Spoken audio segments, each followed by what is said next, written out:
Welcome to Mr. Podcast with Claude and Justin. We have returned with Twin Peaks: The Return, Part 9. And I gotta say, at this point, I'm starting to get frustrated. I think I've reached my cap on the number of mysteries. You don't want a few more? I can't. I don't think I can take anymore. I think there's been more mysteries in these 9 parts than mysteries in the universe. Wow. That literally can't be true, right? I don't know. Neil deGrasse Tyson can fact check me on that. Okay. I'll leave it up to him. I'm sure he will. He fact checks our podcast all the time. Yeah. So embarrassing. He's not quite a fan so much as he just likes fact checking. Exactly. We like to think we've won him over, though, at this point. We try. We get things wrong on purpose, so he has more to do. Exactly. It's a favor to you. Mm-hmm. Yeah. Earth has 2 moons. Hi, Neil. All right. Yeah, I don't know what to say about this thing. I definitely, we were talking off podcast when we tried to record last night and had some technical difficulties. And we were talking about something that is revealed in this episode regarding everyone's favorite Diane. Sorry, Cheers. Ooh. Sick burn. Hasn't been on the air for 30 years. It still hurts. It's topical. I we were talking about this whole Diane thing, and I think I reached my limit. I think I really felt a sense of frustration I haven't had this entire time. Because when the show started, when the series started, I just felt like it was Christmas. Every part was Christmas.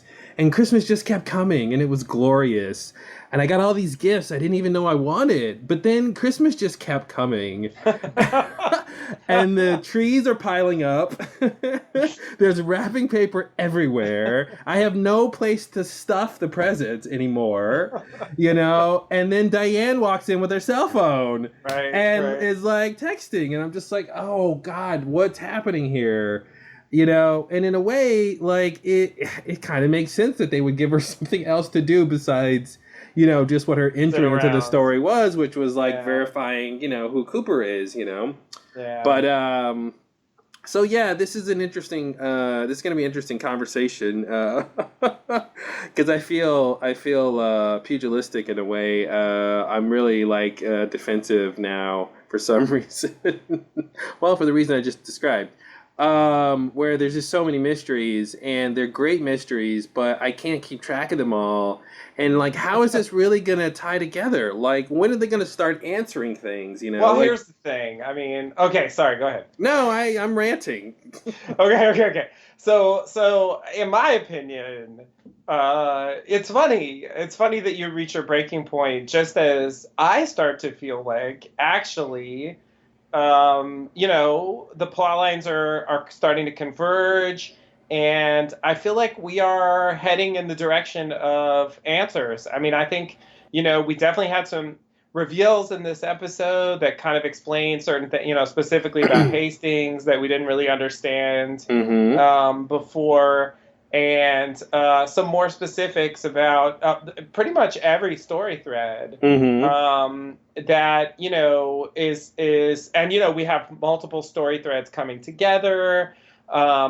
People are learning about things that are happening, and to me, it actually seems like it's starting to shrink in terms of now in terms of the number of like mysteries but.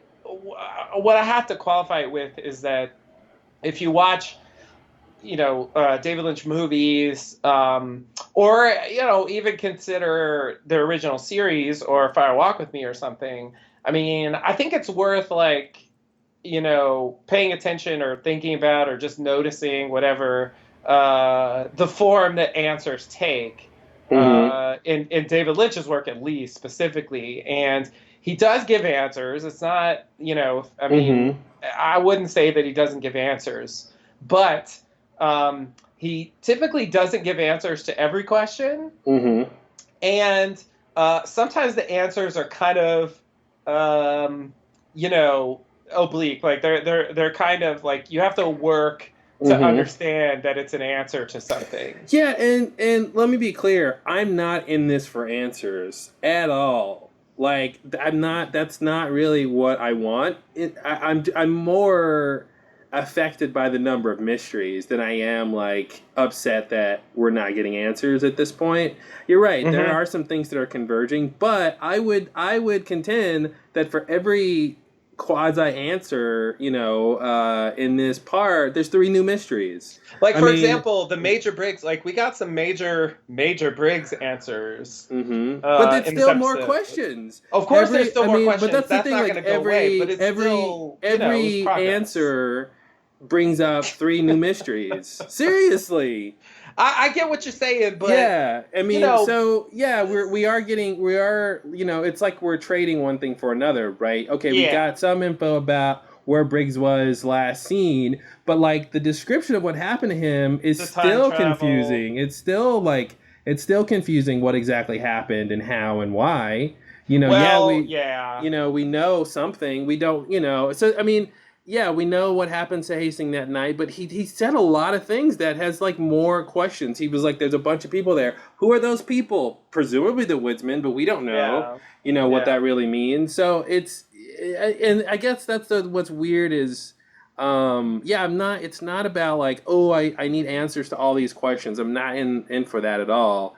It's really just about having so many things be mysteries.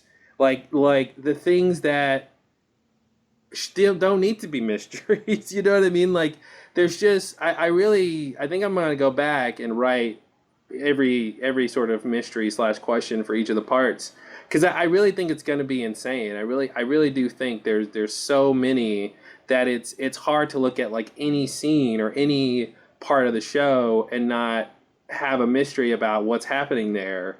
You know. You know, so I guess that's what's weird is, you know, most shows aren't like that. Even the original Twin Peaks wasn't like that. I don't think Fire Walk with Me was like that. You know, and part of it is, you know, they were obviously sort of, you know, shorter. There's so much more story happening, you know, with this thing. And yeah, you're right, it is converging, so maybe the sort of the sort of quantity of storylines will reduce. You know, and that'll sort of make it sort of more or less frustrating to me for some reason. You know, but I mean, yeah, there was some interest. I definitely like this part. You know, this is still my favorite show of all time, and it's not even over yet. You know, like it's, you know, I'm still in it. It's just yeah, with this new thing with Diane, I think that was the you know, the straw on the camel's back sort of thing. I was just like, really? This too? A2 Diane, you know? A2 Diane. You know, and it's just and then her character in general being, you know, this off-screen figure where you've got, you know, 25 years to think about what you think of this character. Then she shows up on screen for the first time. And, you know, she's different than what you thought. Okay, that's interesting. And then it's now she's potentially involved in, you know, the Sinister plot line. Okay, that's super weird. You know, so, you know, ideally we'll figure out why that makes any kind of sense or anything like that. You know, we'll talk about it when we get there, I guess. And, you know, to their credit, like, it's not, you know, we were talking on podcast, you know, that, you know, presumably the night that she last saw Cooper, something happened and he you know, he infected her and turned her dark or something, you know. And and if that's true, that's, you know, that's thematically similar to other things in the show. You know, even that in the last part 8, you know, that whole 50s timeline, you know, the evil coming to Earth and infecting and the whole battle with sort of goodness or whatever is kind of going on there. So, like, thematically, that would make sense if that's what happened, is she somehow corrupted with her experience with Mr. C. But it's just like, really, another thing, you know? So I think... I'm looking for, I think it'll help when Real Cooper comes back too. I really don't want to Yeah. go too many more episodes without him. Oh, God. It's Oh, my been God. so long. Here we are at 9, and it This still was my hasn't happened theory. yet. My theory at the beginning of this series was that at least by the midpoint, that's Yeah. when I think we would see Cooper come back, and clearly Yep. that didn't happen. Not quite. Now Something he's happened, getting but, close. He's you always know. inching closer. Yeah. And maybe the next episode might be a sort of breaking point, but can they really go to part 18 before he's Cooper again? Like, I don't think so. I hope not. Yeah. Well, I think that part of my coping strategy with the number of mysteries was like, for some of these that, first of all, like, don't seem very important, and also like don't seem like they matter to me. Which actually I want to talk about briefly, one of these, but like the Jerry Horn thing, Mm-hmm. and which we get another scene of in this episode, and the Bing thing. Like I'm very tempted to like write all that stuff off because it's like I got enough to worry about. But actually, there's been a little news on the Bing front. I've heard some news on the Bing front. Yeah, we can did talk you hear about that. it? So basically, the executive producer Sabrina Sutherland like tweeted that the closed captions are incorrect, and he actually said, "Has anybody seen Billy?" Mm-hmm. So his name is Bing. His name's Bing, and he was looking for someone else named Billy. So that explains that part, at least. I mean, the continuity thing, she didn't really address. So, that can continue to be a thing if you want. But, yeah, that clears up the weirdness of, like, has anybody seen me? Yeah, which is everyone's like, no. Which is very Lynchian, but it didn't happen. I don't know, and it didn't sound like he said Billy, so that's another weird thing, but I guess... well, that's why they didn't caption it that way. Yeah, I guess, and maybe they saw his name was Bing, and they was like, oh, well, there's a Bing, so we'll call him Bing. Yeah. It's interesting that she came out to do that.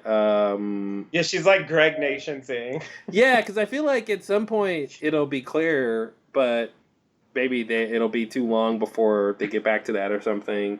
Because, it was 7 parts since we've seen Hastings, so... Right. Yeah, which was incredible. Well, that's the thing. By the time they get back to Hastings, they have to have Detective Mackley like recap the plot because it's been so long. Yeah, and it's just like, isn't that ridiculous, guys? Like, you have to put. I mean, in your own like 18-hour movie, you have to put like a previously on. Series, and Albert's even like, what happens in season 2? It's like, it's clearly... That was great. I love that line. Yeah, he was... Exactly, and I think that kind of goes to my, the thing about all the mysteries. It's like, there's so many crazy things happening. And that was just one plot line. And that's... Yeah.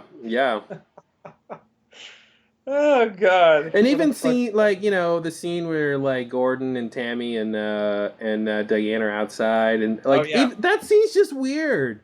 Really weird. All the weird looking and weird, and it's just like, that's not even about a plot, and that's weird, that's what's really, I guess, what's been unsettling, or has unsettled me at this point, because at first it was fine.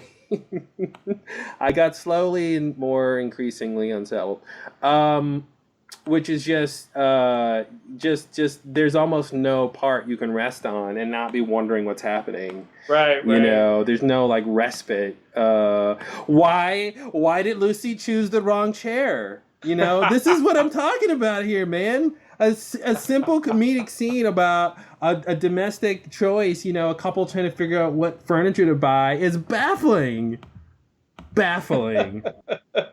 I don't know why Andy didn't mention they can afford a more expensive chair than that one. Well, not since he's bought that Rolex. Good point. Yeah, and it's like, she could have had a line. You bought that expensive Rolex. I'm gonna buy this expensive chair. And it's like, no, they're not connecting that at this point. No, just not the color. Just so many. That's what I'm saying. It's like, oh, the detectives investigating the case. There's a bunch of Fuscos. Why are there so many Fuscos? They're just weird for no. Okay, so another thing I will say about this part is that I would say this is one part where I do see, or I think I see, a decent amount of Mark Frost. I mean, the contrast with last week is pretty dramatic. Sure. There's a ton of exposition in this one. Like multiple plot lines have extended scenes of exposition, and that's not really something that David Lynch typically focuses on a lot. And so it seems, and so I do get the sense that we have some of these weird scenes. And these like strange lingering moments as a way to kind of, keep the style happening, I guess, while there's, a lot of really just basic TV exposition going on. Yeah. Underneath. So you got the Fuscos and they're kind of bantering, but then they're also just revealing information. Yeah. So it's like, it's trying to, make it still unconventional, even though part of what they're doing here is classic stuff. So I don't know. That's how it played to me. Like, this actually seemed like one of the most normal episodes, parts so far, really. There was like plot advancement, and they were explaining things. No one took their face off. No one took their face off. There wasn't a tree brain. Exactly. There's a couple of strangeness, but yeah, it was definitely more, and I think it makes sense to coming after the last part that we get a bit more grounded. Yeah. Exactly. But yeah, in a way, this also like felt the closest to like the vibe of the original show, where they really were, progressing storylines in concrete ways, investigating a case and getting details and talking to witnesses and doing the procedural stuff. And then cutting to like a Lucy and Andy scene as a kind of interlude, or a little weirder, the Gordon, Diane, Tammy scene. Yeah. Like, what the fuck? You're just staring at it? What are you doing? What's your deal? Yeah. Mind if we join you? I'm just gonna stand here. Yeah, that's about right. What? But yeah, so I guess like on a basic, like on a simple TV level, this was enjoyable, and so yeah, it was kind of interesting to go back to that after like Maximum Strangeness, like 2001 level craziness going on last week. Holy shit. Yeah, you're waiting for the monolith to show up. yeah, like I wouldn't be surprised in a way. But yeah, presumably that stuff, will come into play at some point, but maybe that's what the convenience story is. Maybe it's the monolith. It's like the monolith of this version of Strangeness. It's like that's interesting. The source of the source of the craziness or something, or interesting. We definitely got some more of what I like to think of as the fun mysteries, which are like the symbols and the codes and the little hidden things and the foretelling of the future and all that kind of stuff. So great to see Mrs. Briggs. Oh yeah. I mean, still, it's still so great when one of these older actors is still around and just show up like, I've been here the whole time in Twin Peaks, just Twin Peaksing. It's just too good. It's you couldn't ask for anything better. And I keep every now and then I'll come across a promo of Big Ed, and I hate seeing it because I haven't seen him on the show yet. So I'm like, I don't want to believe he's in the show yet. I want it to be a surprise. Right. Yeah. I wish they wouldn't do that. It's good to get the surprise. Yeah. I assumed we'd see Betty Briggs at some point, since I knew that Charlotte Stewart was still alive, and Major Briggs, is a major figure in this plot. So I figured that would probably, and Bobby too, Yeah. is getting a bigger role to play for that reason.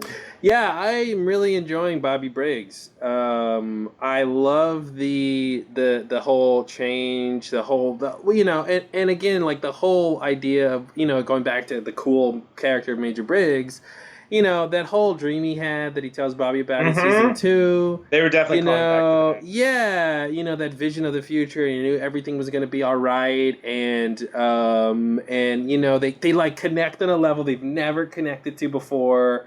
Yeah. So it's cool to kind of have that, to see that kind of come true, and to kind of assume some of Bobby's change is because of that talk, or at least the idea that his dad never gave up on him, because that really makes Major Briggs not the sort of classic military dad trope.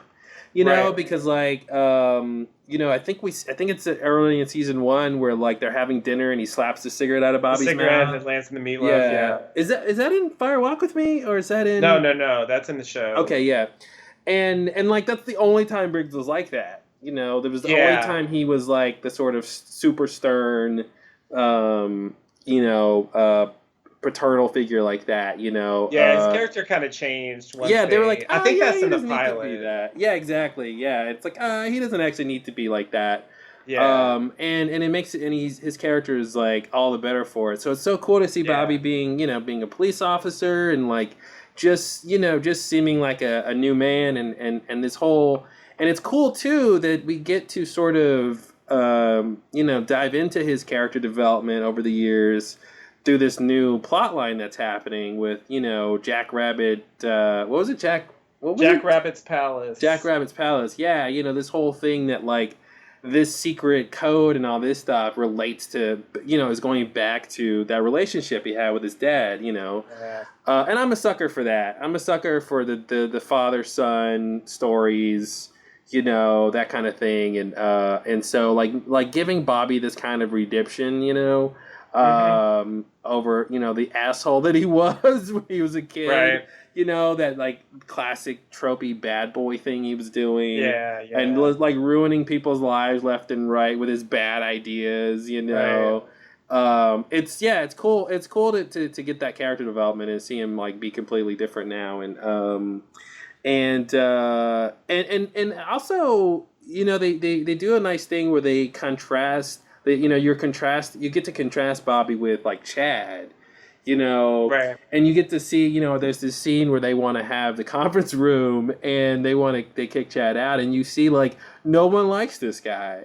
Yeah. And that wasn't completely clear before, but you get to see that like Bobby's sort of respected on a level that Chad isn't respected. So that's, that kind of helps like flesh out, his sort of place among, all these people. Is he, he's just a cop because he couldn't find anybody else, or he's a cop because he's good at it, Right. and they want him around, So yeah, that I thought I really like that. That's pretty interesting. So I'm interested to get some more with the Bobby and his secret time with Major Briggs and their whole adventures that they, because he's like, we used to make up stories, and it's like, damn, Bobby, what stories did he make up? Because they could be true, depending on what the stories are. Yeah. Did he tell you about a place called the White Lodge?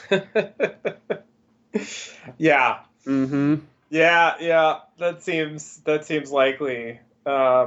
It's gonna be weird though. I mean, I guess we're getting ahead of ourselves, but I wonder to what degree, if any, it's going to tie into Glastonbury Grove. Like the already established place, like which Hawk knows about. He even went there. Yeah. Earlier in the season, so it's like. It's not a secret, and it's like, why isn't it that place, Mm-hmm. If it's not that place, like, it's strange, Well, it seems, I'm thinking, it could be the coordinates that Mr. C is looking for. It could be that place. Or if it's not that place, then it's kind of, it seems like they've been telling us there's other places of interest, around. Clearly. So it could be, they don't want to go back to Glastonbury Grove. They want to just expand it out. to other interesting places. But it could be another location like the Owl Cave or something, where they'll go to some place and it just has some more clues, but it won't be like supernatural necessarily. Right. Yeah. I always felt like Owl Cave was. I thought there would be more there. Right? Really yeah, I was. agree. They didn't really even find out that much. Wyndham Earle is the one who was like, "Oh, I'll turn this thing." Yeah, they actually got nothing, and then he manages to find the map. Yeah, Cooper's like, I have no idea where this will lead, but I think it'll be a place both wonderful and strange. And then they just leave, I guess, because they did nothing. You know what? I just thought would be a hilarious like meme or video to make is like you might need like Kyle MacLachlan to do this, but it'd be hilarious. You like to show like clips of him on the old show, like speaking those crazy lines, and then you cut to him like drinking alcohol from a flask, just like insert that into these like scenes in these episodes. Just to like, cause it's like, okay, Cooper, put the bottle down, whatever, like, no one's on this much, all right, place both wonderful and strange. Yeah, well, okay, sure, law of averages, okay, if you say something like that and you wait long enough, okay. Oh man, no, we love you, Cooper. You're in your weirdness. You're fucking I was gonna say we miss it. You're weird in the wrong ways now. We want Ducky is not the same. Yeah, we want you weird in the right way. Exactly. Yeah. All right. Well, you want to get into this episode? Sure. There's so much. There's so much. Yeah, we got a lot to go through here, so we'll just take it scene by scene, as usual. Okay. So the first part of this is a bit patchy, but we start off with Evil Cooper walking down a country road, presumably fresh off the events from the previous part. We start off with Evil Cooper walking down a country road. Sorry. Thanks, David. I just heard that. Like, hey, he said that. That's just the thing he said. He pulls a bandana off of like a fence or something. And then we go to Gordon Cole on the plane. And he gets a call via Tammy from Colonel Davis. The other call. Get that answer. And it's about the Major Briggs Buckhorn situation that I'm sure we're all familiar with, but we'll get a recap later. Then Evil Cooper arrives and meets Hutch on a farm, though I guess this isn't the farm. Though I'm honestly a little confused about what happened here. I guess so. Hutch is played by Tim Roth. I just have to acknowledge that. And then Tim Roth showed up. Yeah, I know. I was like, is that yeah, that's what? He's in the show? Okay. Why not? Yep. I guess they that would be Hutch and Chantal killed the people who own this place. No, they're just sleeping out back. Were they sleeping? One of them looked dead to me. I mean, one of them was like face down, like they're sleeping out back. You can trust Hutch. Was that? I mean, you see them in plates. It's not like they're hiding, I mean, they're right there. I don't know. So wait, are you serious or? I'm just repeating what Hutch said. They're sleeping out back. That's what he said? That's what he said. Okay. All right. So he says they're sleeping out back. Anyway, whatever. We see some people that don't look like they're sleeping to me, but fine. Maybe they're sleeping. Anyway, I don't think this is the farm that Ray talked about, but I guess it is a farm. So that's a little weird, but that's just how it is. Evil Cooper wants clean phones, and I guess he wants his gun fixed, or he wants a better gun. I'm not sure exactly. Um, he wants to fix his gun situation. Then Chantal comes out. That would be Jennifer Jason Leigh, just for the record. This is her second appearance after her brief scene way, way back. Yep. And Eva Cooper shows her where he was shot, and I guess she's gonna like mend him or something. She says she's gonna go get a kit. I just realized we get 2 Tarantino actors here. Oh shit! It's the Hateful Eight. Yeah, it's the Hateful Eight. Oh my god, Mr. C is part of the Hateful Eight now. Oh man, of course he's the 9th Hateful Eight. Yeah, and when you add Michael Parks to that, get some Tarantino-ish stuff and here. Actually, Kyle MacLachlan looks a lot like Michael Madsen. Yeah, that's true. He is a Michael Madsen type. He's a Michael Madsen with the evil version. The evil version, yeah. With the hair. It's all about the hair. Is Tarantino directing this episode? Yeah, that's weird. That's a weird coincidence. I didn't even think about it. And they've like taken over this place too. And I feel like there's like a reveal coming about man. You know, like spoiler alert. Right? God, if like John Travolta and Samuel Jackson jump out. And he's like, I lost my faith. Oh man. Yeah, I didn't think about the fact they're both Tarantino people. I forgot she was in Hateful Eight. That's so weird. Yeah, so this is, mostly business, but I guess it's the reintroduction of this character, and I guess Hutch was mentioned before, but not seen. So, he's got these like allies who work with him and help him out for unclear reasons. I mean, are they getting money? They call him the boss man. I think it's just a money thing. There's some kind of money involved. He did have money, right? Didn't he have money? Yeah, that's what I thought. So yeah, hey, he had a palazzo in Rio or wherever that was. He did have a palazzo.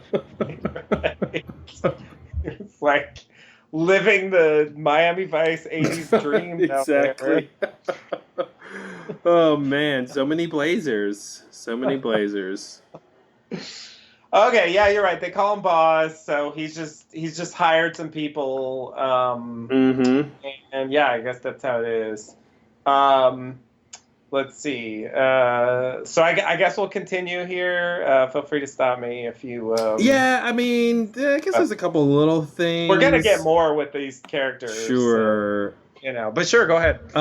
So I guess the bandana that he finds was just marking which farm to go to. Is that what you're thinking? Oh yeah, that makes sense. Because he puts it in his pocket. You see it in his jacket pocket later. Yeah. So I assume that was just they were just marking where they were, right? Which is a weird thing to do in a way. Why don't you already know where they're gonna be? I don't know. I guess it's like we'll find a farm and we'll kill the owners and we'll meet there, sort of thing. Yeah, they must have like a general area. Yeah. Because he's not going to just randomly find a farm somewhere. Yeah, he's definitely walking in the right area. Yeah. So I guess it's like, yeah, we'll take some place around here and we'll put this thing up and you'll know where to go. Yeah, I guess. Yeah. So I guess when he turned off the road, like this is where he was going. I mean, that's my assumption. Yeah, that's fair. It does seem like the same area. Yeah. Yeah. And so he just walks there since Ray took the car.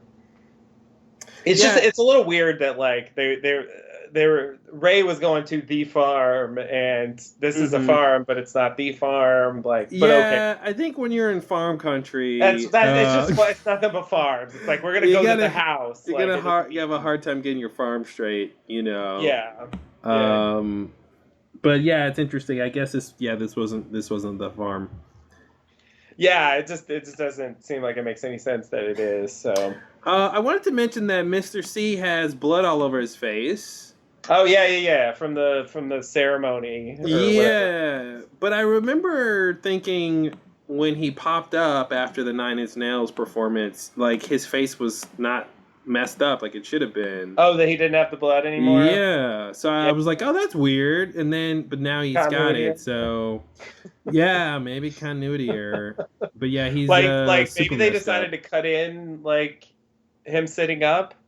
Yeah, or maybe that was his soul sitting up. You laugh like it's not possible. Yeah, you're right. It definitely is. Definitely is. Yeah, no, that's weird. That's weird. Because yeah, I don't quite remember, but I think you're probably right.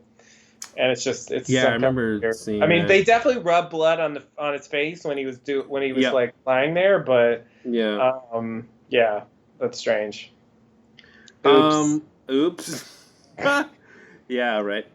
Okay, so yeah, Chantal is back. Yeah, we've mentioned before, you don't get Jennifer Jason Leigh for one scene. Yeah. You get her for You two. get it for two.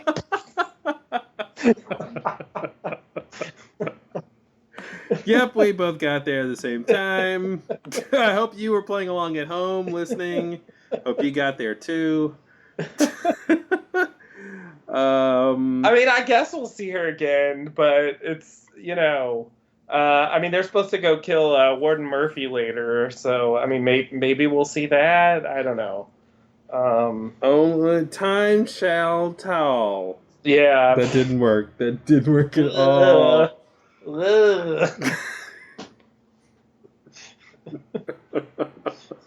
Time Chantal? No, it doesn't really. Because that's British. Shall. Time Chantal. Thanks, Winston Churchill. Good luck with the war. That's what I would say if I met Winston Churchill. Good luck with the war. Good luck with the war. And your day drinking. It's like the two things I know. All right, so. What you did back then. It was normal. Yeah, right? Fought a war and drank during the day. Exactly. Okay, what else in here? So yeah, we get some Tammy stuff. Tammy on the plane with Gordon. Yeah, I wonder if we're gonna get anything more with Tammy besides this kind of level one of her character. Just she's just kind of doing her job. Functional. He is kind of trying to bring her in. Think about that, Tammy. Did she think about it? Like, is she gonna come back with like some sort of like thought about it? Yeah. Like she'll come to some conclusion and like tell him. Like that would be nice to get. But yeah, I wonder if we're gonna get level 2 of her. Is there a secret happening that we don't know about? Who's she texting? I want to see her phone. I don't trust anyone. Yeah, no, that's a good question. It's a good question. Like, why do we even have this character? Mm-hmm. Because it's not clear that, other than just, like having someone else to do stuff. It's also the new, the fresh eyes kind of a thing, Yeah. She gets to be new to all of this stuff, so Right. does help with exposition because they can explain certain things that, like, Gordon wouldn't tell Albert because Albert would already know and all that kind of stuff. So Right. that's definitely part of it, but yeah, I wonder, is there going to be a second gear with her where, like, something else is happening, because there's time, clearly. There we got 9 more parts. Yeah. I mean, we've spent, I would say, I think, I don't know, maybe it's close to the same, but I feel like at this point we've spent proportionally like as much time with Gordon and Albert as we did like in the entire original series. Mm-hmm. Yeah, like, something like that's true. Yeah. It's been a ton of Gordon and Albert, especially Gordon. I mean, there was more Albert in the original series. Mm-hmm. But I guess because there's no Cooper. Yeah. So someone needs to be kind of leading the FBI investigation, and it makes sense that it's characters we know. But yeah. I guess I see why they would want to have a new agent in there. But they haven't. I mean, she kind of sort of discovered the fingerprint thing. Even though it's a bit of a controversy there. Did we say like what I think like the clear interpretation of it is, even though the prop makes no sense? I mean, What? do we say it out loud? I just want to make sure we say it at some point. Say what? Because I feel like the clear interpretation, like, am I crazy? I feel like the clear interpretation of that scene, even though like it doesn't quite add up, as see the podcast about Part 7 where we go on about it for an hour plus. Yeah.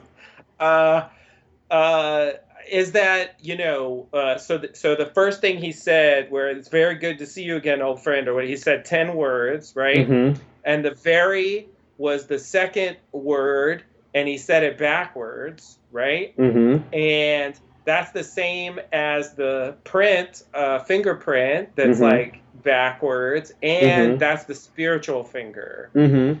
And so the idea is like basically his spirit is Cooper's backwards. It's like inverted. Mm-hmm. The evil side. It's like he's a doppelganger. It's like his that's that. So right, that's what they're saying at that scene, I think, right? Mm-hmm. And yet because the prop and the lines are so confusing, I feel like we never actually said that. Yeah, I'm just gonna throw it out there. It gets complicated because Albert throws out a theory about why this is the case. Involved. Yeah, and you don't know, like that might be true. I think it's true, but also maybe not true.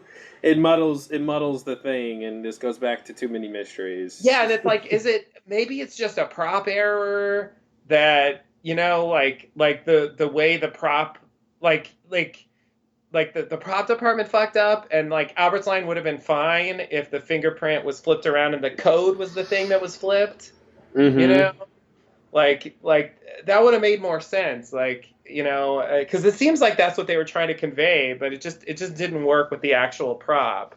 Mm-hmm. So like maybe that's all it is. But like adding that extra layer was just unnecessarily confusing. Yeah. Because I think like the basic idea, I think is fairly straightforward, and it's just conveying like the idea that he's doppelganger. Mm-hmm. So and there's some kind of physical manifestation of that, in his fingerprints and even in his speech, apparently. Mm-hmm. And sometimes, yeah. Sometimes, yeah. Well, he is sort of generally weird. Weirder than Cooper for sure. Oh yeah. He's I just wonder, what does a doppelganger want? Like, what does this guy want? What memories does he have? You know what I mean? Like, I don't understand. Is he a copy of Cooper from the moment Cooper entered the Black Lodge, and he's got all of his memories and wants and dreams and desires, but inverted? Like it's so strange to have this character still be a question mark. And it's a mystery of what he wants, which is a mystery you would expect from a villain, of the story. But it's a mystery of who he is, and and why he is, and are they gonna tie this back together in terms of like how Dougie was manufactured? Did Bob manufacture Mr. C in some way? Is he going to turn into a vomiting head and a gold bead later? Or are doppelgangers a completely different thing? Does he have a soul in any way that Cooper has a soul? Souls are a thing on the show. So does he have one? Does he not? It's like all these questions, and we see him in all these circumstances with all these like new people and allies and all this stuff, which just raises how many questions there are. So I think pretty soon here we do have to get some sense of like what he wants.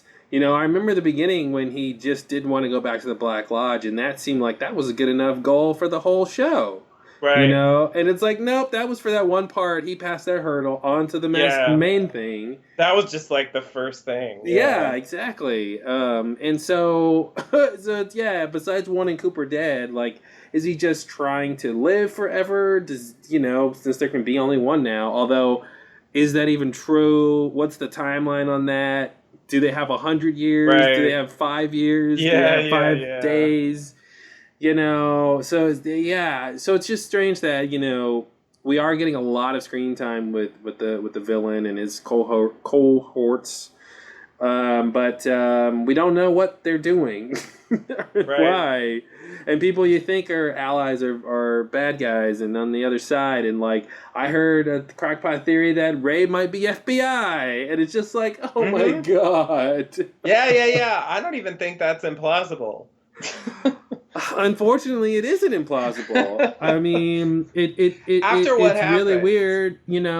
Does that mean he really wasn't trying to kill Mr. C? Like, Daria said. Right. Like, was that a lie? Now, it's like, it's so. If you flip over that, it raises the question of how much Daria was in on it. Exactly. Yeah. I mean, so anyway, lots there. The other thing I'll throw out is, a fair number of people thought that like Bob left him in the previous part when they did the thing, and this part doesn't really help with that. It doesn't confirm or disprove that Bob is still there. We're going to have another mirror moment, I guess, or he's going to have to say something. There's going to have to be something, because in the previous scene, he was like, you're still there. Good. So like he can do a check-in. And I guess that would be the moment if they're going to say he's not there anymore. I feel like that's totally possible. I wonder if he knows if he's there or not, and I wonder if the check is going to be him not knowing if he's there and finding out that he potentially that he's not there. Yeah, because that's the only way I could really see it happening. I feel like in a way he should know if Bob is there or not. But I can definitely see a scene where he goes to check and Bob isn't there, and then like that's him figuring it out. Yeah. But I don't know. I guess my gut tells me Bob is still there. I don't know where Bob would go. Is he at the convenience store in a blob, like in a bubble with the woodsman? Like, right. Well, I don't know where he would go. Back to the Black Lodge. I don't. Yeah. The main reason why, like the way the scene played out, I didn't think Bob left him. But the main reason why I feel like it's possible is just for practical reasons, like because Frank Silva's dead, it's hard to portray him, and because I feel like in a way, the only reason we're seeing Bob at all is because they showed him at the end of the original series. Mm-hmm. He hits his head in the mirror, and we see Bob. And I think they kind of fucked up with that. I think that's actually not what they should have done.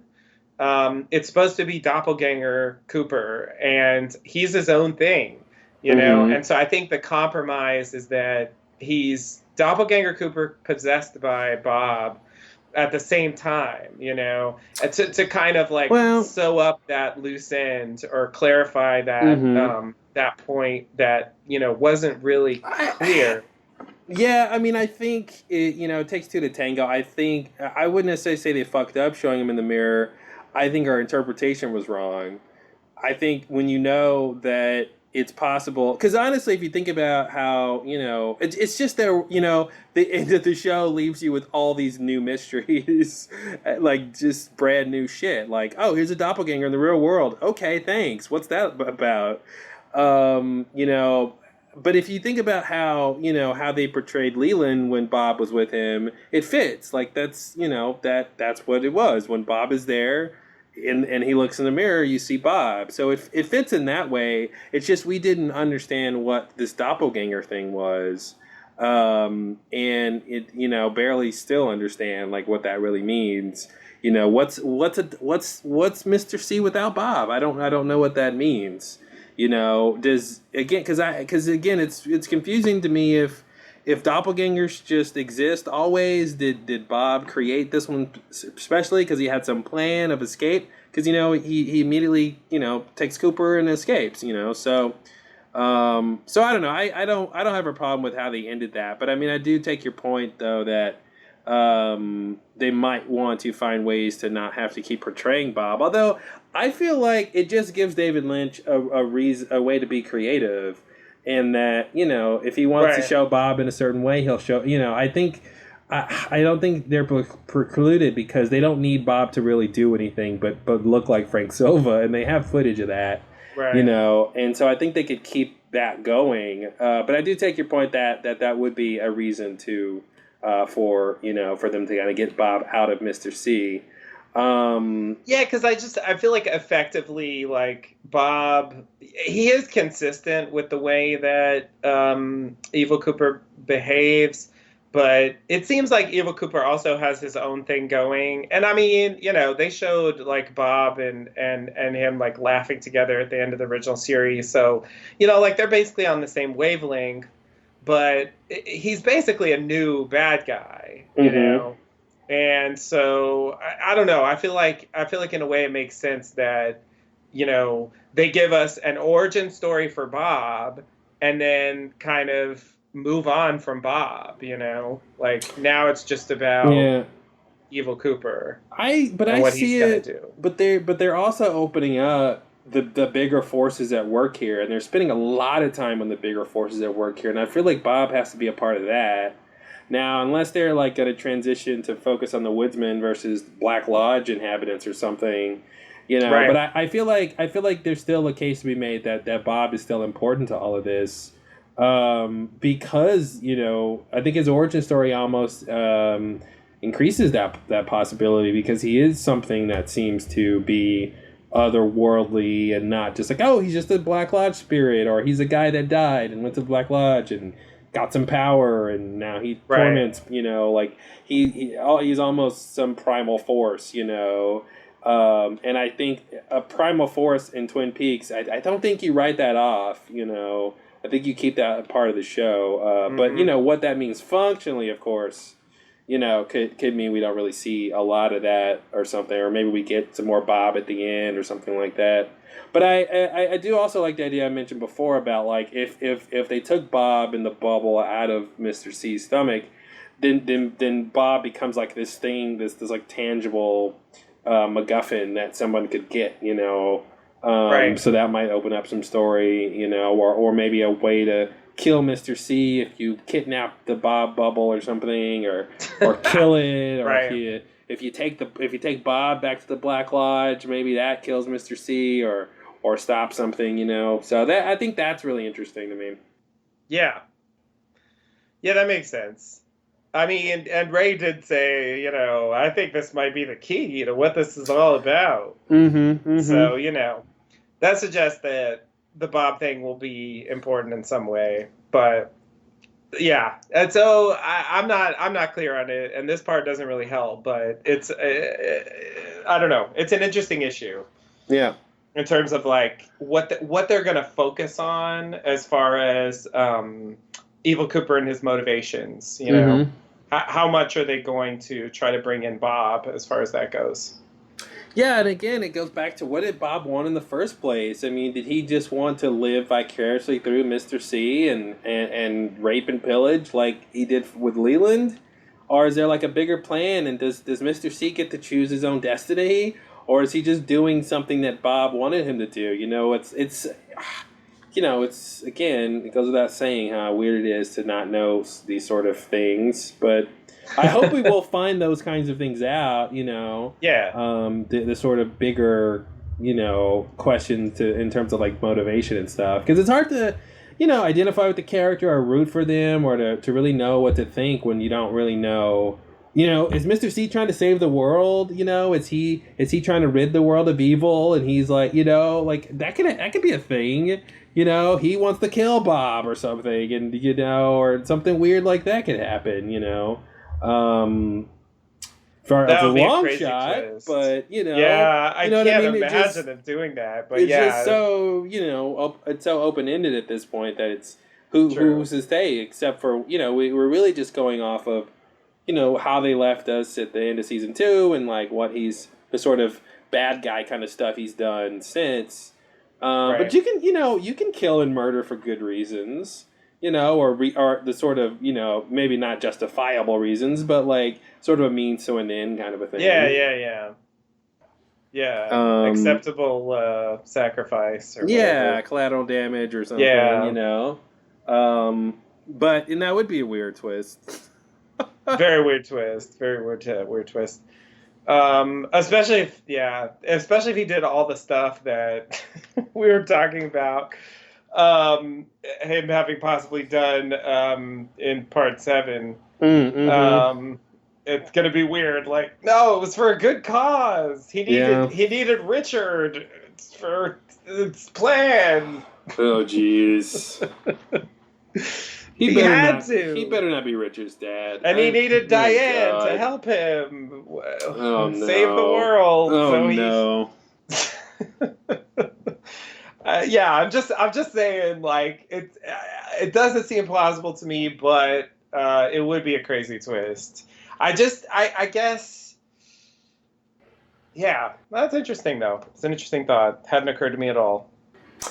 Keep it in your mind. You never know. Yeah. Yeah, I mean, I could see him realizing, like, okay, if there can be only one of us between Mr. C and Cooper, I could see something happening, you know, where he's like, it should be you. For some reason, I don't know why, but I could see something like that happening. Mm-hmm. Okay. But all right, I guess we can go to the next bit here. All right. Right. So the next bit, Gordon asks Diane, they're on the plane. Gordon asks Diane to come with them to Buckhorn. She reluctantly agrees, which is kind of her thing. Then she checks her phone, but it's blocked. Interesting that she decides to check her phone. Hey, people check phones. Hey, phones get checked. Do they? It's a thing. I checked my phone. Look, I'm checking my phone right now. Look at me checking. And I guess it's worth noting that she checks her phone before what happens next, which is Warden Murphy calls and tells Gordon that Evil Cooper escaped. Mm-hmm. Why is that interesting? Well, you know, the message that she gets comes from Evil Cooper, and you know, depending on your interpretation of that, you know, why is she expecting a message? Like, if she heard he escaped, I mean, it still seems like a stretch to me that she'd be like, maybe he'll text me. Mm-hmm. But, you know, the idea that she would be expecting him to contact her or come after her or something seems more plausible if she knows he escaped. Mm-hmm. You know what I mean? Than if he's still, you know what I mean? It's kind of weird. It's weird that she's checking her phone. It's almost like she knew that he was going to be getting out. I'm just going to say it. I think she's... Yeah, I don't know. I can see the phone checking thing just setting up that she is waiting for a message, but not necessarily correlating that to the timing of the fact that he got out. But yeah, I mean, listen, it's I feel like it's like The Leftovers. It's like that's definitely a valid interpretation. You know, I think that is, you know, it's a valid interpretation. I don't necessarily think that's what's happening, but I mean, I can't say you're wrong. She's checking her phone. She wants to use it. It's blocked. Now, I think that's the most interesting thing is like the idea of it being blocked. And like he hasn't. I mean, if the episode is in chronological order, you know, he hasn't actually sent the message yet. So, right. You know, so why is she thinking he would be sending a message? Again, I'm under the impression... He's going to send it in the next scene. I'm under the impression that she's getting a message from Mr. C. If, you know, I'm under the impression that she doesn't know who is texting her. That's what I'm going with right now, is that she has plausible deniability here where she doesn't know that it's him, and that would explain why she's checking for another message, not knowing if he's out or not, because she doesn't know that he's the person messaging her. So that's where I'm gonna leave it until he's messaged her before. Yes. Okay. He's got, regardless, in any situation, he's got to have messaged her before. Why would she be expecting a message if not she's gotten some before? Well, you know, they planned this or something, you know. I mean, I guess probably he would have done it before at some point, but, like if it's a plan, then she's checking it because he said, I'll send you the signal when blah blah blah happens. Whatever the plan is. Yeah. Yeah, I see what you're saying. Like, oh, here's our plan, and then when I get out, I'll text you that I'm out. Yeah, and if they have some kind of it seems like it's some kind of code or something. Mm-hmm. It kind of reminds me of the cow jumped over the moon. Yeah.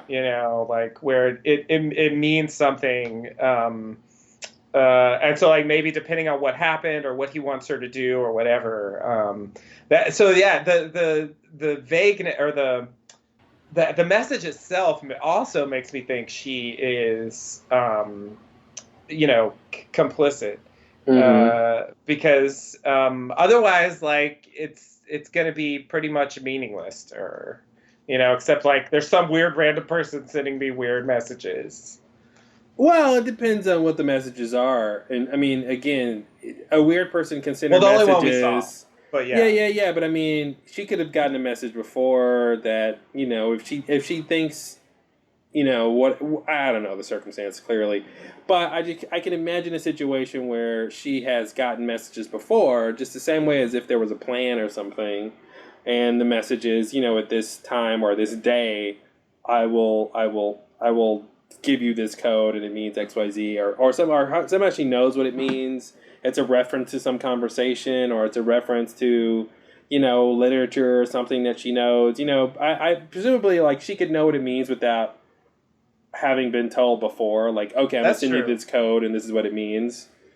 It's possible it's a reference to something. It's something along the lines of the Warden Murphy stuff. Like I was gonna say their last night together or something.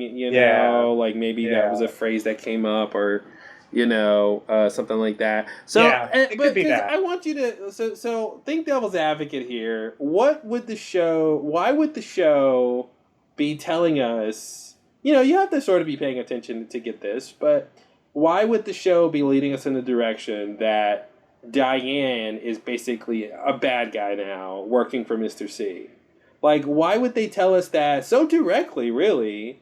You know what I mean? Like, they don't, almost never do they sort of do that, where here's a bit of a mystery and here's the direct link and evidence to it to tell you what to think. Like, that seems a bit rare to me. So that's why I'm expecting a curveball. I'm expecting her to not just be completely like, she's not Chantal. Like, I just can't imagine that they're trying to tell us she's just like Chantal, or Daria or whatever. And even Daria wasn't even like Daria, because she had a sort of second plan, So that's why I don't want to just jump into, she got a text message and she was waiting for a message and there was a code that she seemed to understand. Therefore, that means she's on par with Mr. C.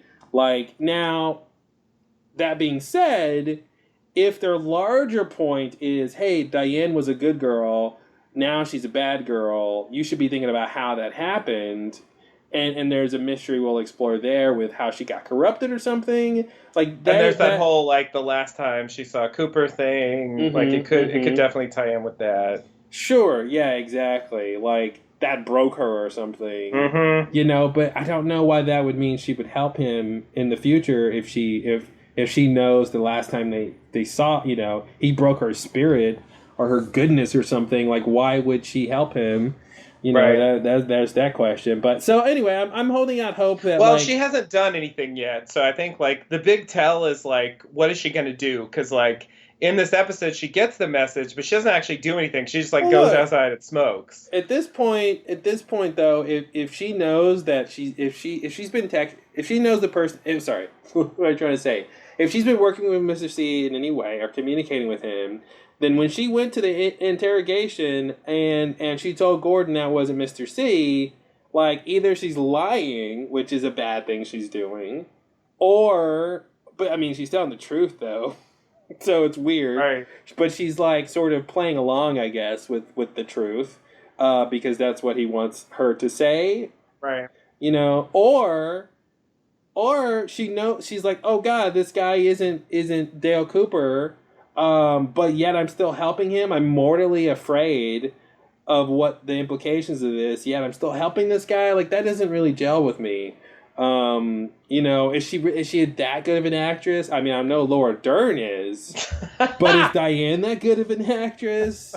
You know, so that's why I don't want to jump into like, oh God, she's on the take. She's with Andy and his Rolex. You know, like all of our heroes are villains now. You know, like. You know, there is no Santa Claus, children. You know, Diane's working with Mr. C.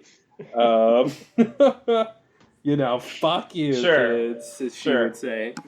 Now, yeah, like if she had said, you know, on second thought, like I wanna come listen in on the interrogation of Hastings, or I want to see Major Briggs's body, or you know what I mean. That's if she the had thing. like, she's not interested in that stuff at all. If she had done something like that, would have sold it more for me as that interpretation. So, I mean, I think the key thing is, I mean, she doesn't do anything else except smoke. So, it's really going to depend on the next part where we see her do something to kind of understand what the result of this message is.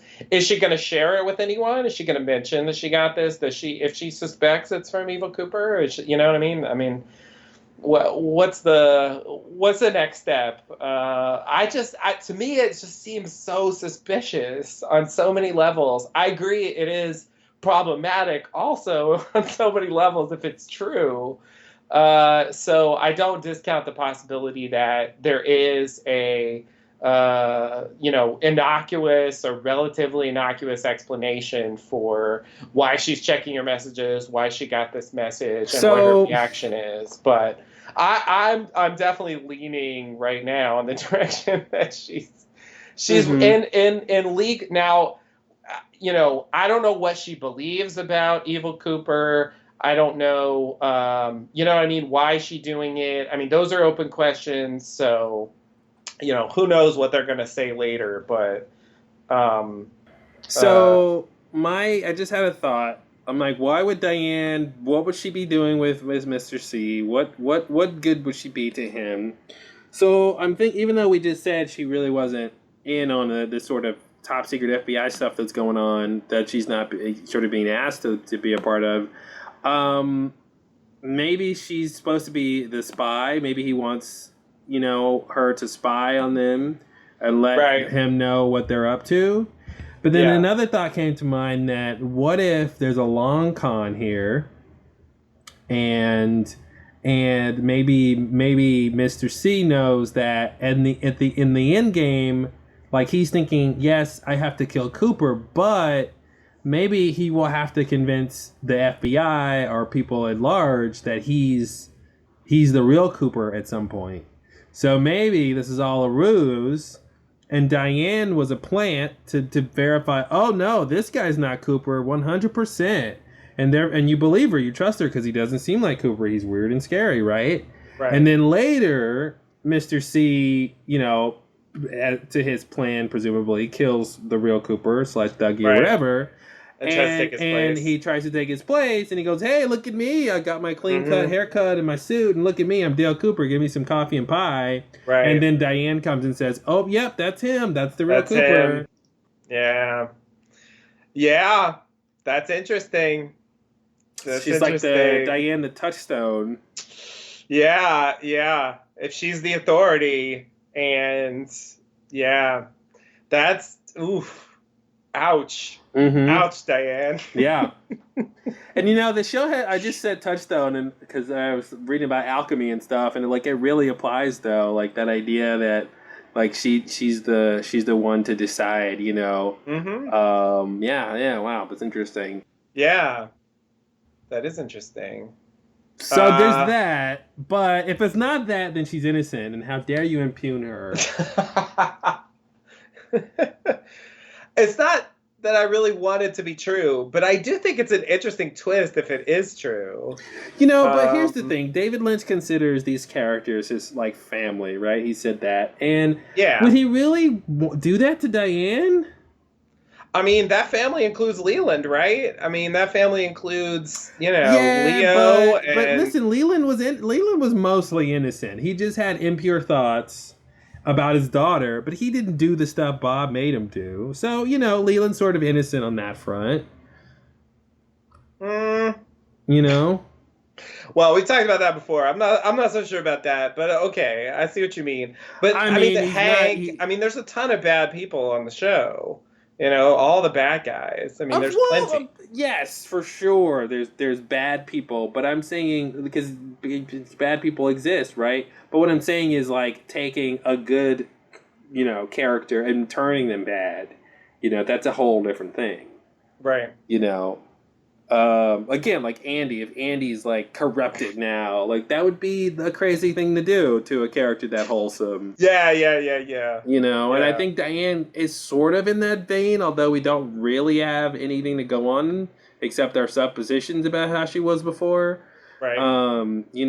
So maybe it doesn't count for her because he's like, well, in my mind, she was always subject to corruption or something or whatever, but. Anyway, I just want to point that out that like as another reason why he might, they might not want to tarnish her character, since he thinks about them as family. And I feel like Diane is probably, some woman in his life, you know what I mean? Like, metaphorically. Right. Yeah. Like Laura Dern. Like Laura Dern, yeah, tidbit. Yeah. Who is like family to him, so it fits. Yeah.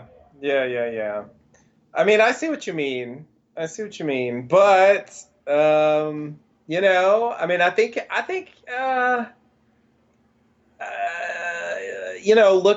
looking at the stories he's done before, I mean, I think he's not. I don't think he's beyond doing the idea of like, a good character gets corrupted. Yeah, and I don't count the movies. Those are different things than his Twin Peaks characters. Yeah. But yeah. Anyway. Yeah. You want to go to the next part? Okay. So one more thing about this. Oh. Though we're kind of talking about the next part already, but. Anyway, so Warden Murphy tells Gordon that Evil Cooper escaped. Like that's his big like. Mm-hmm. Here's my excuse. He escaped. Mm-hmm. Like, how did that happen? Yeah. It's like, okay. So one thing I think we can take away from that. I mean, there could be some extra like it's deep cover and they can't reveal it or whatever, but. He's not openly saying like, but I made a deal with Philip Jeffries and, this other guy I released is an FBI agent and he's going to kill him or he's going to arrest him or, you know what I mean? Like he's not revealing that he had some extra plan. Yeah. Even though like, I think he must have. I mean, something happened with those guns. Mm-hmm. So, I mean, maybe it's just personal, and it's just like, he has this dirt on me, and obviously, I mean, we're about to get to this thing. Yeah, I think it's probably as simple as Warden Murphy, he knows he shouldn't let Mr. C out, but he's got to, because he's got the leverage on him, but I think he gave Ray the gun, and he's like, hey, make sure this guy doesn't, get too far, and I'll go easy on you when we track you down or something or whatever, I think that's probably it because I think he was probably threatened by Mr. C so much and didn't want to take his word for it that like he would, he wouldn't come after him again if he didn't. Yeah. That's basically what I'm thinking. Classic noir, crime stuff. Right. Nothing that insane. But Gordon does ask how the escape happened, and he's telling him something. So I don't know if he goes into detail, but presumably there's more answers to come. Like, is that going to be the only conversation about that? Like, there should be more information. I mean, I not that the show needs to go into it, but realistically. There'd be some investigations about how the whole thing happened and who was on guard. And I was surprised that was the excuse, but then I guess what is he gonna say? Yeah, I mean, exactly. That's kind of the only. Yeah, it's the only. I let him go. Sorry. Mm-hmm. Yeah, he might break down, and I mean, if they did want to get to that scene, they're interrogating the warden about what happened, and tells them, whatever the secret is. Right. I can't hide it anymore. It's this crazy thing, and he was going to expose me, so I let him go or something. There were 3 more legs. That dog had more legs. There were more legs where that came from. You think there's a one-leg dog out there? Oh, God. I hope not. No, it had 4. Not anymore, though. All right. So I think I'm ready to move on there. All right, can we pause here? Sure. Record, and here goes part 2. 5, 4, 3, 2.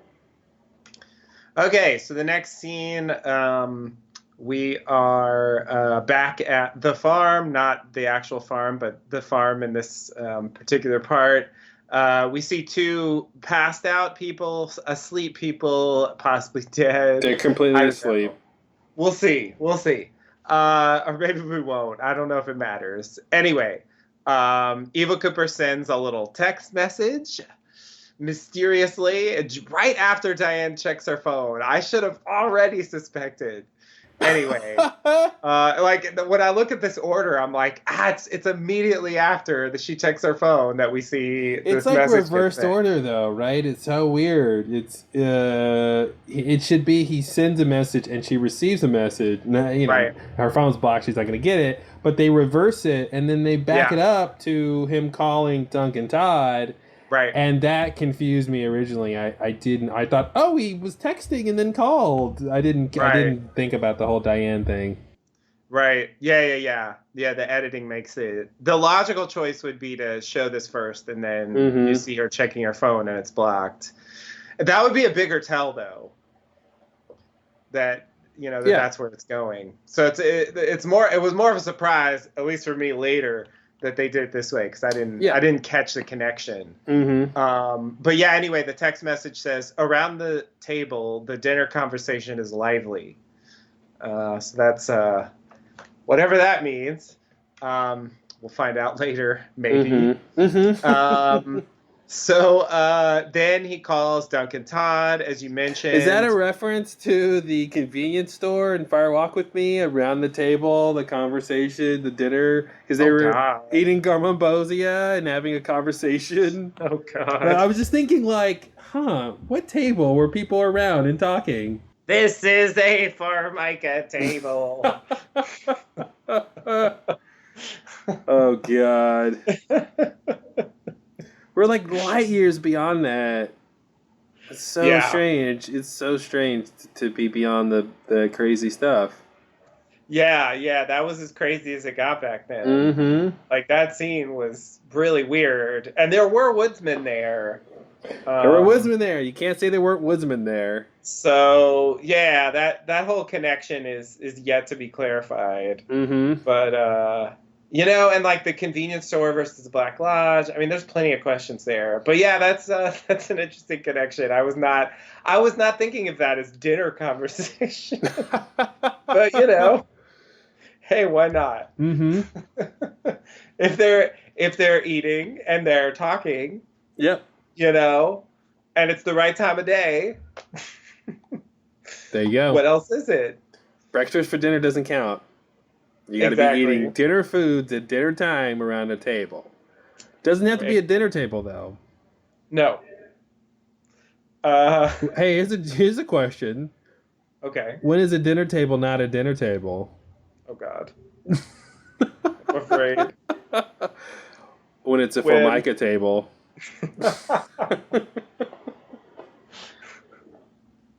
Little Twin Peaks joke. I was not expecting that. Okay, interesting.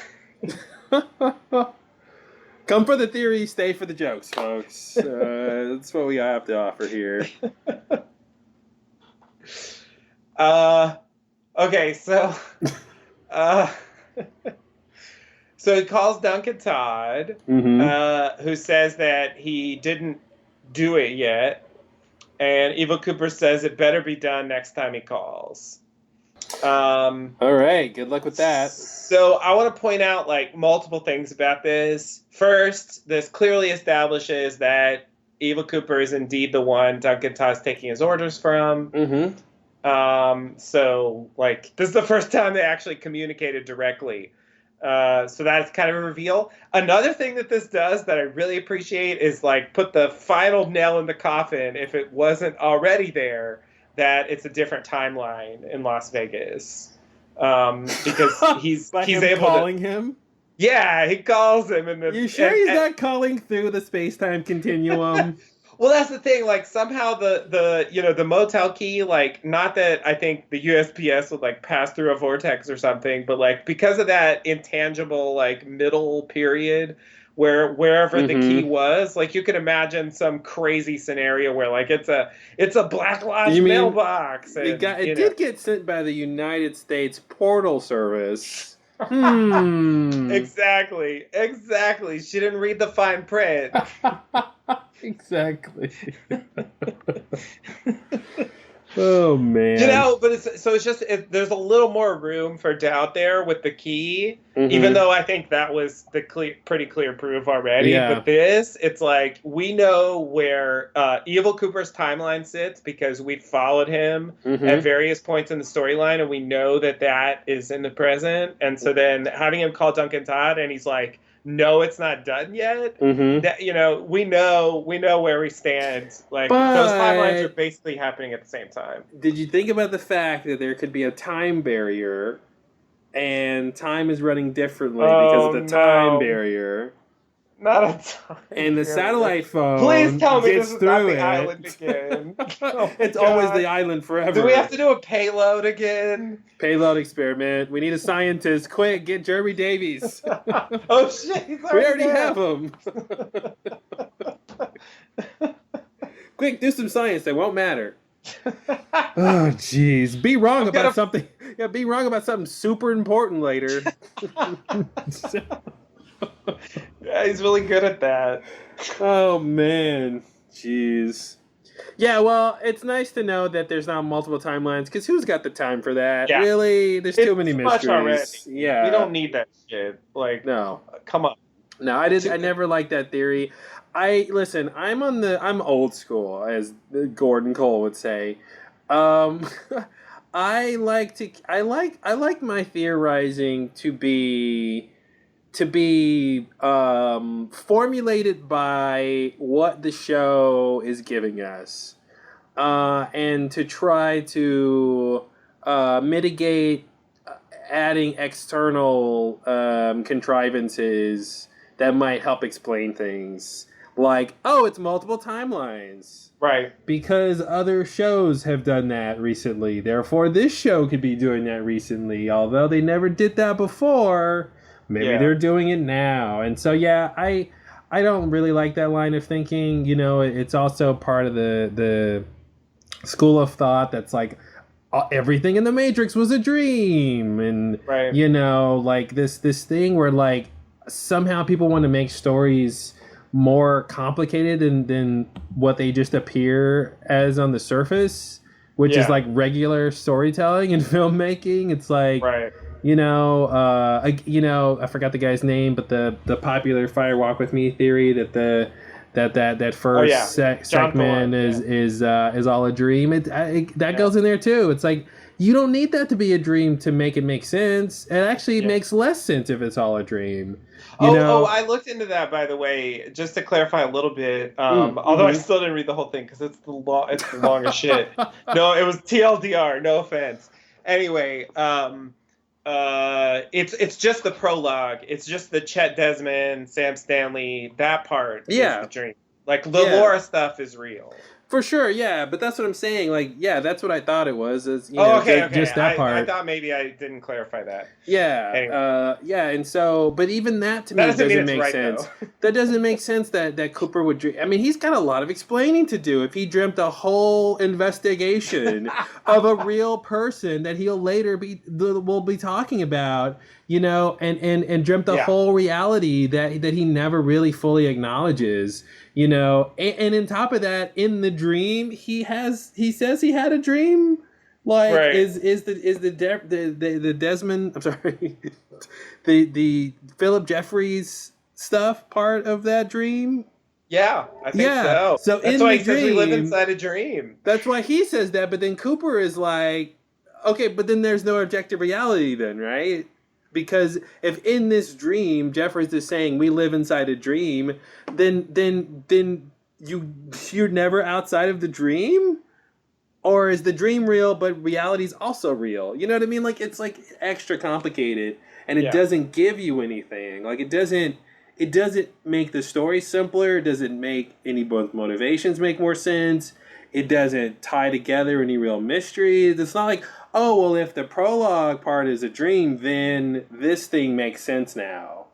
Right. What makes sense now? Like, you just ruin, like, the setup for, Cooper and the whole idea of, this sort of cyclical meta mystery that's happening with the FBI agent investigating someone connected to these Black Lodge inhabitants and disappearing, with Cooper being like another iteration of that. So if he's a dream, then like that's not real, then that doesn't really work, that kind of big thing, sort of cyclical thing that they're depicting. That doesn't work if that's all fabricated, I don't know. Again, I try to stay away from like adding things to stuff that like it's already complicated enough, as we keep saying. And again with the dream thing, it's like David Lynch tells us when we're dreaming. He doesn't need to. He's so fucking beyond needing to trick you. Seriously, I mean, he's just light years beyond needing to trick you with a gimmick like that. He'll tell you when it's a dream, and you still will be confused. You know what I mean? Help. Yeah. It's not going to help you. It's not the thing that's going to make the story cool. Oh, it's all a dream. Therefore, wow, look how interesting this is now. No, it's already interesting. That's why I'm like, you don't need to add stuff to it. And I think if the goal is to try to theorize and, none of us know what's happening, but if you are trying to get at something like the truth, and I think like bringing in your outside constructs is not going to help you get towards what the truth is, because your outside constructs is A, not what the creators have access to, and B, it's not what the show is giving you, which is their communication of what they want you to know, Right. And rant. Right. No, I totally agree. That's something that really annoys me. Like, just for a contrast, like, it's one thing to say, actually, here's a good, I think this is a good comparison. Like, the movie Inception. Yes. Right? It's one thing to say that whole movie's a dream, because the whole movie's about dreams. The whole movie's about dreams. The whole movie, the question of the movie is what's a dream and what is it? Exactly. And tons of the movie clearly does take place within dreams. Yep. So you don't have to bring in an outside idea of what is dreams and what's reality to this conversation, because that's the basis of their conversation. Yeah. Exactly. But, another theory about Inception is that it's really about making movies. Mm-hmm. And, whatever. He's the director. It's a weird metaphor, and she's everyone writing the script. Yeah, it's just a big metaphor. Now, that's an example of the wrong kind of thing to do. Mm-hmm. Just bringing some outside shit that is not mentioned whatsoever in the actual movie. No. In the text of the thing, you're just bringing it on the outside and like forcing it on the thing and sort of let's make this thing be about something that like there's no indication that it has anything to do with that. And it's hard to give validity to that, even if there's supporting evidence or part that line up. It's hard to give validity to that when it's like, yeah, but that's just your outside construct. That's not a part of the themes of this story at all. Yeah. Yeah, it's like the end of Lost Highway, when Bill Pullman's like driving away again, and it's like he his face is kind of changing, and it seems like he's gonna morph into someone else. Like that's a theory you could say that makes sense, because the whole story was about him running away from his responsibility and morphing into somebody else. Exactly. So I just think like the way to do this, not that there's necessarily a right way, but the right way to do this is is to like work, use the puzzle pieces that came in the box, to put the puzzle together. Don't bring your own puzzle pieces and say, oh, look, the puzzle works well if I add my 20 pieces to it. Right, well, now it's a 520-piece puzzle when it's supposed to be a 500-piece puzzle. Yeah. Yeah, it just doesn't seem like that. I don't know. It's just not that interesting to me. I mean, like, it's also a bit insulting. Again, back to like to use a gimmick or to like use I don't know. Gimmick is the only word I can come up with. It's just very gimmicky, like of a thing to do, and like it's just kind of insulting to be like, I bet this is the thing they're doing. It's like, no, they're doing something way more interesting. Yeah, and I think it's just more interesting to me to like try to dig into what's there than it is to just try to like force something on it from outside. Like, can I come up with some like random metaphor that like this whole story is taking place in or whatever? Like, it just seems like a waste of time to me. Now, listen, we're saying this as two guys who spent over a decade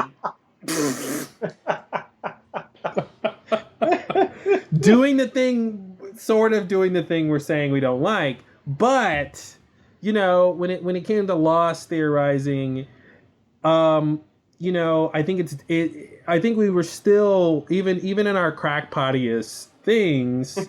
Obviously we were wrong about a lot of things. The island is not a spaceship prison from another dimension. But to be fair, I was dealing with the elements of the show that it gave me, right? The idea of a prisoner, the idea of a warden, the idea of an entity that is supernatural and from another place. The idea of an entity that could destroy the world. Like all of the those kinds of things. This place has a barrier. Light doesn't shine quite right. It can move. You know what I mean? It's like I didn't pull that out of my ass completely. Right. It is still dealing with the elements that the show was presenting. It was just off base quite a bit. Yeah.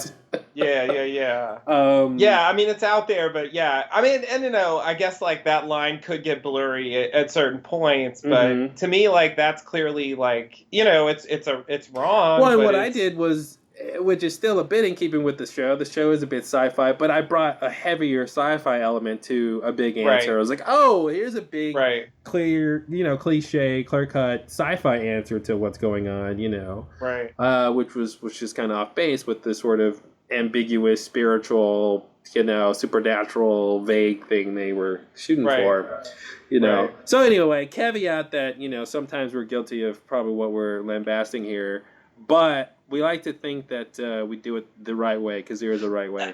But I think the Lost version of that, like it would be like they're dead the whole time. It's because a lot of those theories are very like in a way like simplistic. They're overly simplistic. Like if you could just explain it like that quickly, and like that explains everything. They were dead the whole time. That's actually really funny too. It's interesting you point that out because it is that kind of weird thing where when somebody says, oh, what was Lost about? Oh, they're the whole time. Great. So 6 seasons of crazy shit happened and you don't need to explain any of it because they were dead the whole time. So like nothing actually mattered because they were even if they were dead the whole, I'm sure we said this at some point in the Lost Slowdown. It's like even if they were dead the whole time, there was stuff that happened to these dead entities if you think they're dead. So you can talk about the crazy shit. They still time traveled, didn't they? Even if they were dead the whole time. Right? I mean, like, because that's what's weird is like, that kind of overly simplistic thing it shouldn't negate like the fact that there was actual plot though that happened, beyond the pilot where they died apparently, Right. Yeah. It's like all that is like some kind of crazy afterlife adventure. Like it seems. I mean, it does seem like that should still mean something. Yeah. Right. They died and then they died again and then they died a third time. Like Jesus. I know. Yeah, I Enough mean, already. there's back to the dream thing with Twin Peaks. Like, I think I read somewhere the idea that some parts of this season might be a dream, like some of the Dougie stuff or something like that. And it just doesn't. I don't know. I get why some of those things are like attractive, but to me, it's like flat Earth theory or something. It's like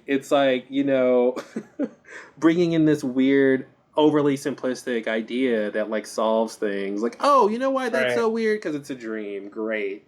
Okay. Yeah, well, yeah, well, yeah. well. Hey, Buster, whose dream is it? And when are they waking up? Like, who's having this dream? If you think that's a dream, and there's a lot of explain. Again, even if it's a dream, there's still a lot of explaining to do. Right. Yeah. Definitely. All right, you want to talk about this episode? Okay. It's somewhat connected, I would say. Right. Oh, and then Duncan Todd asks for Roger. So I don't know. Do you remember? Sorry, that was the most hilarious, clear-cut tangent I've ever heard in my entire life.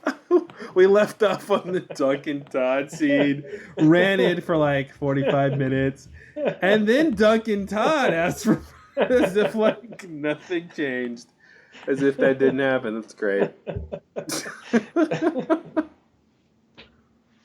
Yeah, that does seem kind of ridiculous. I don't know that really matters, but it happened. So I'm just here to describe what happened. Yeah, that's great. We could just cut out that. Do you know by any chance if Roger is the guy that was in part one? I think that's who I assumed it was, but I don't know for sure. All right. Maybe it's we'll been find so out. long. I know. I don't remember at all. But it must have been in the credits. Yep. So, but the problem is, like, back when part one, and, it was part one, part two, part three, and part four at the same time, people weren't scouring the Peaks. credits. Yeah. I didn't know how important the credits were back then.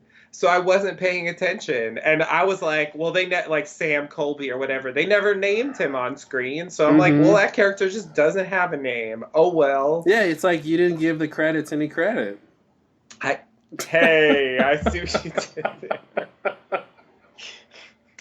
What did I do there? Did I do that? It's a phrase I just came up with. I'm trademarking That's a good one. it. You should write that down. Thank you. And writing. That could go viral. All right. So yeah. Anyway, the Duncan Todd scene is over. So do you have anything else you want to say about Duncan Todd? Well, I mean, yeah. All right. I appreciate he uses an IBM ThinkPad. Or I'm sorry, Lenovo ThinkPad. Lenovo, please. Lenovo. Rolls off the tongue. It's a great word. It does. I just thought that was interesting. He's a PC guy. Yeah. As if that's important, but it could be. We'll see. Maybe Mr. C can't hack a Mac. He can't do his little red square magic on Macs. That's funny. Yeah, it's a good point. Maybe he was exploiting some kind of like vulnerability in the Windows security. He disabled his Windows firewall. Yeah, it's like a subtle commentary on the inferiority of the. Well, it goes along with Janie E about the cheap car. You're right. It's like this subtle way to talk about consumer technology or something, consumer products. Being like inferior. Like he does it, Mr. C has those Cheetos, right? And then he does talk that's weird. I'm seeing a whole bunch of things now because even in this scene, Hutch is like, "Oh, I'll get you a better gun than that."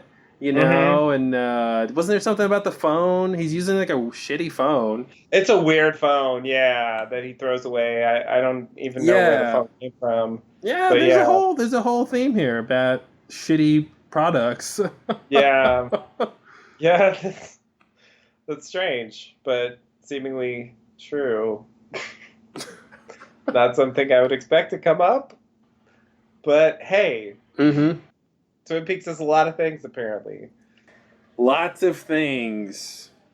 All So right, I- Duncan Todd. Yeah, I hope we get some background on how Duncan Todd became so unlucky to have a man like this in his life. Right.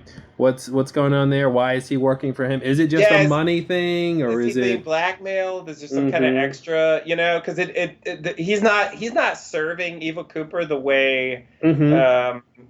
Hutch and Chantal are, where they seem to be like, yeah, whatever you say, boss, Yeah. we're on board. Because Mhm. like that whole speech seems to indicate that he doesn't necessarily like Eva Cooper, but Mhm.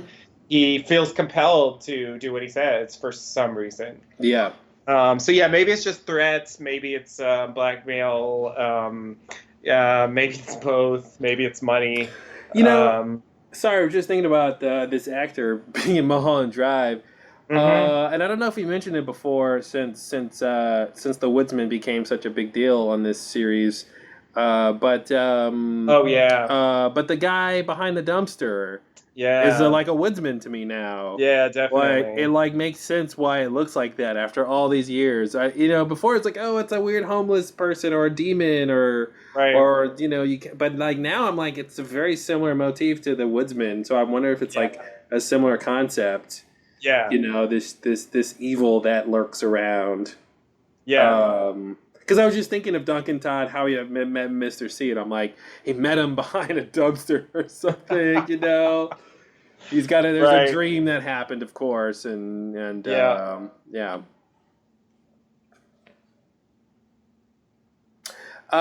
We went to that Winkies. We did. Yeah. Right. Right. Sat at the booth. Sat at the booth. Did we eat anything? I don't think we ate anything. I don't think we had think some so. drinks. Yes. Yeah. Yes. It was very cool. It seems smaller in real life. than Definitely, the yeah. Movie. I don't know. Movies make things seem bigger for some And reason. if you're wondering out there, the dumpster was not there. That Oh, dumpster was clearly for production. Yeah. Presumably. Yeah, we went out to the back where they go, but yeah, it doesn't look like it does in the movie. They added that stuff. Which, it plays a role, so Yep. they just put what they needed there.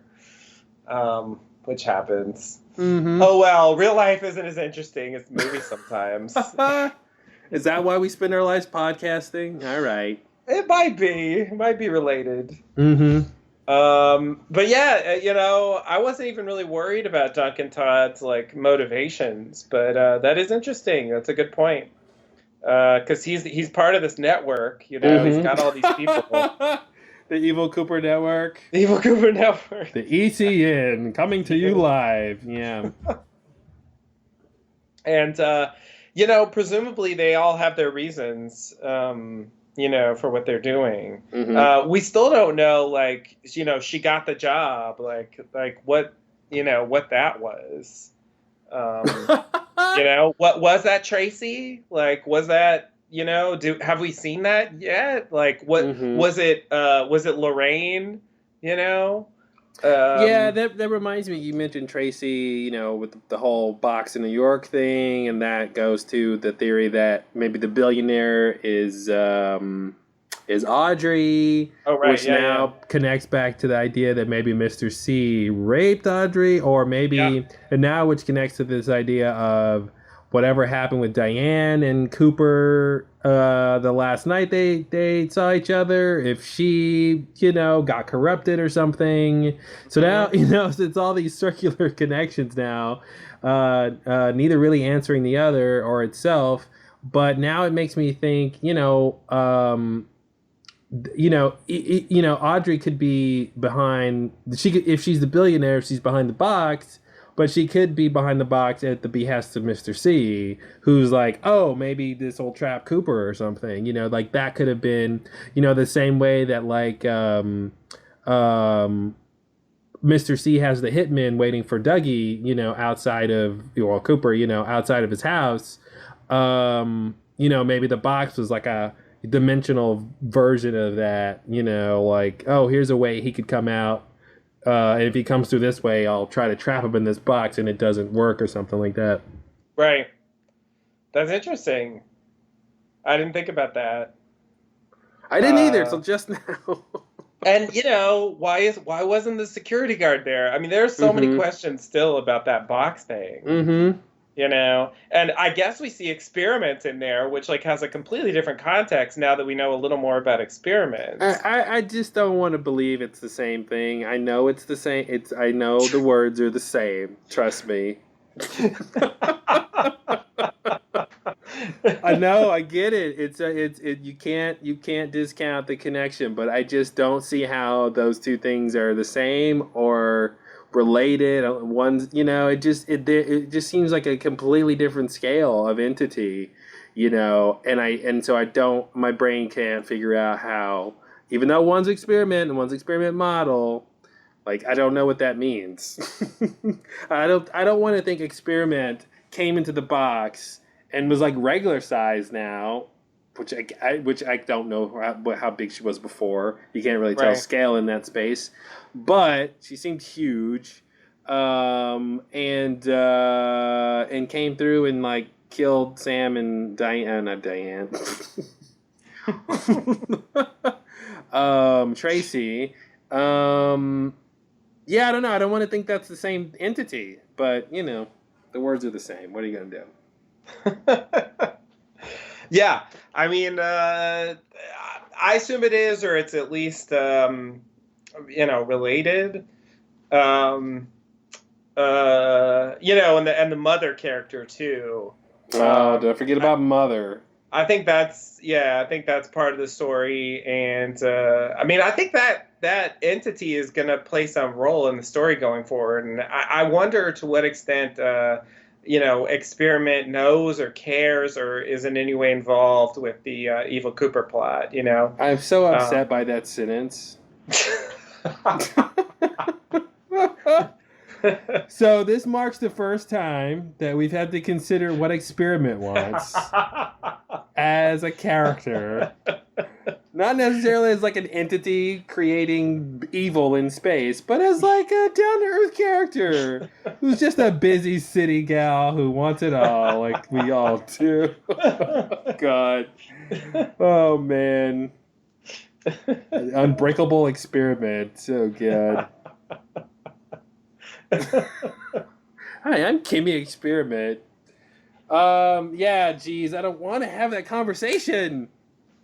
Why are we talking about what? I just think there's some setup there. It seems like that's going somewhere. I don't know. Of course, it seems like it's going somewhere. It's a mystery.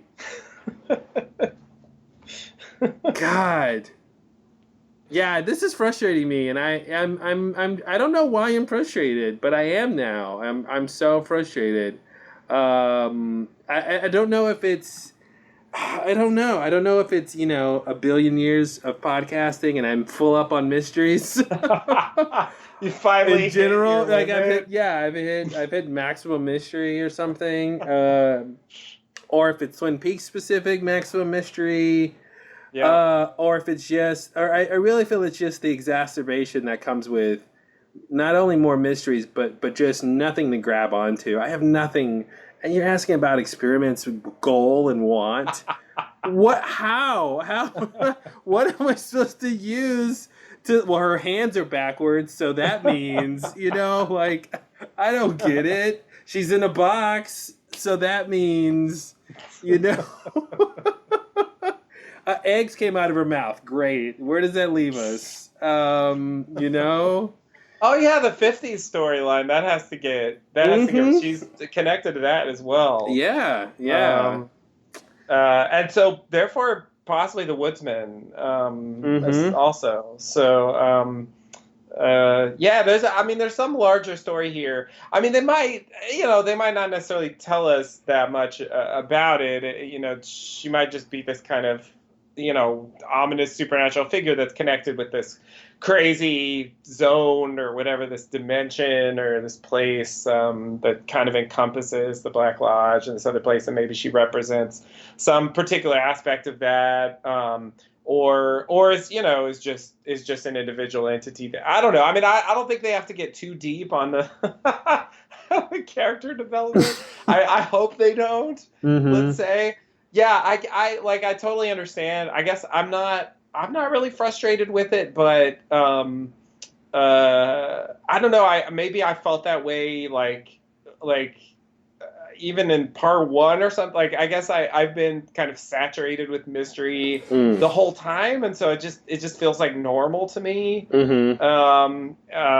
so I'm just kind of like, go and I guess also like there are signs that storylines are progressing and we are getting some answers, and so it generally feels like I don't know. I can handle a few more, which is probably good because I think there probably will be some more. Yeah, I mean, it is a testament, I think, to perseverance. It's pushing the limits, definitely. Yeah, I've never seen any show. You've got 9 more parts with this many mysteries. You've got 9 more parts, man. To get through, and now here's a question no one wants to ask. Does Experiment have a doppelganger? Oh God. Yeah, you're welcome.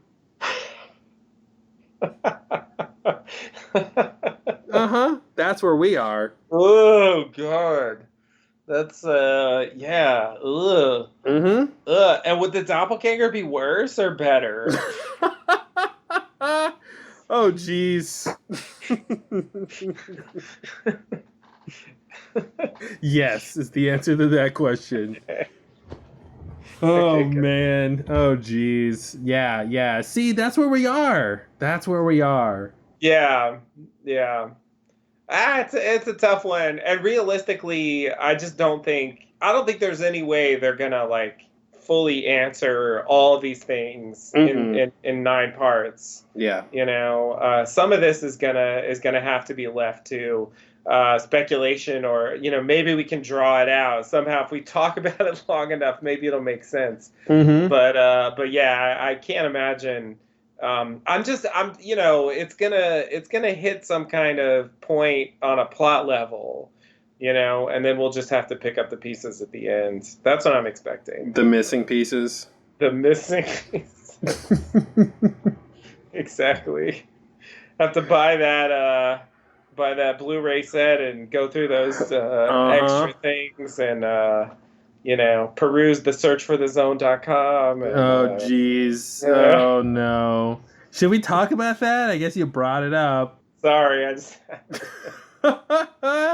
it just seemed relevant in terms of outside materials kind of helping, because with the original Twin Peaks, there's stuff like, like you said, the missing pieces, but also like the script. There's the tie-in books. There's all that kind of outside the show material that can maybe help or maybe not, understand what's going on. Yeah. In terms of certain mysteries. Oh, and there will be another Mark Frost book as well after the show's over. I did hear about that. So that might help or make things worse. We'll see how that goes. And he's back. Damn it. Fuck you, Mark. Stop. Why did you do that? God. He said, didn't he say it would make sense with this season? He did. All right, still waiting. We're any day now. Any day now. I'm sure it's coming. Okay, so do you have any further thoughts on Duncan Todd? Duncan Todd. No, I think waiting to see what the end game's going to be there with his storyline. He seems like he's the middleman with all this stuff. At a certain point, I think Mr. C's going to have to clean up behind himself with all these like loose ends and these people who knows his plan and stuff. So right. Duncan Todd might be killed at a certain point. Or at least in the crosshairs. Yeah. I mean, he's already under threat, basically. If he doesn't get it done. Well, here's the obvious question: is what is the thing that he needs to do that he hasn't done yet? Oh, well, I'm assuming it's the thing that we've seen him try to do, which is kill, Cooper. But what does that mean? Like, he's got more hitmen to call or something? That would be my assumption. I mean, now that Ike is Mm-hmm. indisposed, yeah, I assume he's just I mean, this gonna. is talk about contingency after contingency. I mean, It's it's level 3 now it's out or of 4 or control. something. Yeah, yeah. He's gonna do a lot. But yeah, I mean, maybe he'll like escalate it, or I don't know. Mm-hmm. Send in a team. Yeah, I don't know what the plan is, but yeah, I'm assuming that it's the same old plan. Because as far as I know, that's all he's done. If Mm-hmm. the original scene was about Lorraine, then that is all he's done. Yeah. Now, is he at the casino or is he just at some place in Vegas? I assumed he was at the casino, but yeah, I'm not really sure. Mm-hmm. Because I'm wondering if maybe that's a way to get Dougie back to the casino. If Duncan Todd, because I feel like at a certain point, Duncan Todd's like, I'm gonna run out of people to hire. I'm gonna have to kill this guy myself. Like, if like, Right. so maybe he Yeah. like wants to lure Dougie back to the Now casino. he If better not be at the same casino, because that's gonna be weird. It's gonna be weird if, like, does he know that Dougie came in there and like won a ton of money? You know what I yeah, mean? that's weird. Yeah, that's weird. That's why I feel like he can't be at that casino if I he's mean, at a he wouldn't casino. necessarily know every person. I mean, I don't even know what his job is, so it's like it's hard to know. Like, I agree. They're like, there's no good reason why he would know, but mm-hmm. it just seems clunky if that's all going on like downstairs Yeah. while he's arranging to kill him. It's like Mm-hmm. it could have been really Or easy. Just have them or bring him up to you. or or because he's at the same casino, he's gonna find out that Dougie was there, and because he won the thing, like, Right. hey, be on the lookout for this man. Why? He won a big jackpot. Oh, that's the guy I've been trying to kill. I could Right. see that happening. It could happen. It could happen. It's a good point. It just seems weird, but we'll see. Ah, That's not a reason why it won't happen. if it seems weird, it probably will happen. Yeah, that's fair. All right, we can move on. Okay. So we go back to Hutch. Hutch shows Evil Cooper a Hutch. yeah, Hutch. He's Hutch. Hutch shows Evil Cooper a bag that's real good. We don't see what's in it. And he gives it to him, and there's also like a box there. He's just giving him stuff. Presumably guns are involved, but Mm-hmm. we don't really see. So it's stuff. He gives him some stuff. That's good. Evil Cooper asks Hutch to kill Warden Murphy, and then to kill 2 in Vegas. So this is a little weird. I guess Evil Cooper is making his own extra contingency plans. Mm-hmm. Mm-hmm. Like if Duncan Todd fails, then Hutch will come through. Mm-hmm. Um, Or it's like I was saying, he's like, yeah. Well, I guess. Well, I was thinking of Duncan Todd being one of the two. yeah. I think that would make sense. Yeah. So yeah, I guess if Duncan Todd fails, then he'll kill just like the first thing was like Mhm. Lorraine fails, so Ike has to kill Lorraine and Dougie. Yeah. So now if Duncan fails, then Hutch has to kill Duncan and Dougie. Nobody can kill Dougie though. Like, yeah, like it just won't work. impossible Yeah. to kill. For some reason, he does have supernatural help. I think that partially Mhm. helps. Mm-hmm. Right. And the warden, of course. To make good on his threat. I guess he, realizes that Warden Murphy betrayed him because of what happened with Ray. Mm-hmm. Although I wouldn't be surprised if he wanted to kill Warden Murphy anyway, just because he's Yeah. that kind of evil character, and that's Yeah. what they tend to do. Hutch asks Chantal to give Evil Cooper a wet one. She wants more, but he Evil meant a glass of water, right? Cooper, yeah, that's a wet one. Here you go. It's a wet one. Oh, Cooper's really dirty. He means one of those wet ones, those little baby wipes, you know? That's what he meant. Yeah, I wanted to talk about this scene in the context of Chantal. The Chantal texts. Didn't work. Sure. She's so lascivious, and I'm like, is this, like, what's the deal? Like, like, I'm having a hard time formulating my question. What is it about Mr. C that's so insatiable? Besides the hair.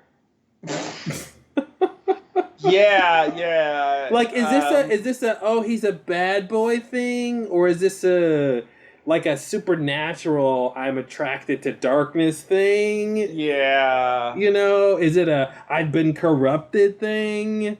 Or is it just, you know, she's a free-spirited woman and she's in charge of her own sexuality, and, you know, or something innocuous, you know, like Right. Yeah, that's a good point. I'm not sure what we're supposed to think among those options. I will point out that Daria was also like in a state of undress when he goes into her room, and I think she greets him like, "Hey, baby," or something like that. It's kind of implied they were having some relations as well. Now it's possible, you know, because of the thing with Ray. I mean, it's possible Daria was just doing that to, like, you know, get close to him and like get his guard down and like get him in a compromise. You know what I mean? So maybe she had a strategy. It does seem like Chantal is not doing this for strategy. There's also Jane, right? Hastings. Is it Jane? Mrs. Hastings, the wife. Phyllis. Yeah. Phyllis, Jane. You know, same thing. Yeah. You know, there was something alluded to there too. You're right. Yeah, there was a whole extra thing. Oh God, right? I know that makes 3. Ugh. Yeah, and in her case, she also seemed like a willing collaborator. Mm-hmm. But also with the darkness thing too. Yeah, there's a thing there about it being a secret, and there's, you know, it's mired in whatever complicated double crossings going on there anyway. Right. Yeah, but it does feel to me like there's some kind of, I don't know, some kind of extra, like there's something that draws people to him, at least maybe a certain kind of person.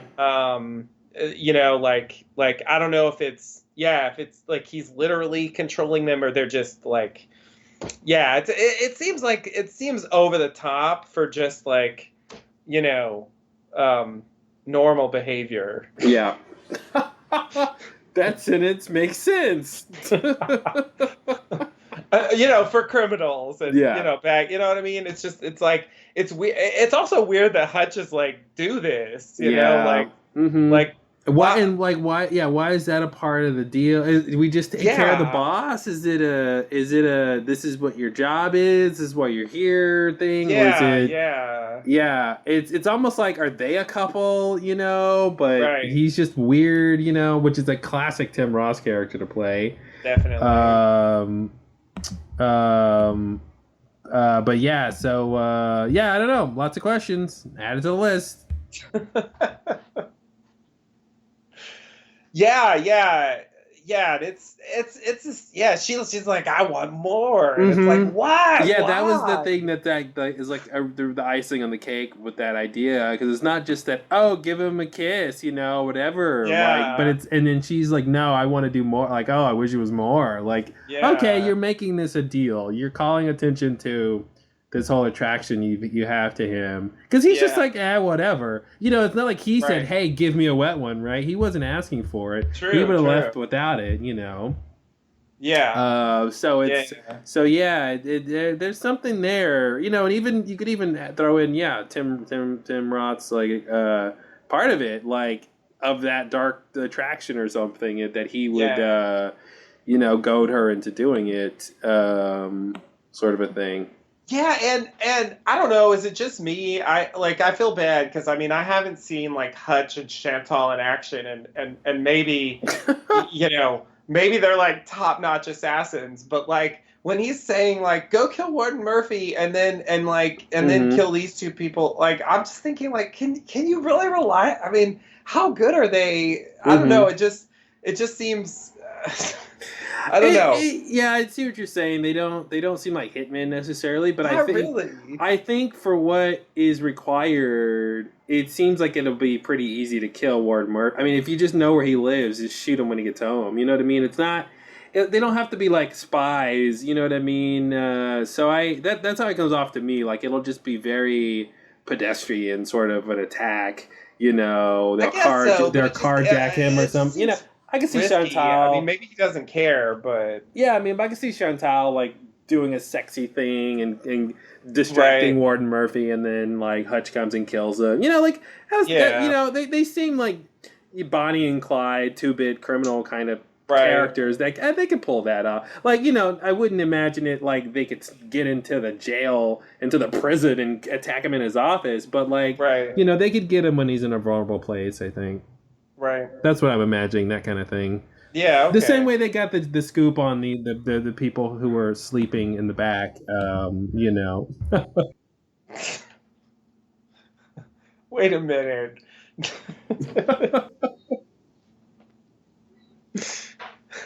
Oh man. uh, okay. So, oh, sorry, I didn't quite finish the scene.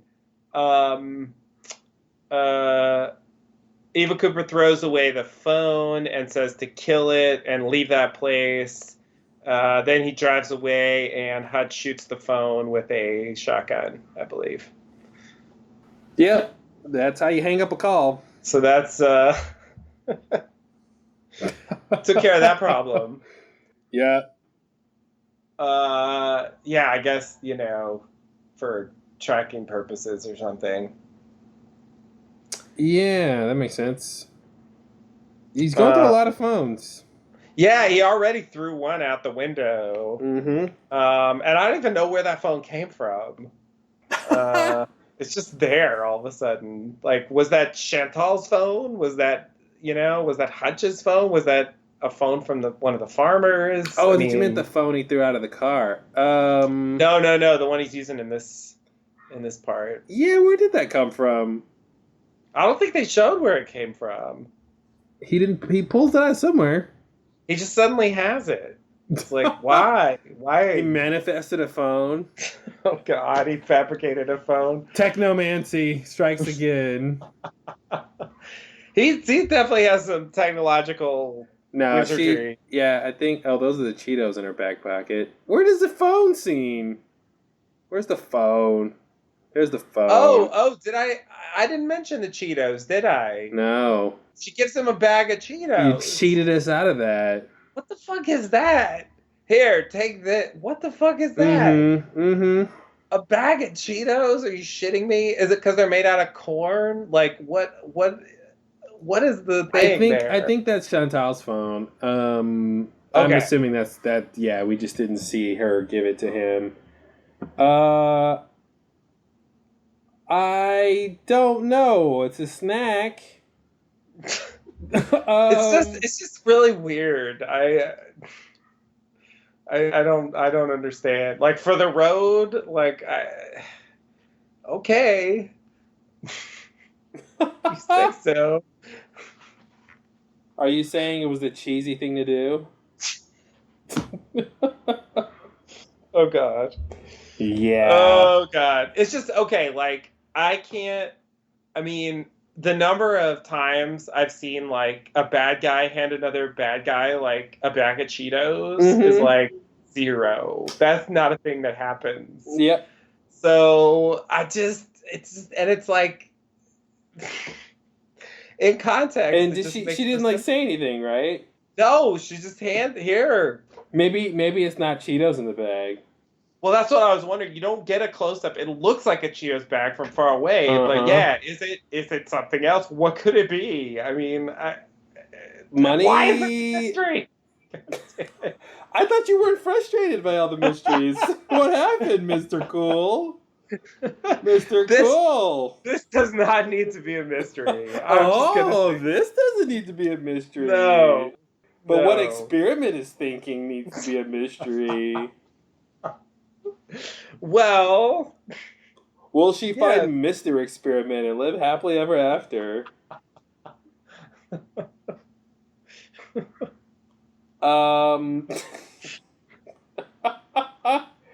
Now I have to think about the sexual orientation of Experiment. 'Cause I'm like, I don't know if she's straight. Hey, exactly. Yeah. Oh man. She puts the E in LGBTE.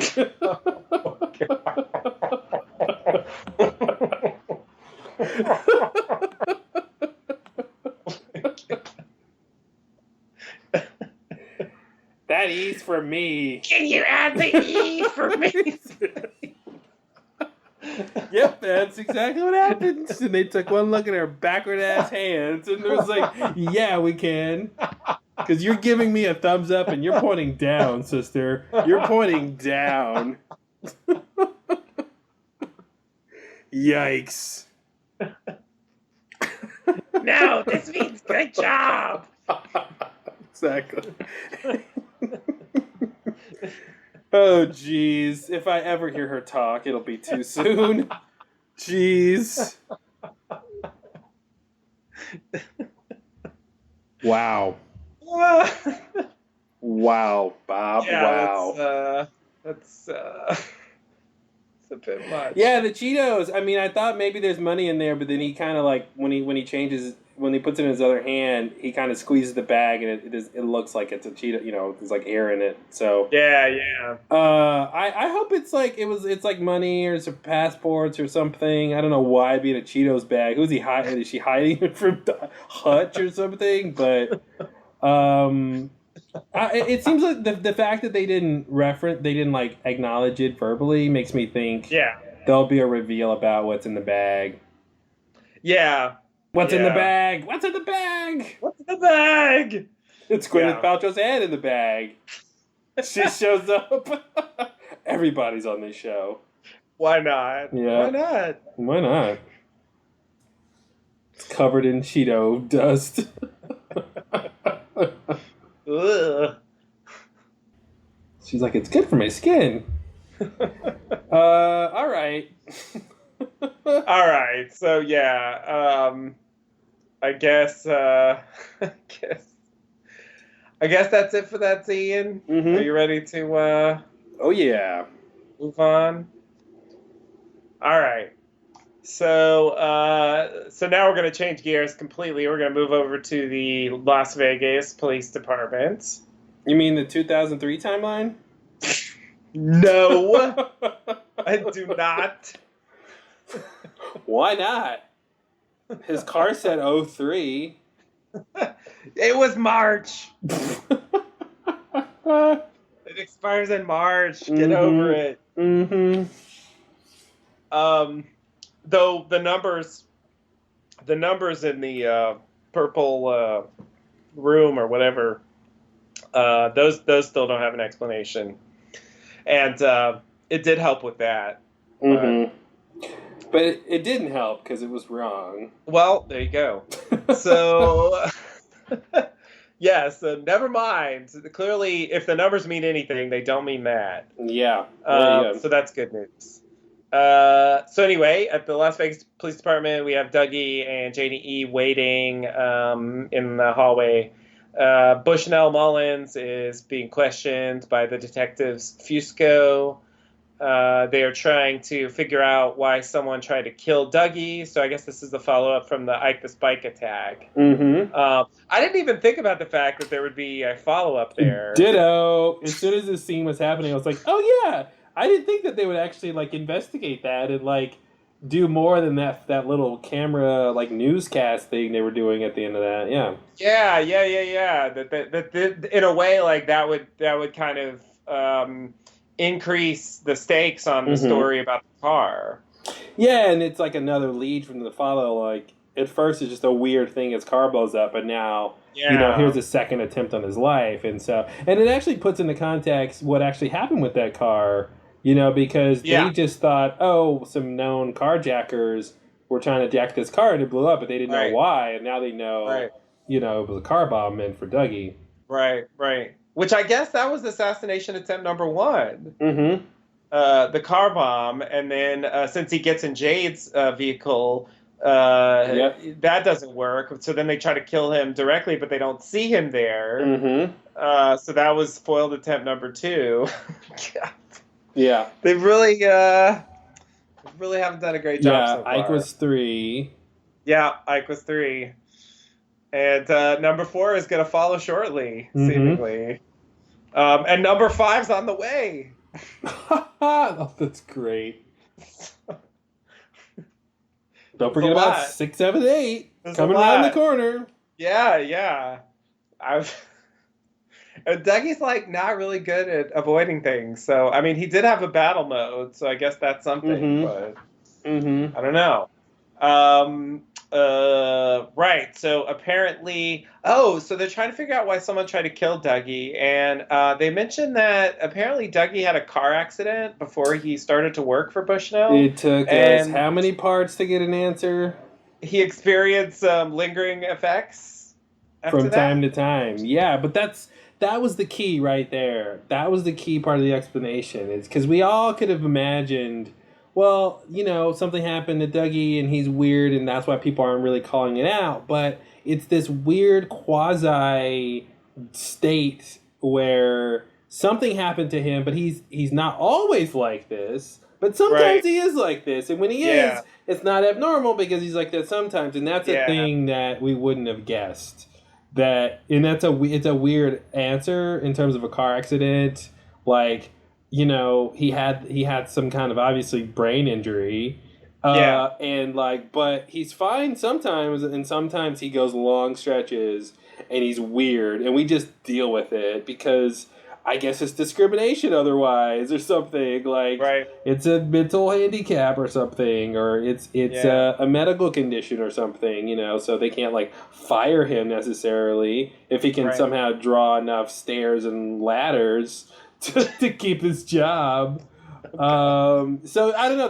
That reveal was long time coming, but also an interesting middle case where it's kind of half what you would guess, Right. Yeah. Well, Jamie E. Kind of alluded to Dougie having episodes in a previous part. So yeah, there was some indication that he had issues along these lines before, and I think this makes it completely clear, I guess, what that was, and what they thought about it. But here's the thing, though.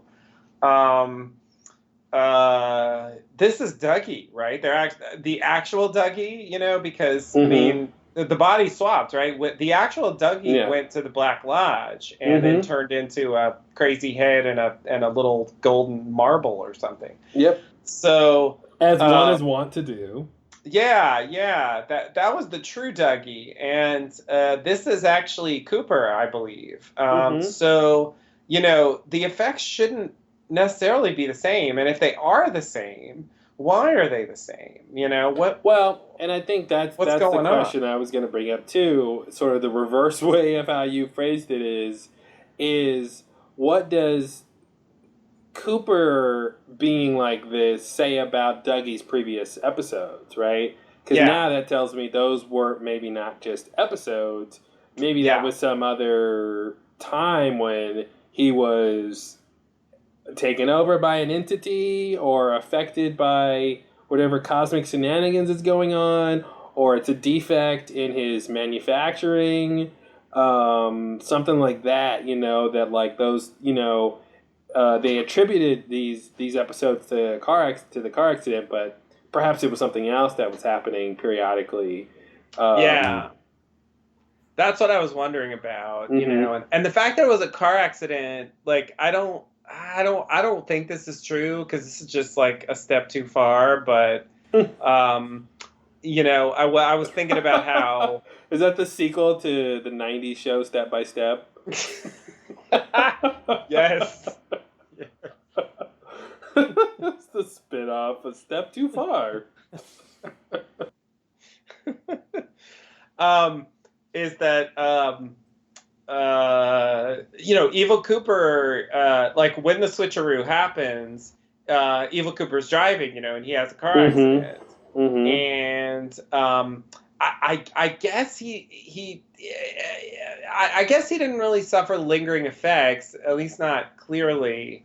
But it definitely severely disoriented him. And I was just wondering if some kind of, I mean, that's why I say it's going too far. I mean, it's going too far to say like the switch was going to happen earlier, whenever this original car accident happened, and like it was aborted or something. And but like the fact that it was a car accident made me want to connect it to that whole event, since that was also connected to a car accident. Even though there's no particular reason. I mean, car accidents happen all the time. There's no particular reason why it has to be related. So now you go back to it is 2000. 2003 is a thing, and the 3 that he was going to go out of was 2003 Dougie.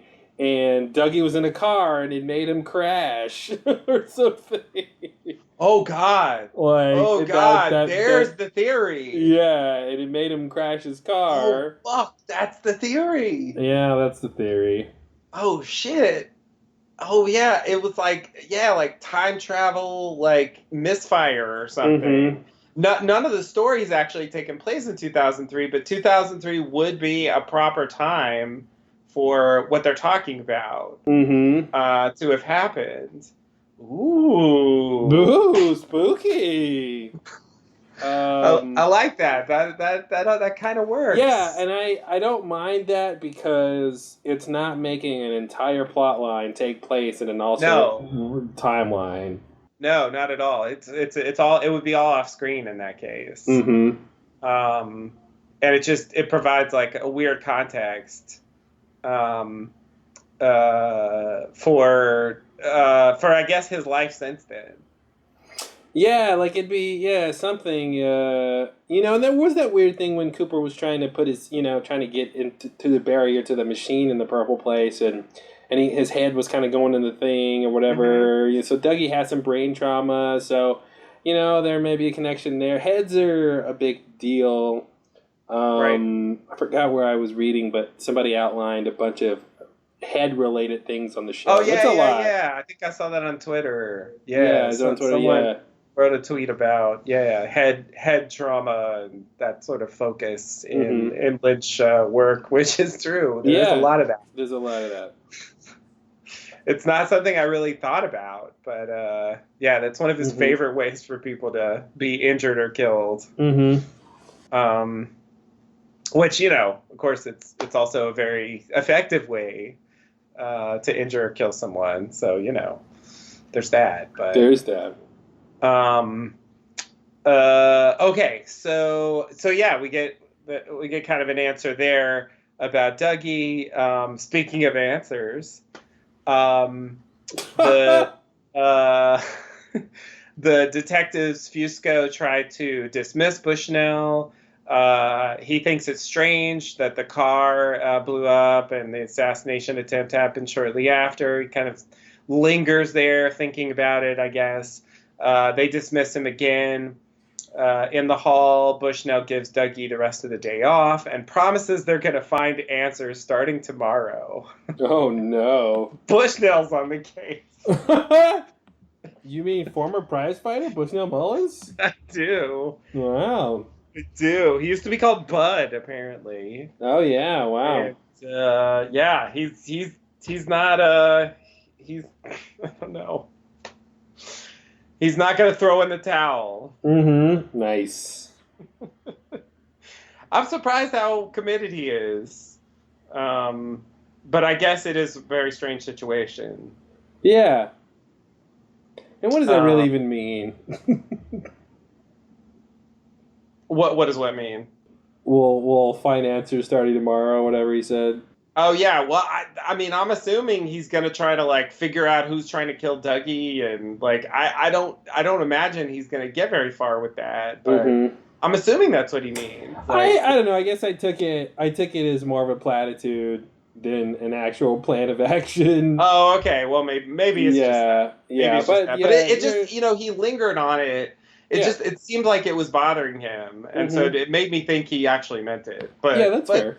you know, we'll see how sincere old Bushnell is. Mm-hmm. He was mulling it over, Oh, jeez. Sorry. Uh, um. So, are Okay. there only 3 Fuscos? Yeah, 3 Fuscos. Okay, I thought for some reason I thought there were Only four. three? That's I not enough. know, I How know. For many some reason fucking I thought there were Fuscos do you want? four, and I thought like one was missing, and I was like, why is one missing? I'm missing Fusco. No. Yeah, Fusco No. T Fiasco. Fusco, D Fusco, and Smiley Fusco. Oh, jeez. Those And he Fusco. never smiles.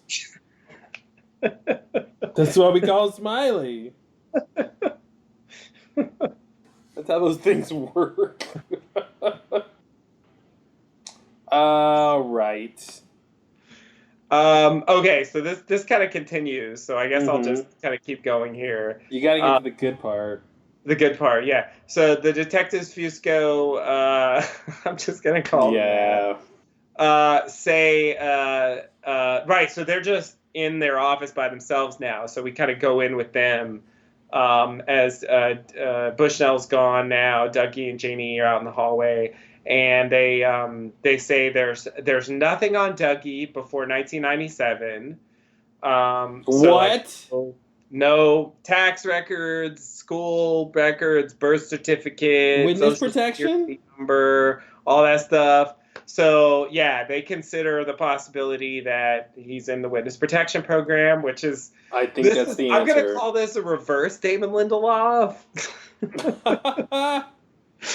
Because the David Lindelof version would be they're like, oh my god, maybe he's a manufactured person from another dimension, Mhm. and then it turns out he's in the witness protection program. Mm-hmm.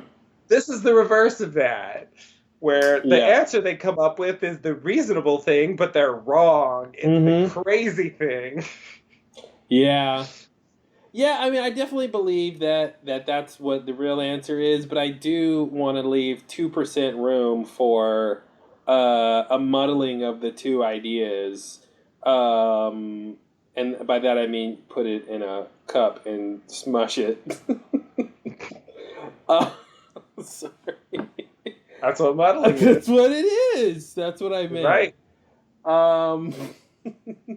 And that it's some weird hybrid. Like, yes, Dougie was manufactured, but it was also a witness protection at some point.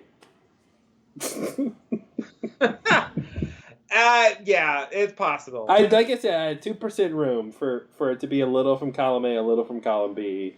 But I do think that it's mostly the answer is what we think the answer is, which is that he was manufactured in 1997. That's what I'm taking this to mean, which would be basically 5 years after the events of the original series. Maybe a little more than that, but so he didn't. So like, assuming Evil Cooper did it, which I'm still assuming at this point, he didn't do it right away. Yeah, he did. I don't know what else for several years. And then maybe he worked on figuring out how to do it. That's the thing I thought was interesting with knowing this timeline here of 1997 is like the idea of like, okay, was creating Dougie the first thing he thought of when he left Twin Peaks? Did he, so you get this sense that he had this like 5-year sort of period where he was doing something, maybe learning how or getting the tools out. Although there was the Rio stuff. There was the Rio stuff, and I think it's not unlikely though that the Woodsman created him or a Dougie to like help Mr. C. Because I just don't. As much of a bad guy as he is, he doesn't. I'm just not really convinced that he.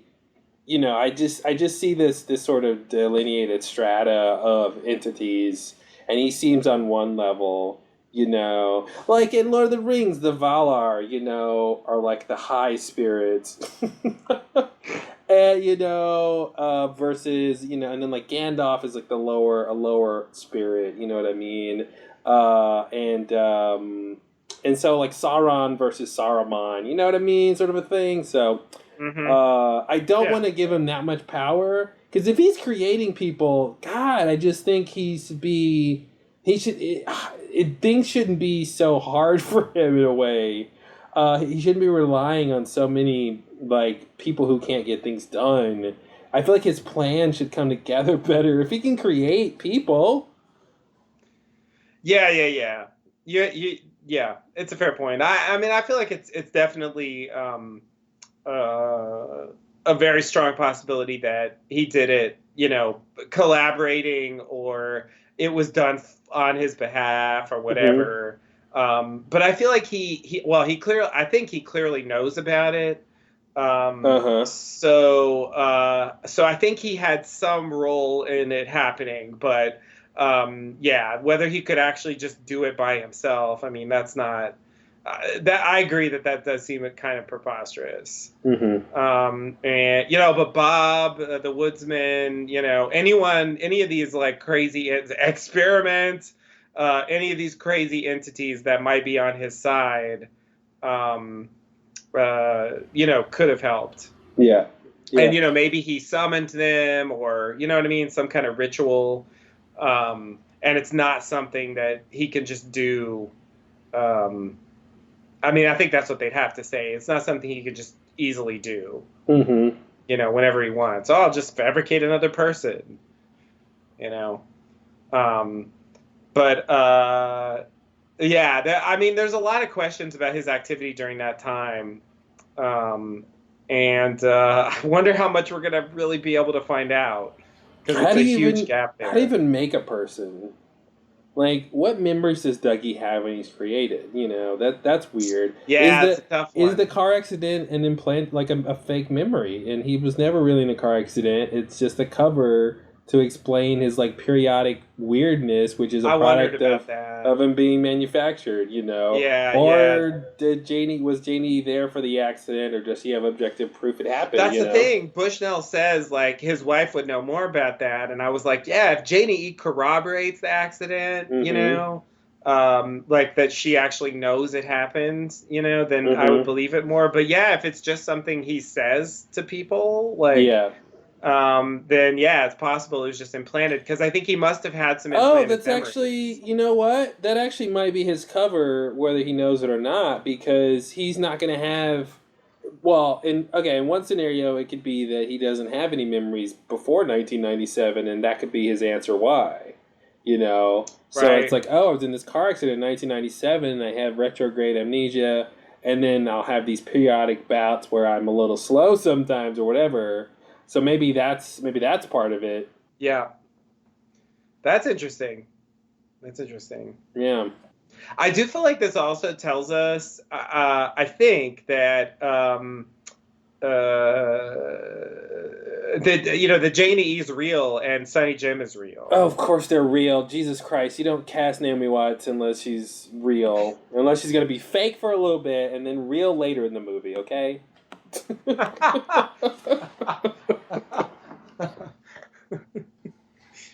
If she tells you her name's Diane, she's lying, all right? But yeah, and I did want to say another thing about that. The Dougie, if it is that he says or he thinks or he knows that he was in a car accident and that he doesn't have any memories before 1997, that actually helped me a lot with the question of what memories does he have when he's created. Would they need to give him this fake backstory where he remembers some childhood that he never had, and that clears that up completely. If it's like, oh, he's created in 1997, he can only have memories from his life right after that, that he creates on his own like any normal person does, and that he wasn't born with some sort of cache of fake memories that he goes back to. Like, that would be a nice way to cover that up. Yeah. That's a good point. So they say there's nothing on him before 1997. they don't quite go so far as to specify that what they have on him from 1997 is like some kind of car accident report. I think that would tie it together, because I think that makes a lot of sense. And maybe that's what we're meant to understand anyway. But I was making it more complicated in my head. Like the accident was an extra thing that happened later. Yeah. I'm trying to smooth it out and combine the two things. It works pretty well, I think. I mean, I could totally believe that. Yeah, it just solves that problem of like, how do you give a manufactured entity enough memories to be convincing that he's been alive, for longer than he has. Right. Yeah. Okay. Okay. Yeah, so they consider the witness protection possibility. One Fusco mentions he's going to run it by someone at Justice. So I think that's setting the stage for finally, if like the news report doesn't do it, it's setting the stage for possibly the FBI to find out about Dougie. They just found out about Dougie's ring. Yeah. In this episode, and if he makes this call and that's the piece they need, because they're gonna know the name Janie E or whatever to Dougie, but they don't know who those people are or where they are. Exactly. And I was thinking like maybe she's Janie E just because like she'll be easy to find, but they haven't really brought that up. So maybe in Twin Peaks world, like Janie E is like it's just a name, a common name. You can't necessarily do anything with it. Yeah. But this provides a path. Yeah. To bring the FBI like up to speed on this storyline. Yeah, and I was very happy to finally hear someone say her name out loud. The whole Janie E thing. Oh, yeah. Just to make sure we're saying it right. Yeah. No, it's how else would you say? Who's to say? So then they laugh about a taillight and decide not to talk to Dougie or Janie E again. One Fusco has an idea, so he brings some fresh coffee to Dougie and takes Dougie's old cup. He puts the cup in an evidence bag and gives it to a character who is called Desk Sergeant to run for DNA and prints. Desk Sergeant mentions that the palm print on the gun came back, matching Ike the Spike. And they found him at a motel. So Fusco says to let the Joneses go, and presumably they're going to go after old Ike. Yeah. Much like the bad joke, never mind. I thought this was interesting. It gets the whole fingerprint idea. So it's weird we're gonna like go through this whole fingerprints again, and now we know what's gonna happen. It's gonna come back and it's gonna be regular Cooper prints, right? Yeah. And then they're gonna tell the FBI, hey, these aren't the prints for Dougie Jones. These are the prints for Cooper. And are we gonna get like is Dougie gonna have prints on file to where they can compare it to Cooper's? And like his finger is gonna be something weird, or like it'll not the spiritual finger will be reversed, but it'll be like the origin finger or something, or the I don't know. What are all the different fingers? Oh man, yeah, we gotta find out what all the fingers are. Yeah, what kind of modality is he using to determine those fingers? So it seems Eastern. I don't know what the finger theory is exactly, but that's interesting. I didn't really think about Dougie's prints, like the actual Dougie, because you're right, that probably will be an issue. But with all this, I mean, somebody's got to find out about this, and hopefully that means something will happen here soon. I'm surprised, like, I guess, like, I didn't even really worry about the fact that like a chunk of Ike the Spike's palm was on the gun in terms of like does that mean they're gonna go after him? Like I just didn't even really. I think we talked about that when it happened in the last podcast. I think Did we? mentioned that they would use that print. Yeah. I think we talked about that.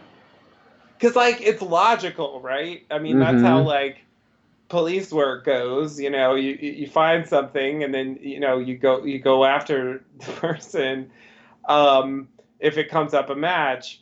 But I'm just surprised they're spending time on that. Like, why does it matter? I don't understand. Well, they probably need to take Ike off this table in terms of being a threat to Cooper. Is that the key? I mean, but it sounds like he wasn't going to be a threat anyway. He was like leaving, he was calling the whole thing off. Yeah, there's some reason why. I mean, maybe he will talk about who hired him or something like that. And that's what I'm wondering. I feel like there's got to be some extra part to his story that is why they're going to the trouble of like doing a whole sequence about him getting arrested. Yeah. Because that's, I don't know, it's surprising. I just didn't expect. I guess I should have, but I didn't expect Ike the Spike to come up because I just thought like his thing's over. He failed. The end. And maybe like Duncan Todd. Like I would probably assume that Duncan Todd's gonna send someone to kill him, and then try to kill Dougie. Yeah. A lot of killing going on. A lot of attempts. All right. So you ready for the next bit at the police station? Yes, the good bit. Finally. Okay. So I thought there was some good bits there. There's All right.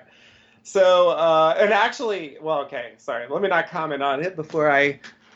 So Dougie stares at an American flag and starts to hear "America the Beautiful," I guess, in his head. Is that what happened? Yeah, or is it just on the soundtrack? It was very, this aired very close to 4th of July, and I thought, man, if only it had been the weekend before the 4th, it would have been perfect. Weird patriotic scene. I don't think I've ever seen Lynch do something like this. This is like, threw me completely. He's like really fixated on the flag. I thought Mike was gonna show up. I thought it was a classic Mike showing up time, like with that wider angle and yeah. I was looking, when they did the shot, I was looking and I was expecting Mike. I was looking for an electrical outlet. I'm like, oh, let's see if the theory holds up. If Mike shows up, is there an outlet? Yeah. And I didn't really see one, and I was like, well, maybe he'll show up anyway. Yep. But none of that's what happened. But then he didn't show up, but then there is an outlet. So right. It's still kind of connected. Yeah. The outlet was just kind of off to the right. So the next thing that happens is a woman walks by wearing red high heel shoes, and he gets distracted by those. It kind of draws his attention away from the flag, and then he fixates on an electrical outlet. Yeah. And that's it. That's all she wrote. The end for Dougie in this particular part. Yeah, so you're assuming that he's getting some sense of the socket he went through when he looks at that thing? That was my assumption, that it's it's triggering some kind of memory of that event. Which is weird because it didn't look like a socket when he went through it, right? Or did it? I think it did, didn't it? Was it like two slits? I thought so. It's been so long. I know the whole main machine didn't look like a socket, but yeah, when he actually was going through it in the purple place side. No, he didn't did he split into two pieces? Did he just come through one? Yeah, I don't remember what it looked like. Maybe he split into two, and then his legs are split, and then the shoes fall off. Now I forget what it looks like. That's how long it's been, folks. Yeah, that was kind of a long time ago. Yeah, wow. It was like back in May. Yeah. So anyway, yeah, I was just wondering how plausible that would be because he obviously came through a socket in Dougie's place or the house they were at, but he didn't actually necessarily see that because Right. he was manifesting. Right. A little busy, preoccupado. So anyway, yeah, I thought that was interesting though that caught his eye, but again, it does kind of go back to the Mike thing because he, has been seeing Mike in those circumstances with an outlet. Right. So I'm curious which one it is. It's a little bit of both or not. But yeah, just in general, the bigger idea being like he went through a socket. And what does that mean though? Is he gonna? I mean, that's what's so weird about this whole Dougie phenomenon is and it's interesting. It just dawned on me how it kind of goes back to like Sunset Boulevard, with the whole silent movie idea, and because he's doing silent acting, and Right. like you're trying to just discern what's happening internally from these silent moments that he has of you think he's maybe understanding or processing, or maybe nothing's happening inside. Right. Yeah.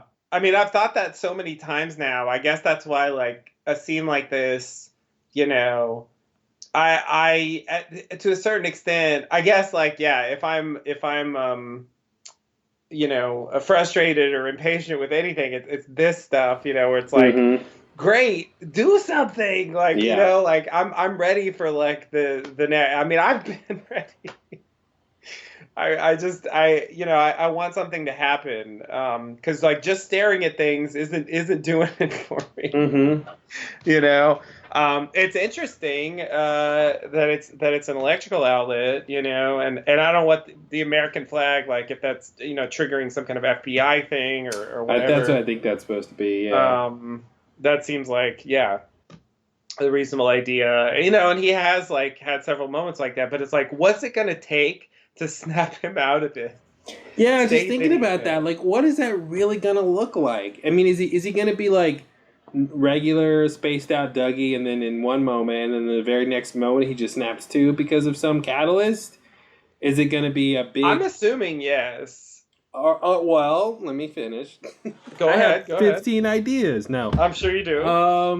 I was just thinking, or is it going to be like a bigger ordeal? Is it going to be some, like he's going to merge with Bob, or Mr. C, or he's going to go to the Black Lodge, or he's, is it going to be some big actiony thing that's going to do it? Is it, or a smaller actiony thing, like another action, someone tries to kill him and he, or maybe, hurts Janie E or something and that snaps him out, and I'm thinking he sees Gordon and Albert again and Diane, but now I'm thinking like that might not even snap him out of it, I mean, I've been disillusioned about what would get him to snap out of it since the coffee didn't work, right? And like, okay, maybe cherry pie, that's the other thing, but it just seems like, yeah, what could really do it? And I guess we don't know. And Mike was like, "Wake up!" I mean, Mike's like, basically seeming to say, if he's correct, that Dougie Cooper has all he needs to wake up already. There's no like thing he needs to get or do. So what? So the thing is, we don't know what's depressing him. What's depressing his inner Coop? Right. It's unclear what that is. And it's like it didn't seem like it, but that it didn't seem like Dougie was in the middle of an episode when they switched places. No. So it's so that's weird. Yeah, I don't know. More questions. And Cooper, aside from the fact that he was in a crazy world or whatever, I mean, he seemed much more in control of his own thoughts and actions. He was completely, mostly regular Cooper until he went through the electrical socket. Yeah. Yeah, it's like we didn't get to see the Cooper we know because like he didn't really have a lot of normal people to interact with. You call it Nido unnormal? Sorry, Naito. Nah, you didn't. Not don't do that. Yeah, I'm like, why does she even have a name? This guy's Death Sergeant, and she Right. gets Nido, and she's fucking flying through space for all of eternity. Yeah. And she's Yeah, I either don't happy know. about that or she's sad about that, and I don't know which one. I don't know either. What was she trying to like fuck up Cooper's return, or was she trying to help him? Yes. Like I really don't know. Mm-hmm.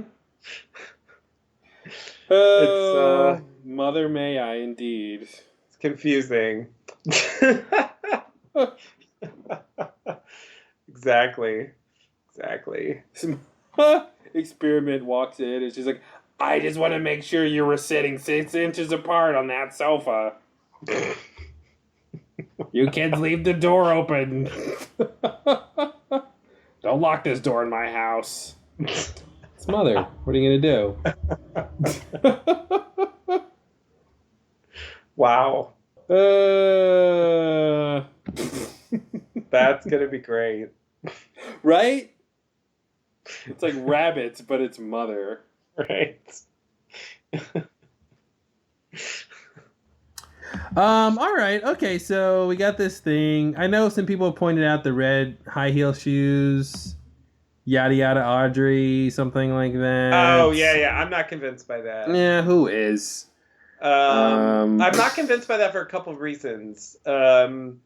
First, well, okay. I mean, the main thing is that in the pilot they have this scene where at her locker she changes shoes into some red high heels. Mm-hmm.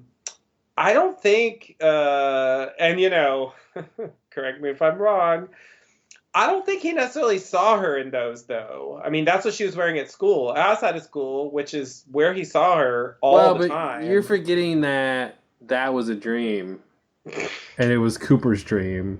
Oh, so therefore, yes.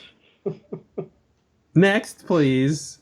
And I just think, I mean, Audrey's just kind of a random touchstone. I mean, if it was something, I don't know, something more specific, specifically Audrey related, like if someone like tied a cherry stem with their tongue, Mm-hmm. then I would say, of course, he didn't see that either. But Well, that was also a dream.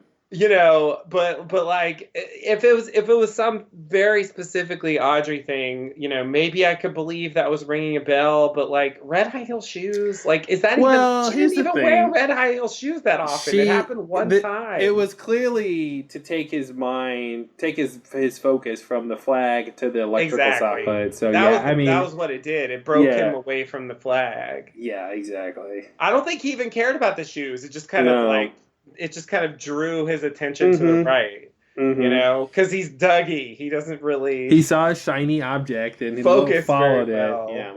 Yeah, exactly. Yeah, but the electrical thing, like that, he focuses on that clearly. Yeah. Like that draws him in. Because that reminds him of Audrey. That exactly. You look like Audrey. Because much like, she's hot like the electrical socket. Yeah. I mean, a lot of people have mentioned, and I do think it's surprising that we haven't seen Audrey yet. Well, there's a lot. I mean, Audrey and Big Ed are still. And Big Ed. In the. Are those the big one? I think those are the big holdouts. Mm-hmm. As far as the With cast son Nadine briefly is likely to appear. Yeah, in terms of the main cast that's been in like the promos that I've unfortunately seen, Mm-hmm. those are the two. Yeah. And that owl that was in that picture with the rest of the cast. So I'm expecting a big ass owl to show up. I mean, I feel like they owe us some more. Like James has got to have more scenes than that one scene. Mm-hmm. Where he doesn't even get to talk. They just You're talk still about cool, James. You're still cool. God, that whole James thing. will never not be cool. Legends never die.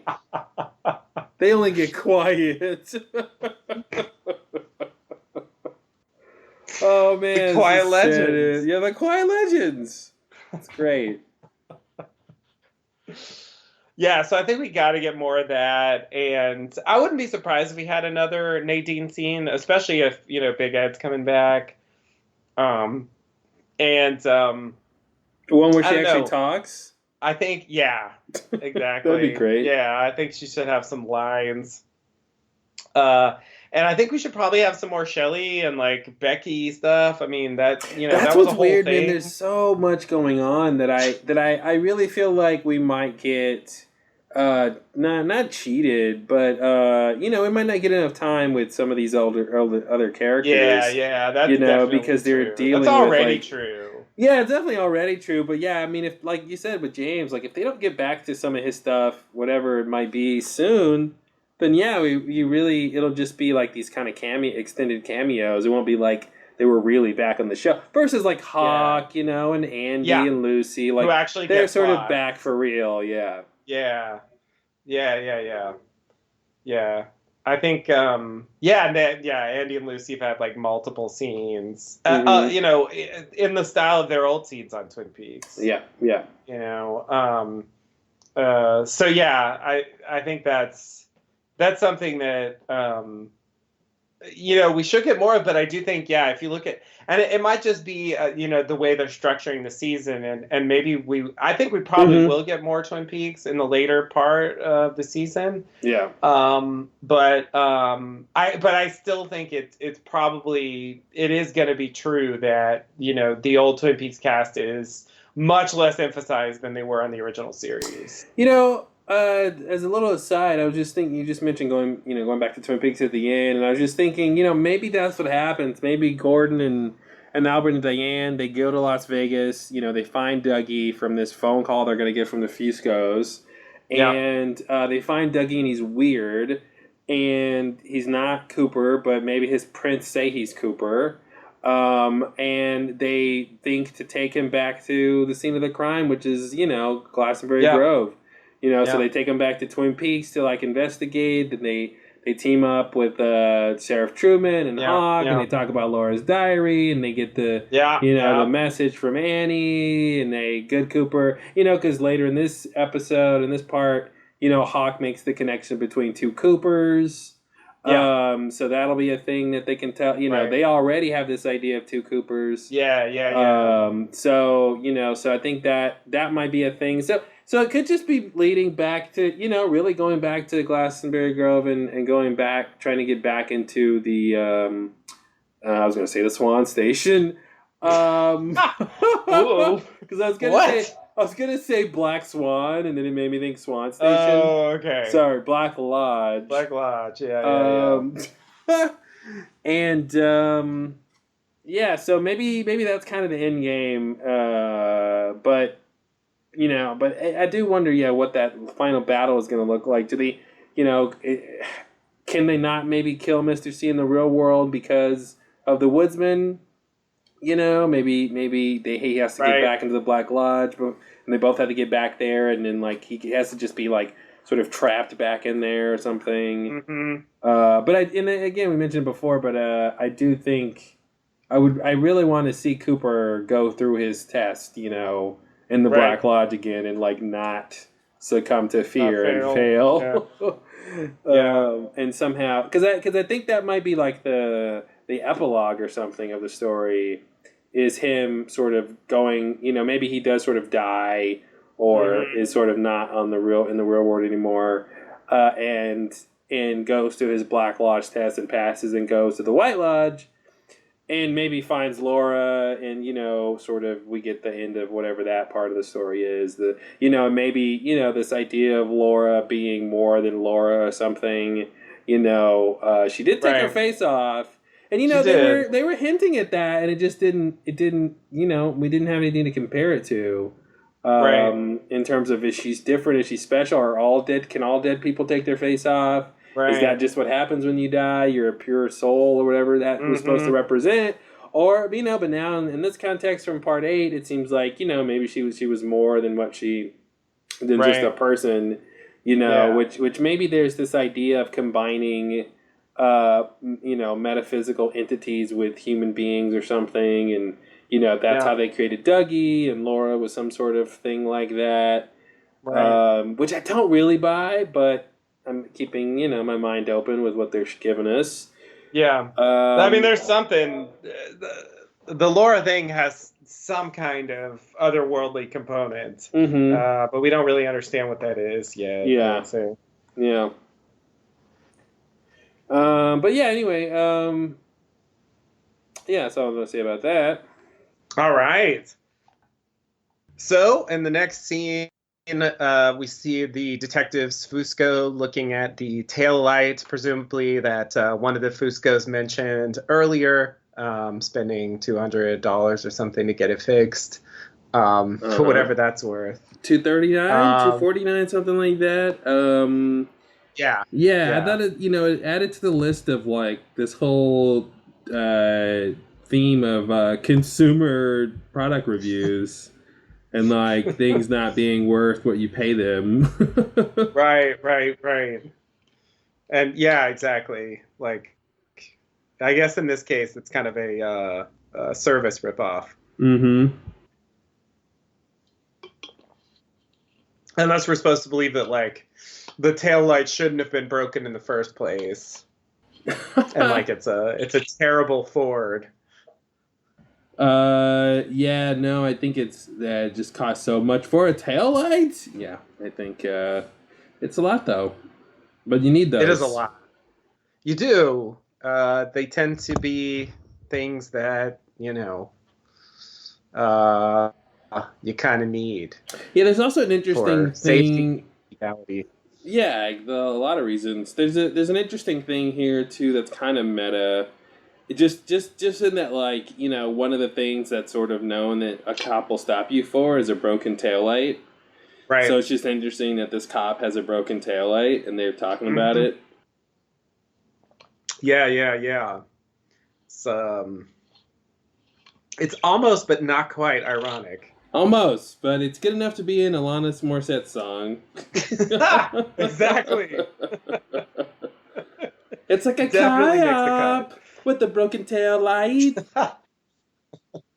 It's like, really? Is that ironic, Alanis? Is it? I love that she'll never live that down. She's gone on to make I know wonderful songs after that, but still somehow. Yeah. It was a huge hit in its day, and when it's so popular, you hear it all the time, and it's focused on this particular theme. It just kind of draws your attention. I mean, especially because like irony is not something that you hear about a lot in songs. I would say. So yeah, it stood out, and yeah, it might be a bit unfair, more than a bit, but yeah, I definitely. I think it's ironic how unfair it is. Ooh, don't you think? Don't you? I really do think. God. Yeah, I really do think. Oh, the 90s. Oh, the 90s indeed. That's our next podcast. Oh, the 90s. I mean, Twin Peaks. Yeah, right. Yep. Just saying. Yep, you're right. All right. It's relevant. See? That wasn't a tangent. This isn't a tangent. Mr. Podcast, home of zero tangents. Am I who now? Magritte. This is not a tangent. Yeah, with the picture of a tangent. Exactly. Yeah, Magritte. He's Magritte. All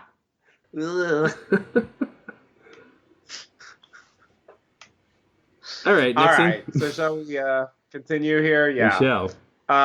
So then we go to the motel. We see Ike the Spike in his little room. He leaves a message for someone named JT and says, no cigar, taking medical leave. Speaking of no cigar, here's Magritte coming back to Magritas. Oh, yeah. That weird. That's really weird. That's how superstitions start. Strange coincidence. Yeah, who's this JT? I swear, added to the list of mysteries. You know, if he was like DT, Duncan DT, it would Todd, have been simple. Like, hey, everyone's favorite DT. But like, yeah, no, we have like a new person. there's an extra character. Uh-huh. And it's not even Roger. Like, Mm-mm. I don't know who this could possibly be. Um, I mean, we saw the envelope, right? He took the envelope out. Duncan Mm-hmm. Todd did, right, with the dot on it from the safe, and then we saw it get delivered at Ike Spike's room. So, Yeah. you know, he definitely got his orders from Duncan Todd, but somehow I guess he Maybe, reports to some character named JT. or the simple Occam's razor is it's an alias, and Duncan Todd is like, hey, call me JT. Oh yeah, yeah, it Could be that.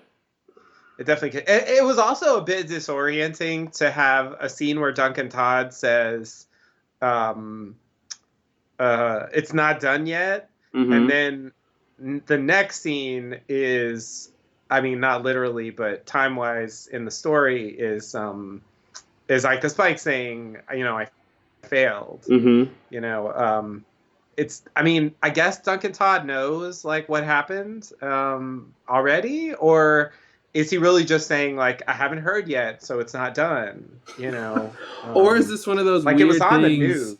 Or is it another thing like with Diane and Mr. C and the text message and the scene sort of playing in reverse order? Because he's Right. been trying your cell, and I think we saw he had a cell phone, right? Didn't Duncan Todd call with the cell phone? He had a phone on his desk. I think there was a phone on. No, when Mr. C called, he was on his cell phone. Oh, okay, yeah. Yeah. He got it out of the drawer, if I remember correctly. Yeah, And you're so it's interesting that if he was leaving messages for Duncan Todd, it's interesting that they're like this full or whatever, or he's not getting his messages. Right. And which is like, where else is he calling then? Right. So it's unnecessarily complicated. how many more mysteries can we have in I know. a scene? Like, you know, there's like 20 mysteries in this one scene with Ike the Spike. Yeah, it's ridiculous. I mean, I'm going to assume that again. I'm going to put this in the category with some of that other stuff where I'm going to assume this doesn't matter that much. Mm-hmm. But you know, it would be nice because we have enough to worry about if they could just make this a little more straightforward. I mean, it took them long enough to even say that, you know, Duncan Todd is actually taking orders from Evil Cooper. Yeah. You know, adding this extra layer is kind of seems unnecessary to me. Yeah. But on the other hand, like, I don't know if they've even named Duncan Todd on screen yet. Mm-hmm. So, like, I feel like the only reason we know, like, I would just assume this was him if I didn't know that, you know, that's not his initials. Yeah. I would just assume, he must be JT. Mm-hmm. You know, but you know, on a normal show where I don't have to watch the credits, like every show I've ever watched, basically, Mm-hmm. I've never had to pay this much attention to the credits. Well, maybe it's Duncan JT Todd, and they're just on a more familiar basis. Could be. His friends Could call him be. JT. JT, why? Who knows? It's a long story. Exactly. Well, we don't have time for. No, not now. No. So yeah, I guess medical leave because of his palm, presumably. Mm-hmm. There's a bit of a reveal about that. Yeah, which is interesting. That's a reveal. I mean, why is that a reveal? We know it's weird. We know to expect it. Yeah, it shouldn't have been like huge surprise. Is it the like comical thing of it being such a comically wrapped bandage? Maybe that was the point. Like that's the joke at the end. Yeah, that makes sense. So yeah. Shall we continue here? We see the detectives Fusco arrive, and there's some other police there, so they're really like going to take down Ike the Spike. Apparently, this is like a long time coming. Mm-hmm. Like the dialogue kind of implies they know who he is, they know he's up to no good, and Now they have proof. Now they have proof, exactly. So then we see Ike the Spike. It seems to me that he's checking out. I mean, he seems like he has a suitcase and he's like leaving. Yeah, he's trying to get out of there. Yeah, but he is cornered by the police on both sides. They say they have his palm print and also his whole palm, and he reveals a cast on his right hand, as we just said. And then he whimpers. Mm-hmm. He goes like, oh. Yeah, I almost thought was that supposed to be the bandage whimpering like his hand? Oh God, like Jerry Horn. It's like his appendage is speaking. God, that's weird. Sometimes, but didn't he make a sound like that when his spike like got bent? Am I crazy? Sort of. Yeah, he did make a comical sound. Yeah. Yeah. Like that's his weird thing. Like. Mm-hmm. Oh. Very weird. So they arrested Ike the Spike. I don't know where this is going exactly, or why this matters. I mean, is he gonna like give away JT / Duncan Todd? Mm-hmm. Is that going to somehow? I don't know. Like, it's hard for me to see why this matters. Well, Duncan Todd leads directly to Mr. C. So True. If they take in Ike and they make him confess or have a deal and he rats out Duncan Todd, then they can go talk to him about why he put a hit out on, Dougie / Cooper. Right. So I think that's the only thing I can think plot wise is it just it's kind of these breadcrumbs that are leading back to the main focus of the story of the big two characters, Cooper and Mr. C. So I think we got a little bit of that in where are they in Deerhorn? Gordon and the whole Buckhorn. FBI game. Are they in Buckhorn? Yeah. Sorry. Okay, Buckhorn. I'm thinking. Oh, Deer Meadow. Okay. Deer Meadow. Yeah. And the original Fat Trout Trailer Park. Yeah, right. It's just an empty field now. No longer there. Exactly. A lone telephone pole. Right. Indicates that it used to be there. Screams in the distance. Yeah, so anyway, so they've got, on that part of the storyline, they've kind of got, Gordon and the FBI team picking up those breadcrumbs that way. Right. And I think, now that they know Janie E., I think they'll soon get a hit on, Cooper's prints from the Fuscos. Right. So there's a lot more of, basic, detective work to be done here, which is kind of interesting. We're getting so much of this, science, CSI stuff. Right. Which is kind of nice. Which and was a part of the original series. Mm-hmm. Yeah. And Firewalk with Me, actually. Yeah. So yeah, I think that's what's going to happen here. Okay. Yeah. Well, I guess Twin Peaks too. Like in Twin Peaks, at the sheriff's department, they're kind of on the trail of the same general plot line. So yeah, it's definitely converging. But I guess I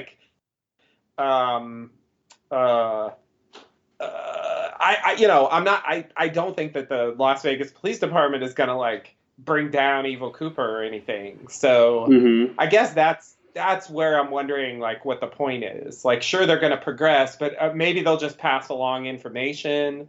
To I think when the FBI or something. Yeah, whenever the story is not about Las Vegas anymore, I don't think we'll see those guys. So I think they'll point the direction towards Mr. C. Maybe they'll have a picture of him and ask Duncan Todd, maybe Gordon and those guys will ask Duncan Todd, hey, who's the guy, who's your boss, and he points to him or something. Kind of like what they did with Major Briggs, with Hastings. Right.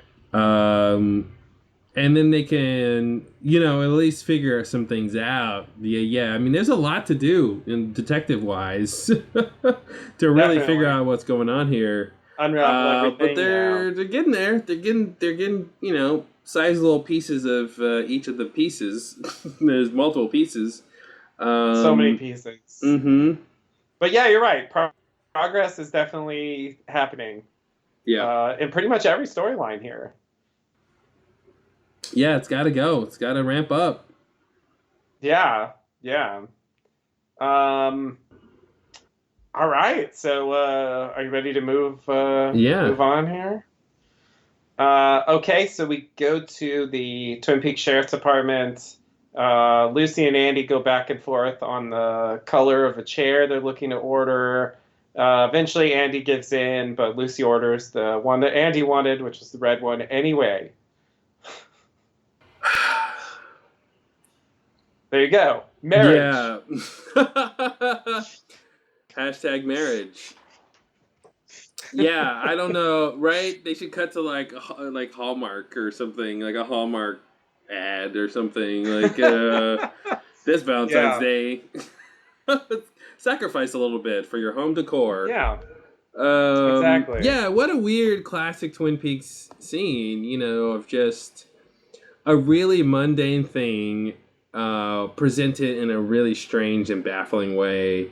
Like, they can't even order a chair online normally, you know? Right, it's such a weird thing to say. Like, they can't, hey, Andy, what color chair do you want? I don't know, Lucy. I like the red one. Andy, I like the beige one, but the red one's nice too. Same price. Hey, why don't we get the red one?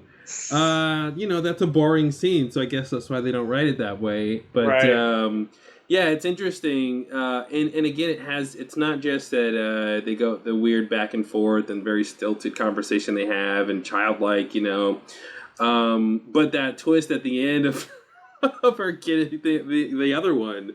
So she spends the whole time saying, I want the beige one, and then she gets the red one, and she's super happy about getting the red one. So it's like, is that her way of, like, getting what she wants out of Andy, is to, like, say the opposite or something, and then, like, and she knows he'll eventually give in, but like, in the times when, like, she wants what he wants, like, it's still good for both of them, because he's going to get to see the red chair, and then he's probably going to think, oh, Punky, you got the chair that I wanted instead of the chair that you wanted, Right. When in reality, like, she wanted the red chair, or she's at least happy with it, Yeah. But again, like, too many mysteries. Yikes, what a interesting, strange thing to pop up, the ordering of the chair. I kind of assumed that because Andy eventually gives in and says, like, all right, we can get the one you want, that then she was like, well, okay, if you're willing to let me have the beige one, then we can have the red one, Mm-hmm. Since you were the first to, like, raise the white flag or whatever. But it seems so it seems like she knows that that's going to happen. So she's got a game plan to start this whole gambit with, I think, it seems like at the end she's happy. She got what she wanted, which was the red chair. But somehow, I don't know. It's weird. It doesn't seem necessary, though. I mean, would he really... You know what I mean? Is it really supposed to be that, like, because she said she wanted the beige one, that's what made him want the red one?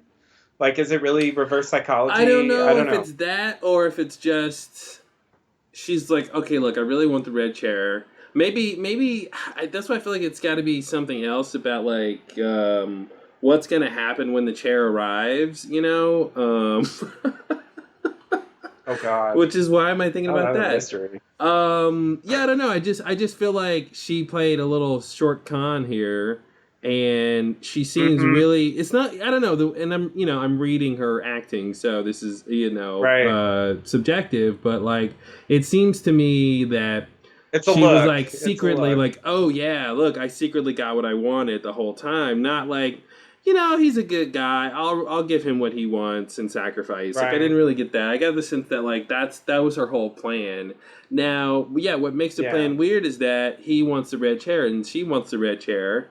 So was the point to, like, disagree, but then, like I said, like, secretly give him what he wants, or maybe it's like a present or something, maybe that'll be a surprise when it's the one that he wanted. but it's Right. there's something weird there. There's Yeah. something strange about that whole thing, and it's I can't really pin it down other than that. I agree. Pretty much. I feel like I want to say this doesn't matter, but I Well, I like mean, I'm not expecting a follow up here, but we'll see. it's Maybe I'm wrong. I wasn't expecting a follow up until I just had to think about like what are the consequences of this ordering. I mean, is she gonna get the chair anytime soon? Before the show's over? Is it are they gonna Seems talk about this? possible. Yeah, I mean, they're gonna talk about this chair anymore, but yeah, it's a weird thing to for them to kind of have this tepid fight about because he's back there looking at the chair too, Yeah. And- That's what was weird about it. I mean, I feel like the normal way, I mean, who am I to judge?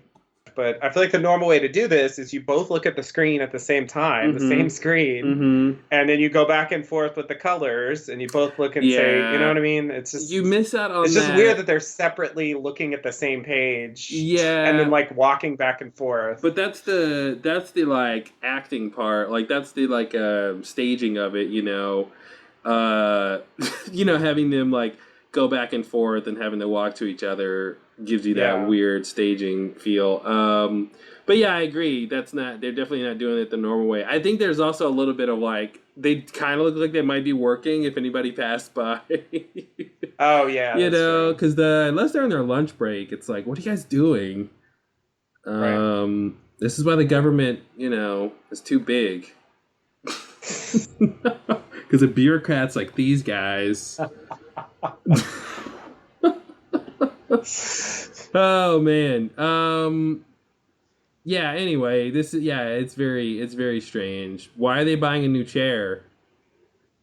So I was thinking maybe they're buying a new chair because if you remember the scene with Wally Brando, he mentions that that it's okay to I forgot what he said. He said something about like his old room like redecorated, and maybe he even said turn it into an office. So anyway, or something. So I was thinking maybe they're ordering furniture for Wally Brando's room. Nice. Okay, I'll buy that.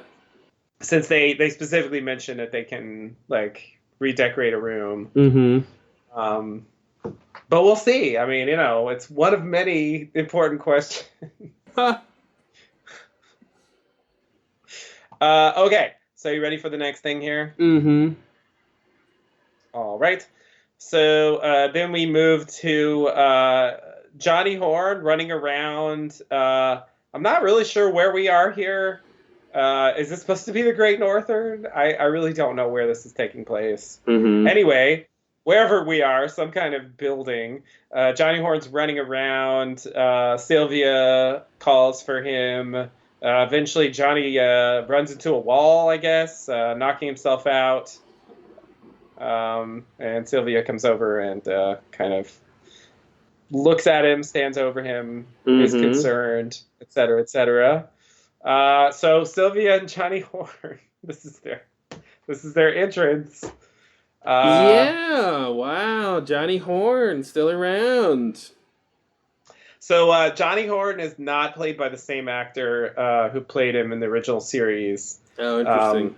I don't know if you could tell, but actually I learned that two actors play him in the original series. There's one actor that plays him in the pilot and one actor that plays him in the rest of the series. So this is a third actor to play Johnny Horn. Okay. But Sylvia, although you don't see her face, is played by the original actress who played her in the original series, who was only in 2 episodes. Yeah, wow.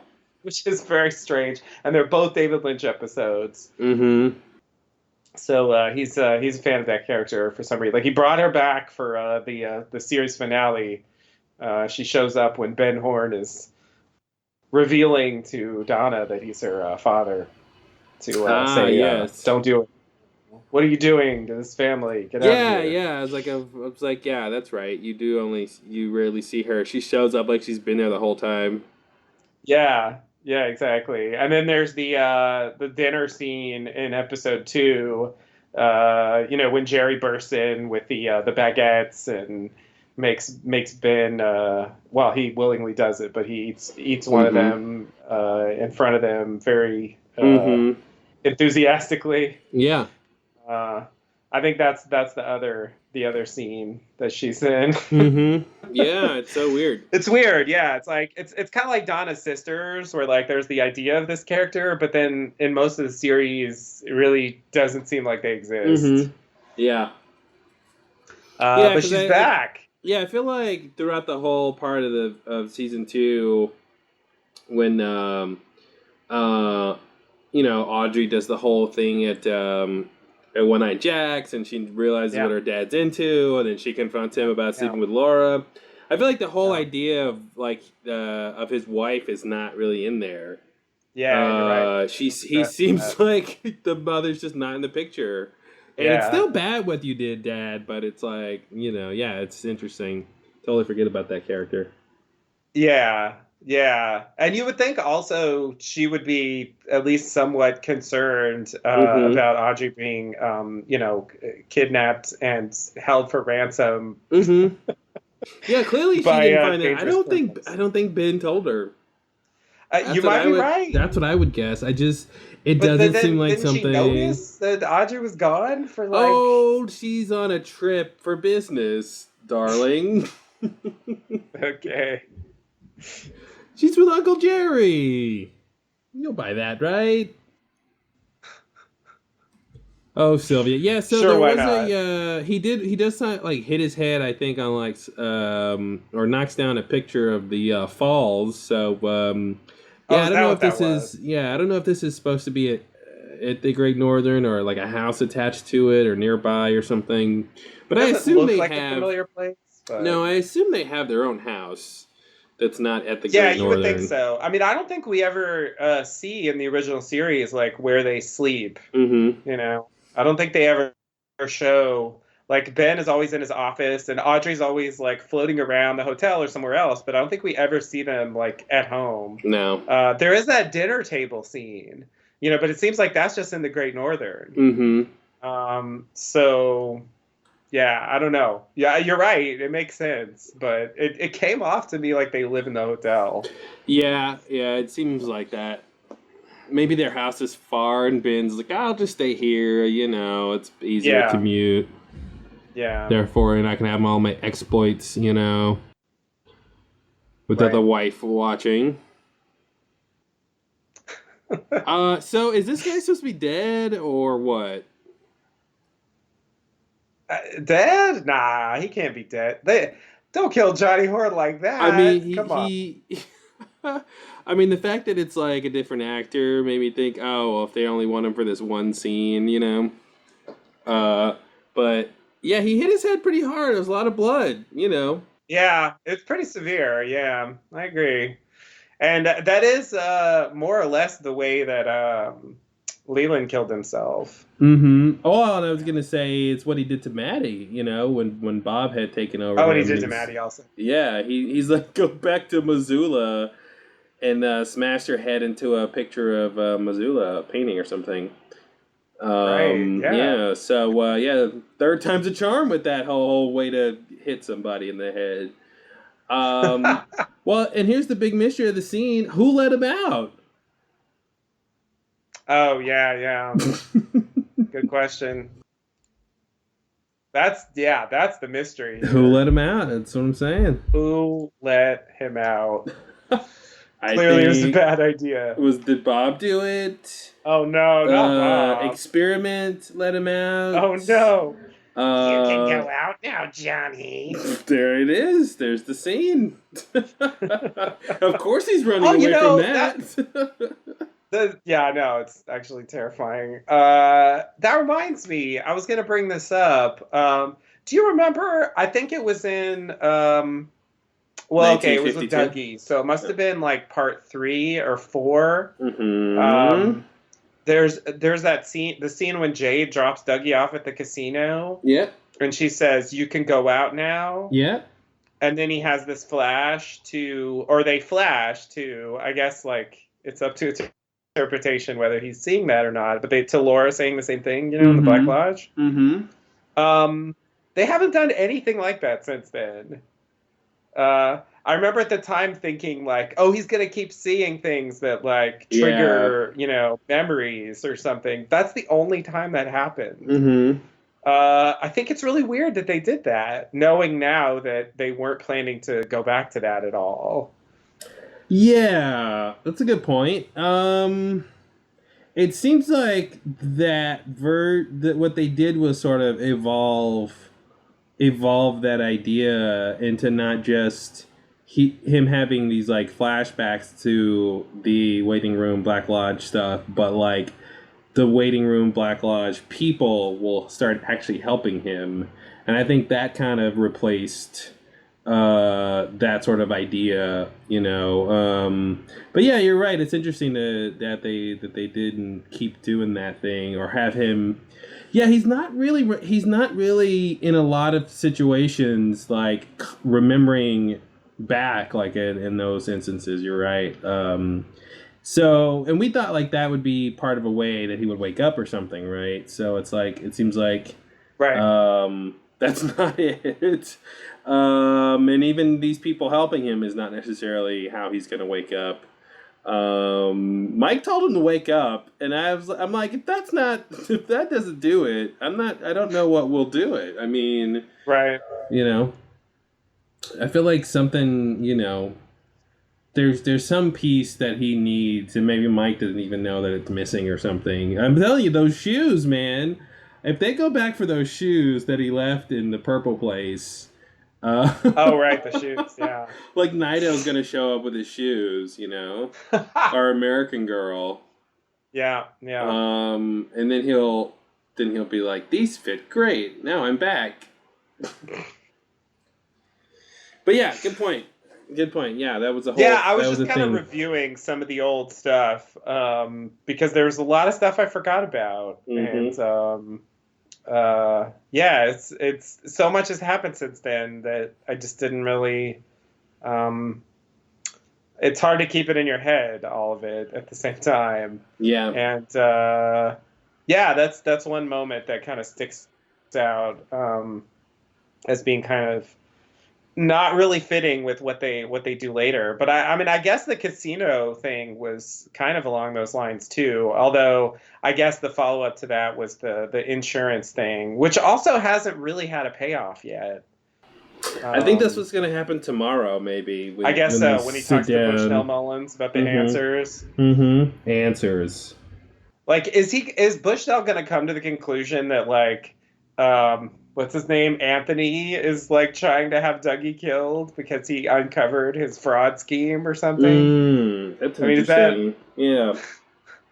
Well, I think there's a couple steps missing from that idea, but I think that's an interesting way that they could go of a red herring sort of a thing, or him being wrong. Yeah, that's interesting. Yeah, I just wanted to like tie those things together because, it doesn't seem like he can really get the right answer. So, and also like it's a loose end, this whole Anthony thing. So, well, and that's the thing. They do have Ike the Spike in custody, so he's gonna presumably say somebody sent him. Now that'll be the real key. Like maybe Bushnell might think it's Anthony, but the police shouldn't think it's Anthony unless. Right. Anthony goes by JT, it's, or something. Right. But yeah, I mean, he even seems, I'm wondering what he even did. We're not even really sure what he did and how big of a deal it is, Is it worth killing Dougie over? Right. It's not really even clear yet. Yeah, I agree. Because Bushnell was just like, you've given me a lot to think about. Yeah. Not like, oh, I need to call the FBI for insider trading, or Right, like right. insurance fraud, or something crazy. But That's so true. it seems like he maybe hasn't quite figured it out yet. Maybe there's another beat to that whole story before Yeah, Anthony gets the blame that he's most likely due. right. Good point. Good point. So, I mean, there's no like big, there's really no clear big point to this scene, unless Johnny dies. Um, so, Mm-hmm. I don't really know what to do with this except like, is it a weird cameo? Are we going to get more of this later? Um, I, I have no idea what's going on here. Yeah, I think the scene works better if he's dead, and it's just kind of like, hey, whatever happened to Johnny Horn and Sylvia? This. This, because of this. Cut to this. Yeah, unless he's gonna go to the hospital, or maybe Doc is gonna get Doc Hayward to get called. I'm not sure. That would still be in his purview or not, but. It is interesting that they are giving us some more info on what these characters are up to in this world, which is the same. Right. Right. All right. So do you want to go on from there? Oh, also, Oh, it begs a question about where Audrey is. oh yeah, definitely. Yeah, I think she's clearly going to make some kind of big entrance because they've really Mm-hmm. put it off a long time. Yeah. So yeah, I'm expecting something to come up here, and I would expect it to be within the next few episodes. Yeah. She's Bob's love child. Wait, what is she? She's no, what's his name? Bob's Evil Cooper's uh,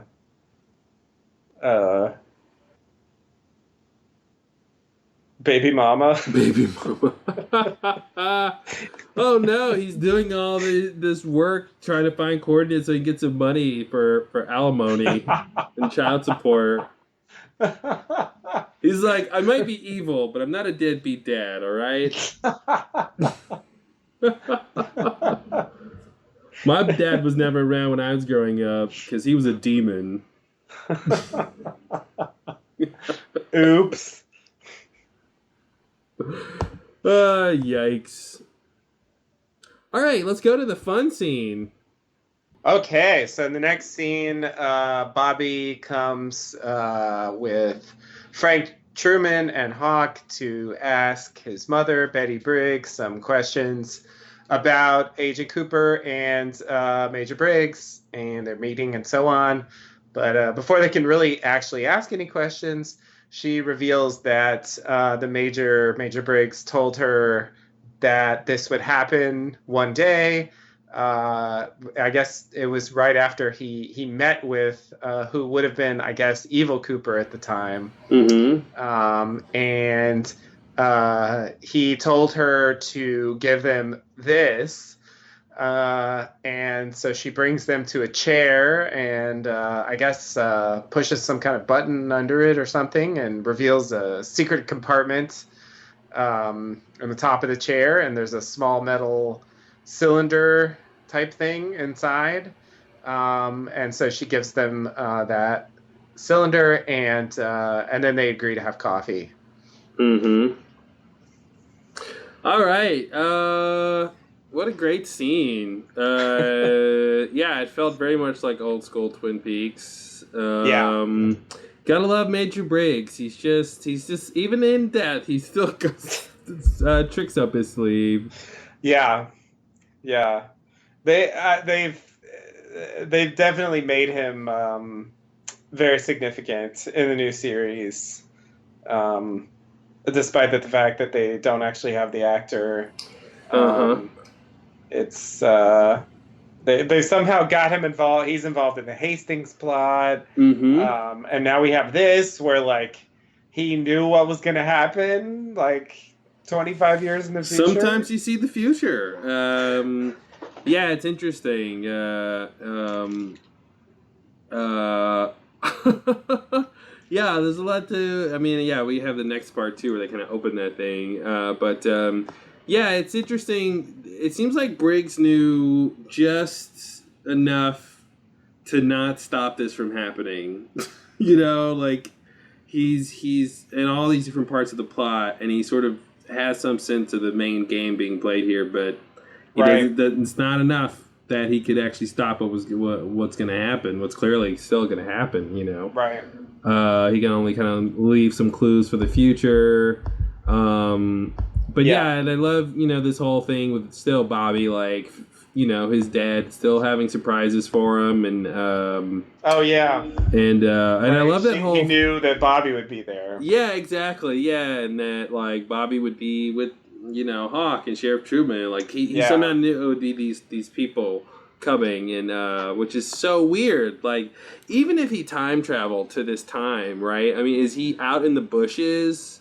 You know, like looking as they come in, and he goes, "Okay, so they'll all three will show up. Okay, great. When I go back in time, I'll tell my wife this. You know, yeah. Is it his exposure to the White Lodge that allows him to know these things? Is he just like constantly having dreams about the future, or is he actually going to the future to see these things?" Yeah. And you know, that would necessitate him coming, you know, not only going to the future, but then coming back to the past to set these things up. You know, so there's at least 2 time travel trips if he is time traveling. So yeah, I don't know. It's very strange. The little thing that he left was weird. It looked like a cigar holder, so I thought that was interesting with Ike's message that no cigar. I thought that was kind of interesting. But I don't know if it is a cigar holder so much as a weird secret message holder device. Yeah. It's I guess a way to conceal something that you don't want anyone to, like if someone found this, they still wouldn't necessarily be able to get to the thing inside. Yeah. And they're doing this thing where, you know, Bobby's really emotional in all these scenes and stuff. And I love when they cut the tension with "let's have some coffee," and everyone like snaps out of it, you know, this like weird tone that was there with this whole story and everything. Like that was fun to see. Yeah. I do find it like I like the idea, and it's sort of like you know, because the time has passed, like they kind of have to do stuff like this, but it does strike me as a bit odd that like he told her to do this and she really sat on this for 25 years, like literally. And was like, even when Bobby became a police officer, you know, like didn't really hint at anything, you know. I assume Hawk and Sheriff Truman don't really come over a lot, if ever, but yeah, I was actually, you know, kind of rewatching that scene, and I would have expected her to sort of be a bit more ready or surprised or something when they did all 3 walk in, you know, but she kind of takes it as, you know, oh, okay, yeah, come on, ask some questions, you know, no big deal, and then she drops the bomb that like she's been waiting on this moment for 25 years. Right. So yeah, that was kind of interesting the way she just like plays the whole thing. Not like, oh, finally, is this the moment? What are you talking about, Mom? You know, whatever. But yeah, I don't know. And it begs the question: did he tell her anything else? Are there other things to come that he foresaw? Yeah, did she think that like the prophecy had to be fulfilled? Like it was really important that it happened exactly how the Major described? Because I mean, I just would think like when the Major turns up dead, or at least like they think he's dead, you know, I mean, I think that would like, if he just like told her there's this secret message that, you know, refers to Agent Cooper, you know, who we just met, and then, you know, it just seems like that would be like, you know what, I'm gonna bring this to the police myself. I think for Betty, she's so attuned to her husband and his work and all the weirdness that happened around that I think she would follow his instructions to the letter. I think she would. Yeah, I think she's like, hey, if he told me to wait for this moment, then I'm gonna wait for this moment. And yeah, I think she would wait. I do love that scene from the original series when the major disappears Mm-hmm. and she's at the sheriff's station. She's like, this isn't really the first time like something like this has happened. Yeah, that's the thing. It's like, what? Yeah, she knows that weird stuff happens and she doesn't like it, but I feel like there's like this respect or something, or the love that she has for him, that she doesn't turn into another kind of character who would just berate him and be like, you need to leave the military and you need to stop doing this, and she lets him have the dangers that go along with his job. But yeah, I think she would just kind of wait. I mean, 25 years is a long time, but I think she, especially with part of it being the idea of Bobby being better, and so maybe that's part of it too. Like, she, if this whole cigar holder thing is wrapped up with this idea that, oh, Bobby will be a cop later or whatever, he didn't exactly say that, it didn't seem, but that might be a part of what gave her the sort of resolve to kind of wait till the moment was exactly how he said. Right.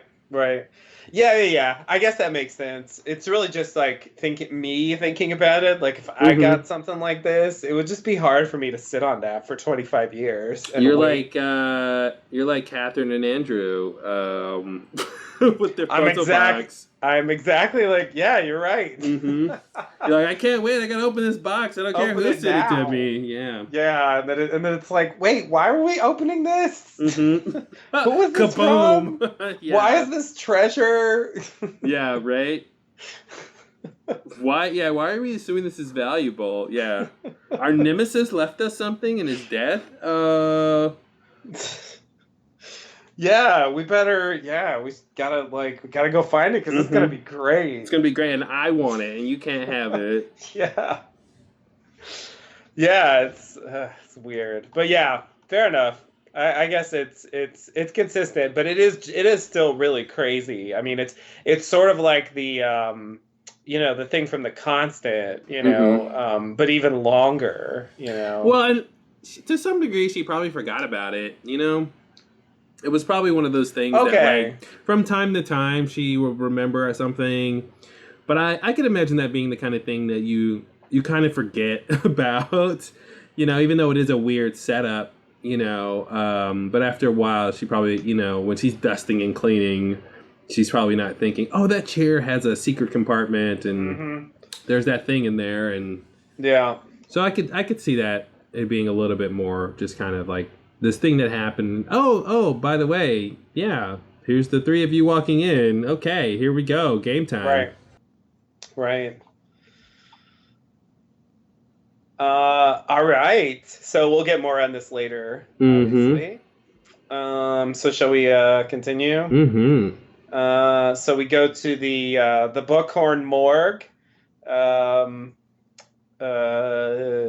Lieutenant Knox and Mackley come in. Diane decides to wait, and she's told not to smoke. And then she gets the text message from Eva Cooper, the one from earlier. Around the table, the dinner conversation is lively, and she gets an incriminating look on her face. Is that the look? That's what it is.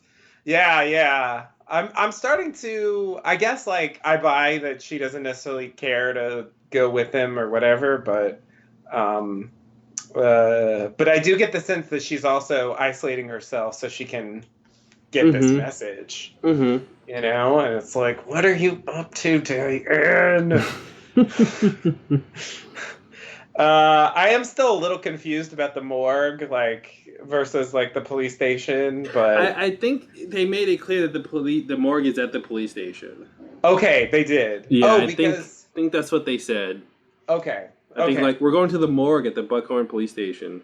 Okay. Something like that. Good. Because it seems like it's the police station, but it also seems like it's the morgue. Mm-hmm. And there was a woodsman walking around here, so that kind of has a different connotation now. Like I wonder. I guess more than one. I wonder what they're up to. You know. So remind me, the woodsman walking down the hall with Lieutenant Knox is supposed to be a different one than the one that was in the jail cell next to Mason? Yeah, well, it was played by a different actor. Oh, I guess you know. And both of those actors were in the scene with Ray and Eva Cooper. I see. You know, separately. Maybe there's one in each level, and they stick to their levels. Could be. But what are they up to? You know, like what are they trying to? They're there to watch. Oh God! Shut up, Sydney. Sydney always shows up. Yeah, no, I think. Yeah, are they gonna meet up with Diane? Oh, jeez. Crazy. Oh God, are they gonna put Bob and Diane? Oh, that's a crazy theory. Yeah, that's holy shit! Around the table, the dinner conversation's lively means like prepare to be be inhabited by Bob. Exactly.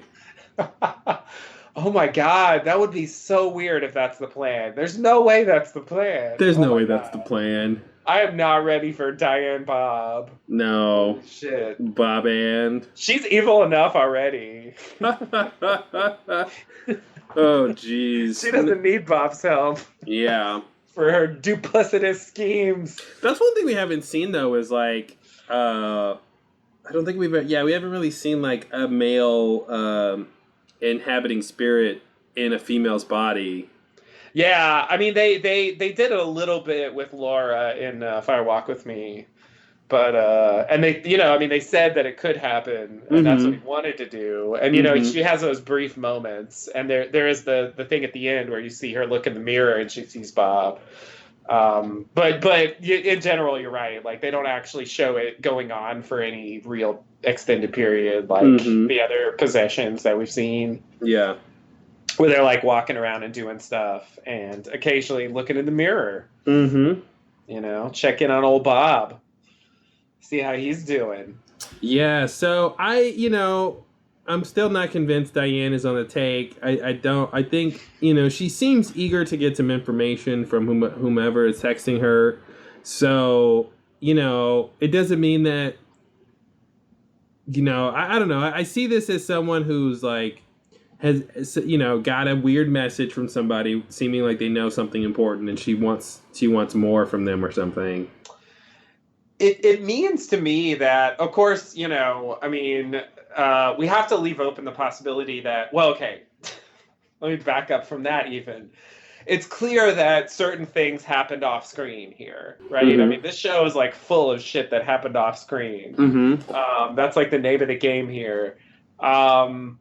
But I would say it's also clear that she has some kind of agenda that she is not sharing with Gordon and the FBI. I mean, there's something, and I'm wondering.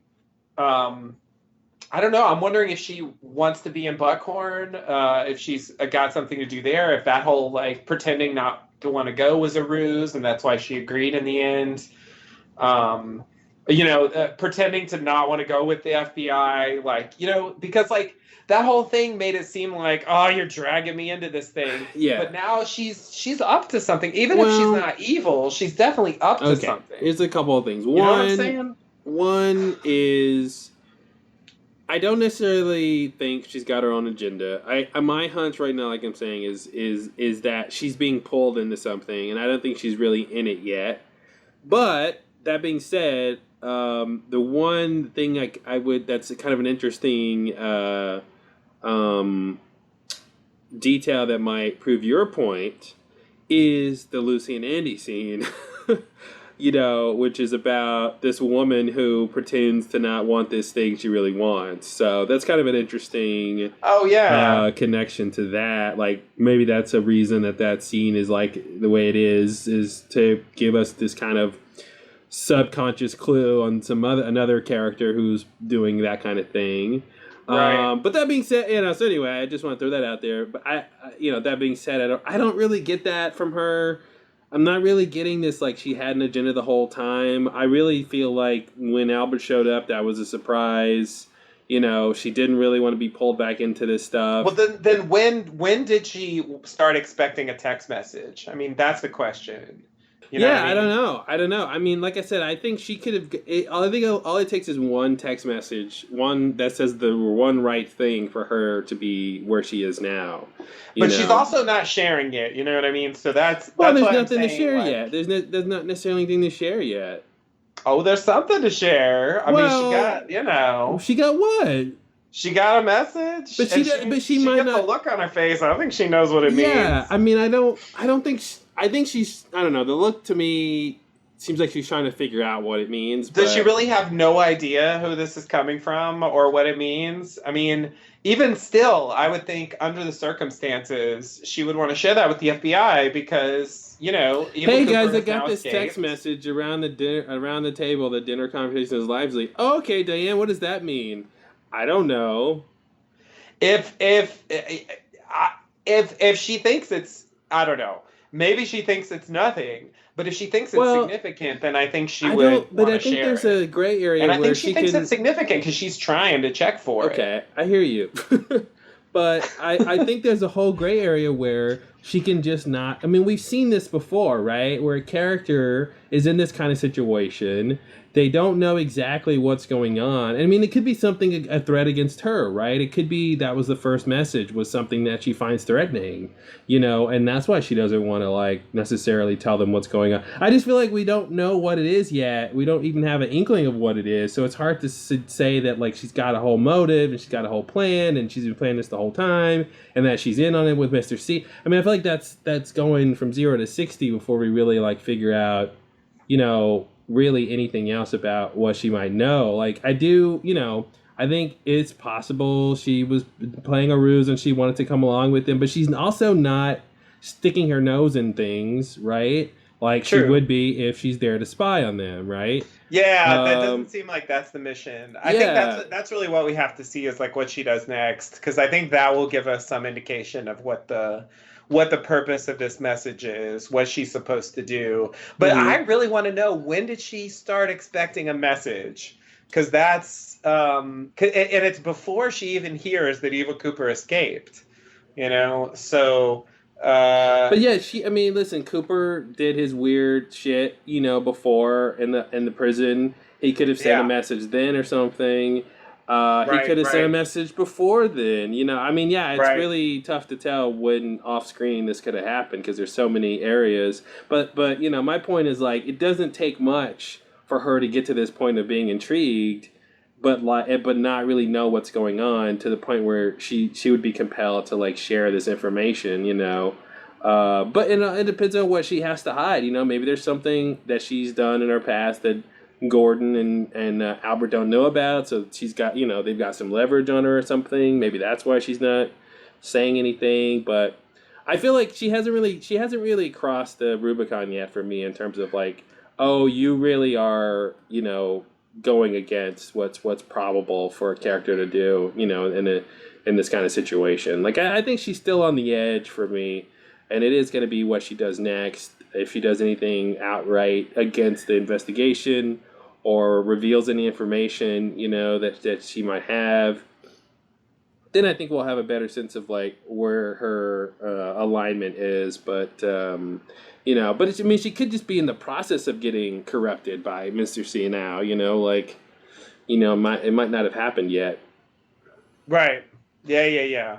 I mean, let me just say, like, I fully admit that it's possible that, there are many possibilities here that are, pretty reasonable where, Diane's not just evilly plotting with Eva Cooper. 100% that's possible. But I do contend that she's hiding something. She's got some kind of hidden, I don't know if agenda is the right word, but she's hiding something. And so there's something going on here, and it could be what you're saying, like that, it's something about her that she, doesn't, that blackmail or, something like that. I mean, obviously Eva Cooper's not above that. But there's something there, even if it doesn't mean she's evil. Sure, there's something there. Yeah, I mean, there's definitely something going on. It can't be completely. But it could be that nothing. she's. Well, it definitely is something. But the question is, how big of a thing is it? And what does it say? What does it say about her character? Like obviously there's plot going on there for sure. Yeah. For all we know, she wants to be a double agent, and she's getting information from Mr. C, and she's gonna turn it over. Like it could go in a lot of directions. Right. Well, that's what I'm saying. Like, if she shares it with them, then I think she needs something to share first. I don't think she has anything to share. I don't think getting a message. I think she knows what that message means. Okay. Well, then we'll she should share it if she knows, if it means anything of importance. If it's like I'm escaped, or meet me at this location, or some sort of directive, then I think she should share it. To me, the look was like she was trying to figure out what that meant. Okay. And maybe it'll ring, it'll become clear to her later or something. And well, it's one of those looks, It's a look. What are you gonna do with the look? Perfect comprehension, and I know what I have to do now. Yeah, well. And it's go outside the smoke, apparently. Yeah. I read, that's interesting. It was sinister. It looked sinister to me. I don't know if I'm like... To me, okay, what you're picking up as sinister is to me her thinking, like, which comes from a similar place, I think. Like, yeah. You think she's plotting in her head, and to me it comes across as she's calculating, like she's trying to figure out what that means. And even if she knows what the phrase means, I think she's trying to figure out, like, okay, what does that mean I need to do? Sort of a thing. Right. Like, what do I do next? Right. Well, I'm glad you're defending Diane. I certainly, in a lot of ways, I don't want this to be true. Even though I think it's an interesting choice plot wise, but it's not necessarily what I want for Diane. It just, I guess when I reviewed the scene again, the small amount of information that we have, it just seemed to me the most likely scenario is some kind of corruption, which could take varying levels, from blackmail to like willing collaboration / like, she was actually somehow infected, Are you saying she's getting emails from the Russians on her private server? I think so. It could be. Vladimir Cooper is texting her. Sure. Was she drinking vodka? I think she was. Oh, shit. She's Russian spy. It's the Russians. It's always the Russians. I thought they were red herring, but no. This time, communism is not a red herring. I love the movie Clue. That was David Lynch. I had a feeling. It's a good one. It's a good one. God, that's why she's drinking vodka, because she's a spy. Yeah, that I wasn't taking it that far. See, you need to take it further. However far you naturally want to take things, go 5 steps further. That's where the truth is.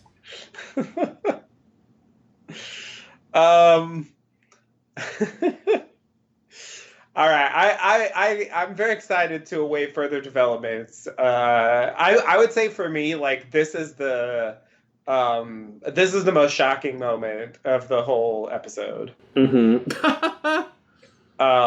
Like, this is the thing that I wouldn't have remotely guessed was coming. Mm-hmm. Even Betty Briggs, like, having a message from the Major, like, it's a surprise, but it's something that, like, in a way, I'm not surprised that seems like something he would do. Mm-hmm. You know, like, and I just don't expect this from Diane. But the thing is, I don't know Diane really. I feel like I know Diane. Remember Innocent Until Proven Guilty? Remember that conceit? You're like, she gets one false text message, and you're all like, convict her, like, take her to The Hague. War crimes. International war crime. Oh man, was she in Rio? Oh, Did she go out there and hang out with Evil Cooper and like assassinate an FBI agent? Maybe. Oh no. Just saying. Oh no. Maybe Diane was sending Cooper tapes, and Evil Cooper has all of the tapes. Oh God. And like, I don't know, somehow they're incriminating or something. I don't know. Bad theory, but Diane's tapes. Yikes. Mm-hmm. Who knew Diane had tapes? That's what I'm saying. There's your surprise. That would definitely be a surprise. That's interesting. The other thing, the phrase around the table, the dinner conversation is lively, makes me think of the next scene when they're all talking around the body, in the morgue. Right. Kind of makes me think of that whole thing. Around the dinner table, the conversation is lively. That's what it is. Oh, is it around the dinner table? It's around the dinner table, yeah. I was just looking at it again. That's what I thought it was before, but then the other way made it weirder, and I thought, oh, well, that's why it's that way, because it's weirder. Yeah. I for some reason, I don't know, I thought it was around the table, the dinner conversation. But whatever, it's the same idea. Mm-hmm. More or less. Around the dinner table, the conversation is lively. Mm-hmm. I don't think it actually matters, because I think it's some kind of code. But... They could be talking about anything then. Yeah, we were making that joke earlier, where it's dinner conversation no matter what. But now it's any conversation. Right. At a dinner table. At a dinner table, which you don't have to be could having occur dinner at any time of day. Yep. Because I guess if it's dinner conversation around a table, it follows, ergo, that the table's a dinner table. Right? No, not necessarily. It follows that the conversation is dinner conversation. But the table, it could be a kitchen table you're having dinner at. But doesn't that make it a dinner table? Is it a dinner table, a table you're having dinner at, or is it more than that? Is it I think it's more than that, right? If you were having dinner on the floor, is your floor a dinner table? Yes. Yeah, okay. But that's not a table, though. It's got to be a table, at least. Okay. Oh, okay. So having dinner on a flat object can make that object a table, but not if that flat object is not already a table? Yeah, there you go. So a bench becomes a dinner table? It's not a table. I mean, like at a picnic. Like if you're having a picnic, you're at like a. I guess it's a picnic table. Yeah, it's a picnic table. I guess that's a table. Yeah, I don't know. Yeah, I see what you're saying. I guess you could have some other kind of table and. Like if you're having dinner on your patio, is your patio table now a dinner table? Yeah, okay. I guess not. And if you have breakfast on that patio table, is it a breakfast table? And I thought my logic was flawless. I was using Latin. That's how I knew I was right. I know. Well, that's how you should have known you were wrong. Oh, the Latin is dead now. Okay, yeah, so anyway, it made me think of the next scene here where there's lively conversation around some sort of table. True. So you want to go to that thing? Let's do it. And we'll come back to Diane and her dirty deeds later. Okay, so Mackley expositions the rest of them down the hallway. We do get some new information. He basically recaps the Hastings plot, but we get that George the lawyer was arrested for the murder of Phyllis, who's Hastings' wife, and also Hastings' secretary died in a car explosion. Then they go to see the body of Major Briggs. They find out that Hastings had a blog about another dimension, and Hastings' last entry mentions entering the zone and meeting the Major. Quick pause here. Let me just actually do this next part real quick. So Gordon brings Albert in the hall to think out loud. They note the age issue, like the body is younger than it should be, and also the Cooper connection with Major Briggs, though they don't necessarily get very far. Constance tells them about the Dougie ring, which they don't know what to do with that either, and Gordon wants to speak with Hastings. Mm-hmm.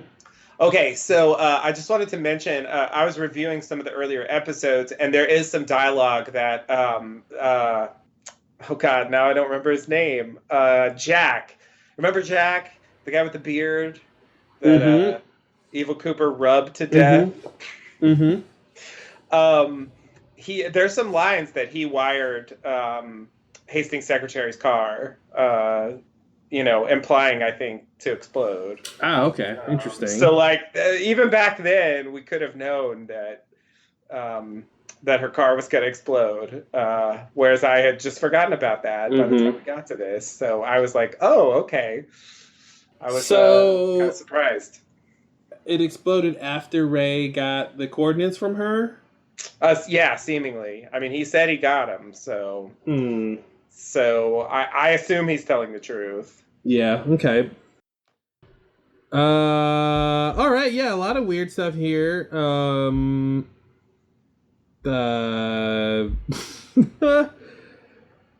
George the lawyer.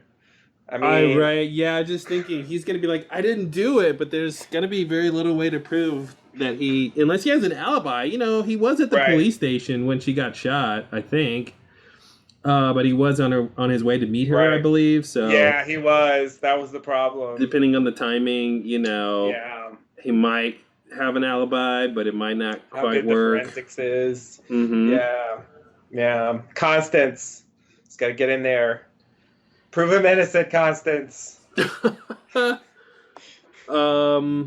yeah, anyway, this whole thing, they pick up on Briggs having the wrong age, and they haven't said the T word yet, but time travel. Right. The double T word. The T words, the T's word. No, that didn't work. Yikes. Yeah. Yeah, they don't really get very far. It's mostly rehashing stuff we know, just so they know it too. And the main takeaway is like, okay, we should talk to Hastings. Mm-hmm. Maybe he can shed some light on this issue, and he fucking can. Yeah, he's got some more things to say that he didn't say before. There's some shit that he was not mentioning back in the early days. He seemed totally bewildered, which I guess is supposed to be the idea, but he definitely had some more to share. Mm-hmm. Which we'll get to later. So yeah, this is mostly exposition, I would say, and kind of a previously on, just reminding us of all the various elements of this plot, which is only one of many plots on this show. Yeah. But they have to find out somehow, so they let them find out on screen. Yeah, it's weird, and we have the whole, the ring, Dougie's ring from Janie E. Oh, I was thinking about that, and I was thinking, could it be that? This doesn't really make any sense, but I'm just gonna throw out the idea that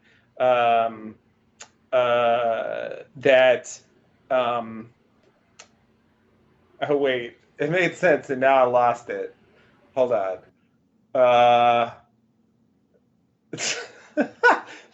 Sorry, my theory just collapsed in my mind. It makes no sense to me anymore. Anyway, I'll just say what I was gonna try to connect since when we first saw Dougie, the actual like for real Dougie, he was wearing the Alcave ring. Mm-hmm.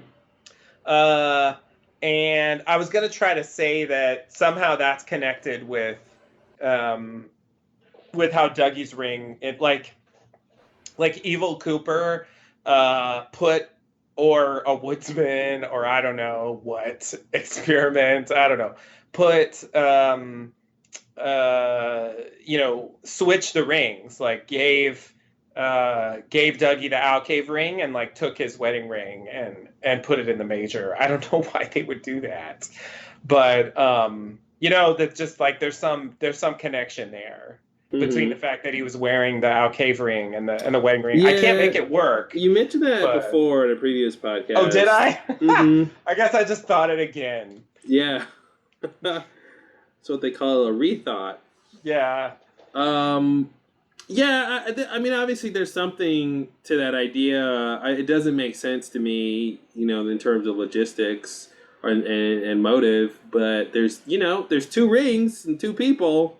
Yeah. So do something with that. I mean, it's well, Dougie's ring. What I was going to say is, it's interesting we have, they bring up the ring from Janie E, but it seems like they don't really need that necessarily for them to find Dougie Cooper. Yeah, you're right. It seems it'll like just be like an extra connection, I guess. But well, and that's why it should have a real reason why it exists, because they don't need it for the plot, right? Because like there's the possibility they could see news footage of Cooper on TV, right?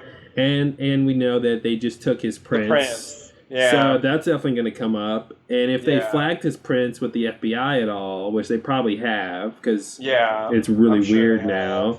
Yeah, then that's gonna be a really easy way they could find him. So why would Cooper? I assume Major Briggs swallowed the ring like on purpose.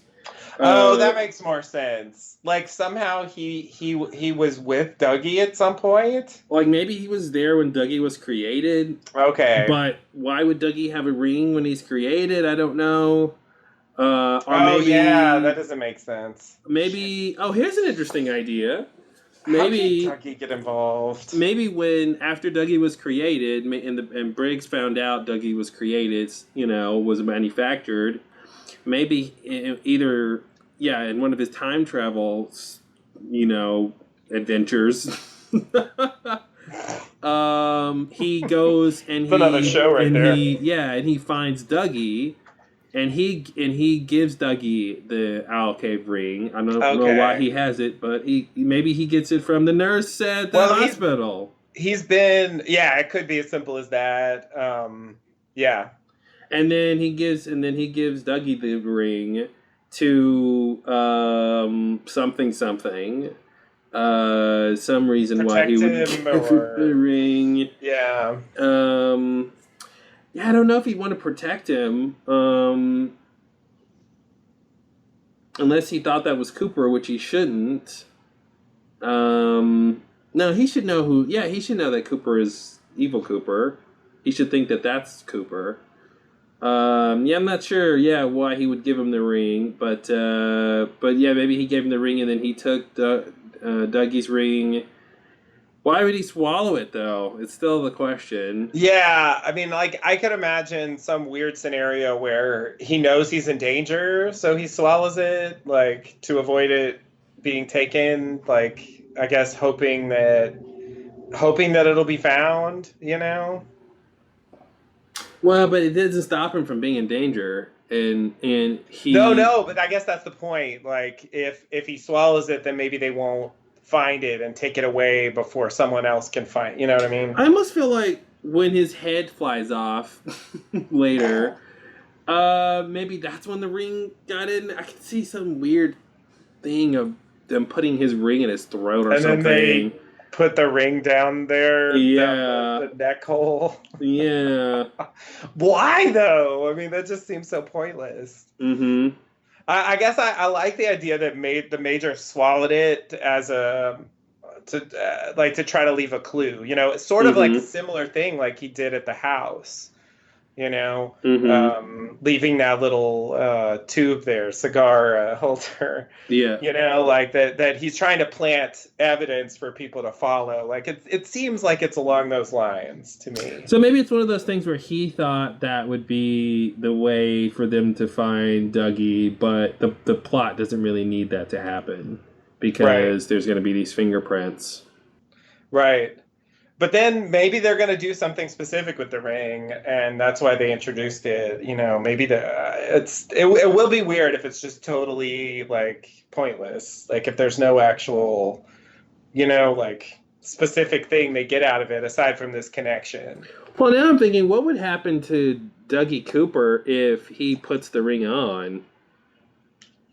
Like maybe that's a weird thing. Maybe that'll help wake him up or something, or or something that'll be a catalyst for something if he gets the ring back and puts it on. Mm-hmm. Because I don't think Janie E, has she mentioned his ring at all? Oh, didn't she? I think that I feel like I remember some lines like "Where's your wedding ring?" Okay. And he just doesn't answer. I think it comes up. Maybe I'm crazy. Yeah, I feel like I came up, but I'm not sure. Yeah. That's one for a rewatch. Mm-hmm. So many details. So little time. So very little time. All right, so you ready for the next scene here? Mm-hmm. Okay, so in the next scene, we go to Jerry Horn in the woods, staring at his foot. His foot says, "What now? Wait, what happens?" It was already weird, and then the foot started talking. His foot says, "I am not your foot." Oh, geez. Talk about Magritte. Wow, Magritte is all over this place. God. I forgot. Wow. That is, wow. Wow. This is a pattern, Magritte. This is really a thing they're doing here. Kind of is. You're right. It's a good point. I am not your foot. I didn't even think about that connection. So then after a period, he grabs his foot and says, "Go away!" And then falls over. I feel like this is one of those scenes that as an actor, you hope you never get, but also hope you get. Because it's so weird. And again, like, we don't really know exactly what's happening here. We don't know.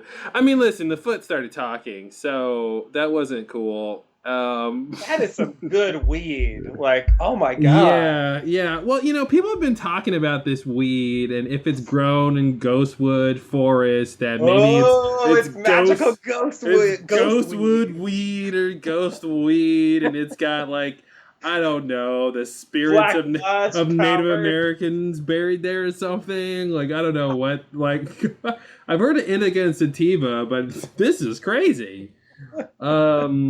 Yeah, the Black Lodge Kush or something. Like, I don't know what's going on here.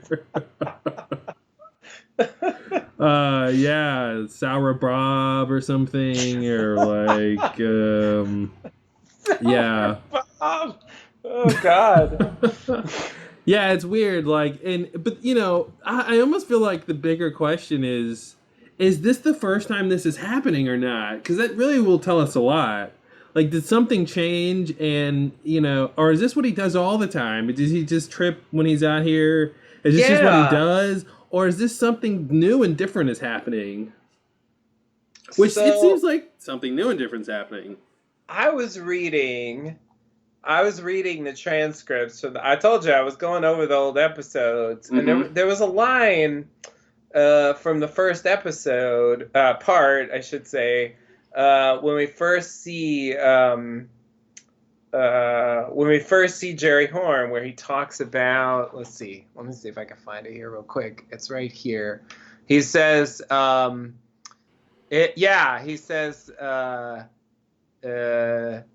this is my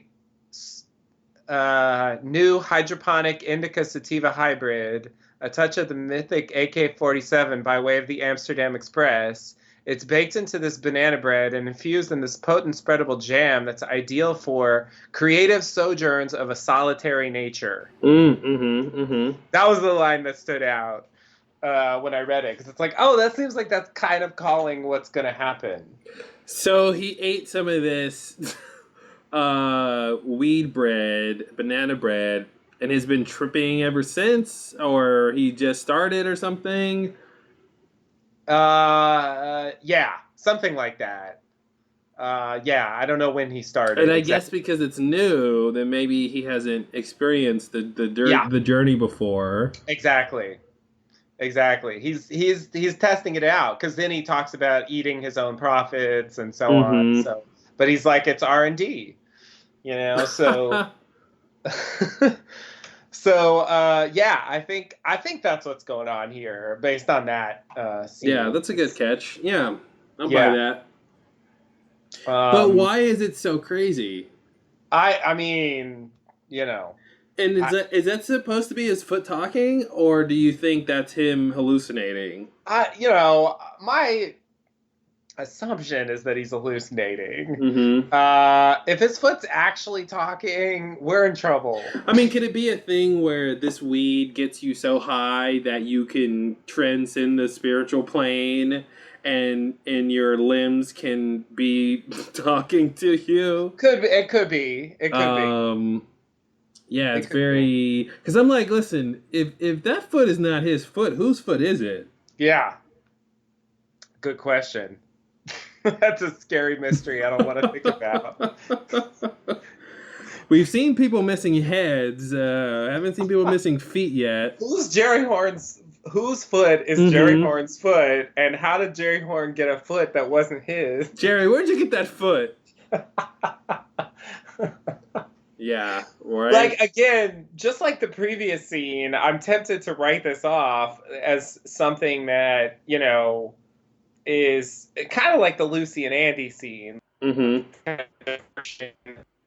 It's an old school character. Sorry, repeat what you said. You kind of broke up. Oh. She said it's kind of like the Lucy and Andy scene. Yeah, it's like, it's a diversion. It's using an old character, so it's sort of a bit of tonal shift or whatever between these other scenes of like more heavy plotting. Mm-hmm. So like that's what I'm tempted to say, is that like the same thing I said when he called Ben and said someone stole his car and he didn't know where he was. Mm-hmm. That he's just on like a really intense journey of a solitary nature or whatever, and that's all this is. Like, there's no like big plot related thing that this is going. Okay, that's what I'm assuming. But hey. I'll buy that. I'm trying to think if there's anything thematically that relates to any other things that's going on here, similar to like potentially the Lucy and Andy scene being about a woman. What's the phrase? Like she's not double crossing him, but sort of conning to get what she wants or something. Mm-hmm. So I'm thinking, like, is there something else where a person is what is Jerry doing? He's sort of a body part is somehow not claiming the host or something. It's really weird. But yeah, I don't know. I was wondering if there's anything there that might make sense to like something else that's happening. It's almost like he had a foot transplant and like the foot's rejecting him. Mm-hmm. Which doesn't make any sense. But yeah, it's like a horror movie or something, like your foot revolting against you. Well, and what does that really mean? Will the foot stop letting him use it? Like he won't be able to walk on it? Or like, what does that really mean? Yeah, and how is it supposed to go away exactly? Mm-hmm. Yeah, I guess... You gotta like hop off? How does it detach? Mm-hmm. Yeah, I'm very curious where this is gonna go. I mean, is he just gonna sober up and be like, "Wow, that was a weird trip," Mm-hmm. and like that's it?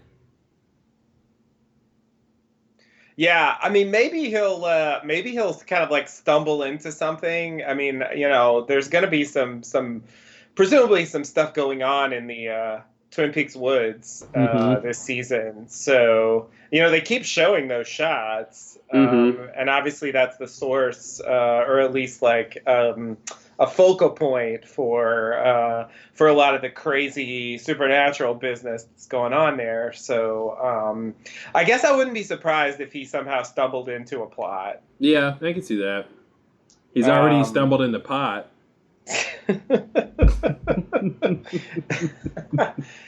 Exactly, and it rhymes. So Yeah, it's a pun that rhymes. the pun that rhymes. It's The the best kind double. of It's a pun. 2 for 1. Yeah. It's Can't say you didn't nice. get your money's worth. All right, all right. So, shall we continue? Jeez, Jerry. He's way too old to be acting like that. Yeah, yeah. Robert Duvall. Rubber Duval looking mofo. All right, yeah, let's go to the next part. All right. So, next part, we see Chad eating in He's the not sheriff's eating in the station. conference room, is he? He is eating the conference room. Holy shit! This Yeah, I motherfucker strikes again. What a bastard. Wow. Chad is the worst. Wow, that's why And- Chad rhymes with bad because and he's he's- bad. And he's verifiably a dirty cop. Mm-hmm. So it's like, Although it's we not haven't just that he's seen an anything asshole. with that in a long time. Yeah. Yeah, well, Richard Horns kind of disappeared for a few episodes. Yeah. They had that like follow-up investigation about the truck, but we didn't hear anything about that in this one either. So, I'm sure it's coming. Yeah, it is interesting too that Andy isn't on this case with Laura's diary right now. Right. With the whole Major Briggs thing, like Betty wasn't like 4 of you are going to show up, Mhm. So he's sitting there trying to figure out what chair to buy. Yeah. But he still should be thinking about that case with the farmer that he didn't show up when he was supposed to. And It seems like that he's not hit and that run worried or whatever is we don't know, like we assume the kid died, but there's no real follow up to that, so yeah, presumably somebody Right. wants to find who was driving that truck, and that lady, but what was that lady's name who saw him who saw Richard driving the truck? Oh, yeah. Marjorie? Yeah, Am I crazy? like that whole thing. It's been a while. Even Shelley's daughter.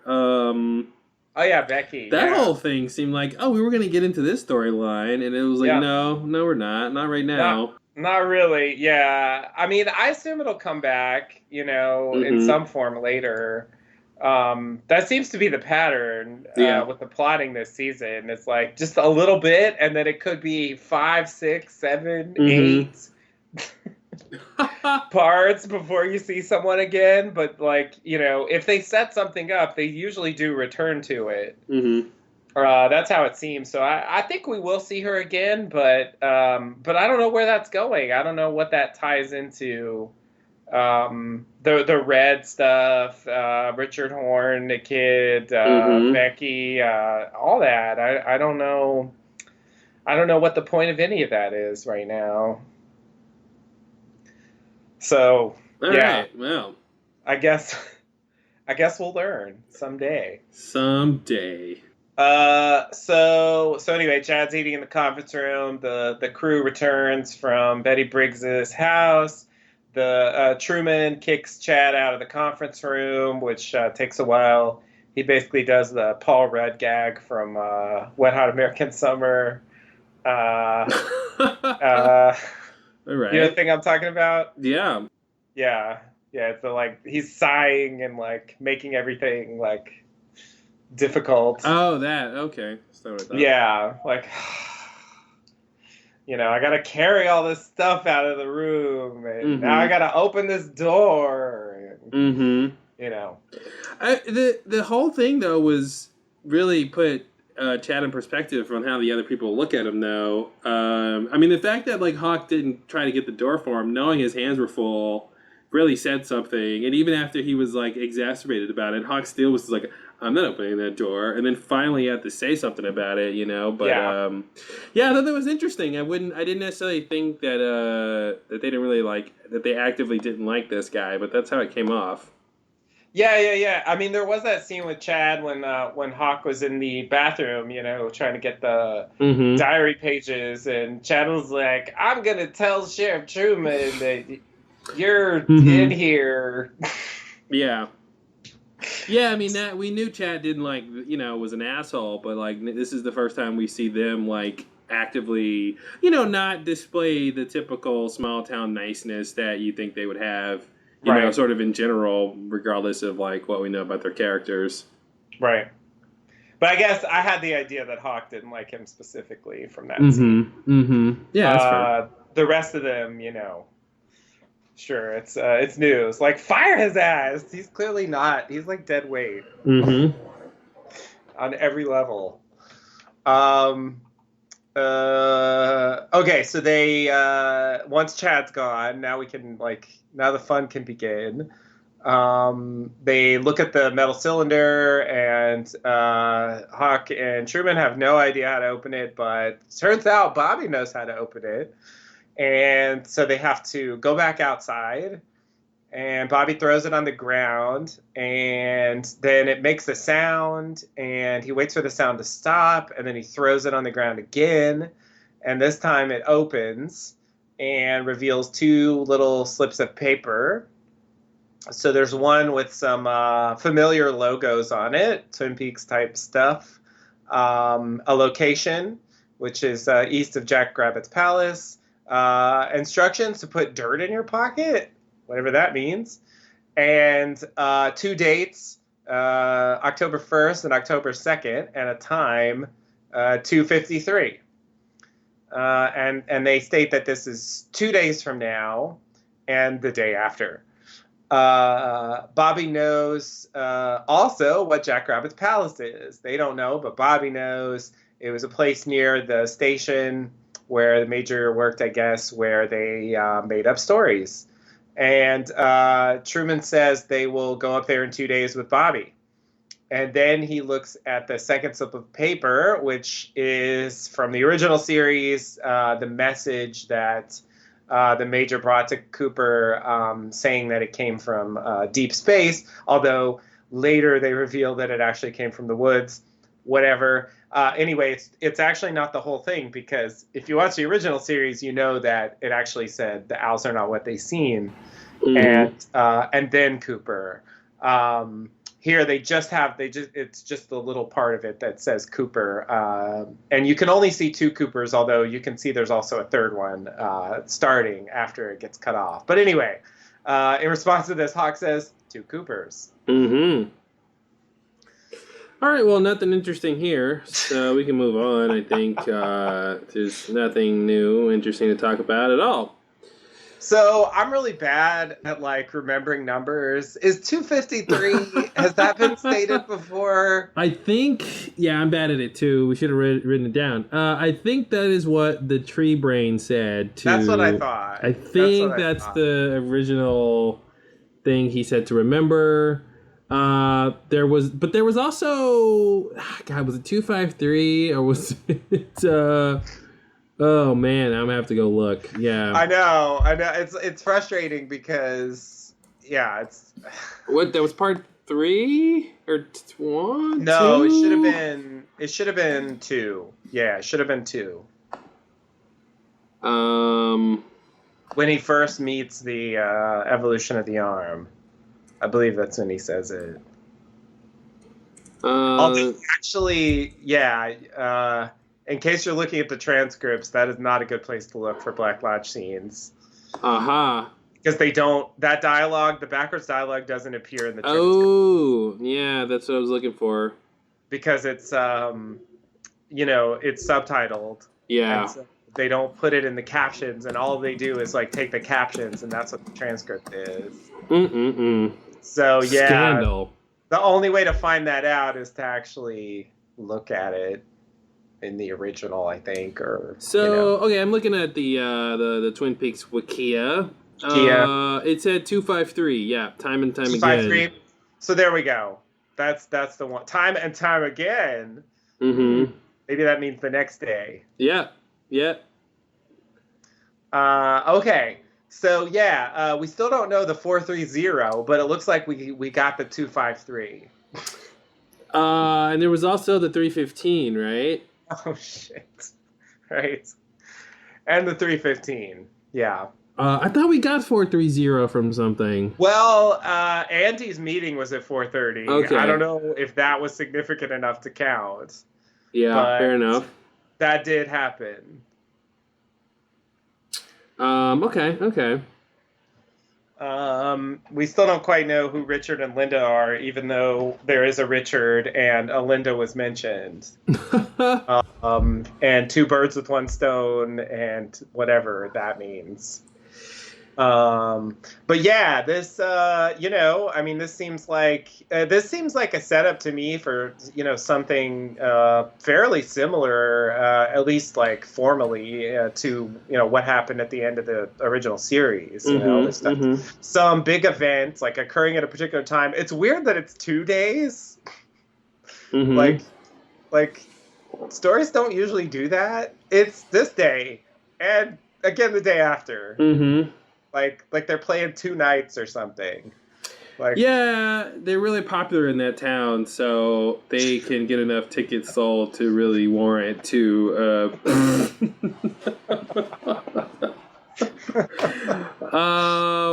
Because if you only play one night, most people won't get to see you. So you play 2 to make sure you change up the set list though, because some people are gonna go both nights. They don't want to hear the same songs. So I assume it could be sort of an opening and a closing window. That's why there's 2 dates, something like that. I thought it was interesting that they're like, we'll go there on these days, but like, I'm like, man, I would go there now to get a look and see what might be there. Yeah. And not like wait to be surprised or something. Wait until like the crazy shit is gonna happen to go there. Yeah. Yeah, it's a bit strange, but apparently they're gonna wait. So I'm expecting, or at least I'm gonna throw out there that maybe the coordinates that Evil Cooper is trying to obtain are gonna take him to this place. Yeah, and that like the story will kind of converge here. Yeah, so there's the time 253, and then it's also 253 yards east of Jack Rabbit's palace. So that's interesting. And maybe that's the time and time again. Time and time again, yeah. So there's 2 of those 253s. That's a good point. So in the little thing, we see Twin Peaks. We see the sort of Twin Peaks logo, basically. Over the left peak triangle, there's a red circle. Yeah. And then over the right one, there's that little black splot thing that Mr. C showed Daria. Asked her if she seen anything like this. And over that, there's like a little crescent red moon sort of a thing. And I wonder if that's supposed to be a sort of a full moon and a whatever new moon kind of thing going, or what is exactly supposed to represent. But the fact that it has that little symbol is very strange, and maybe that symbol has to do with the coordinates or the location or what you'll find at this place. And that's what he's looking for, is whatever this thing is that's there during this time.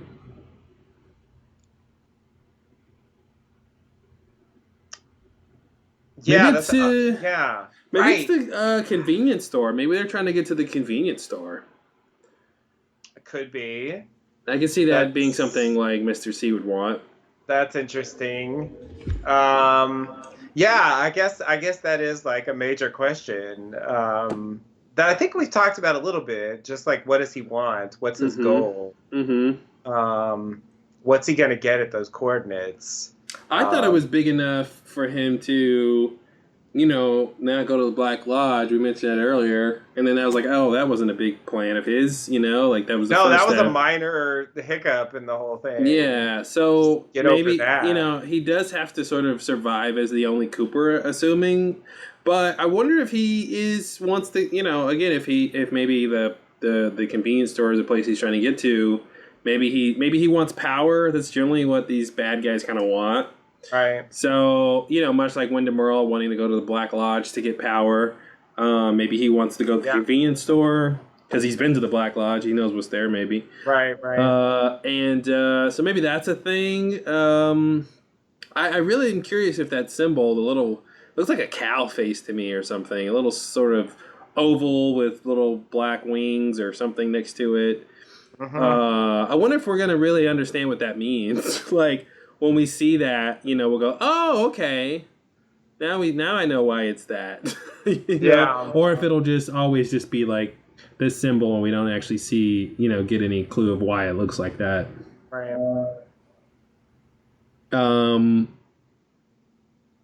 It's interesting though. So if Major Briggs left this, he left it for Bobby and Hawk and Truman.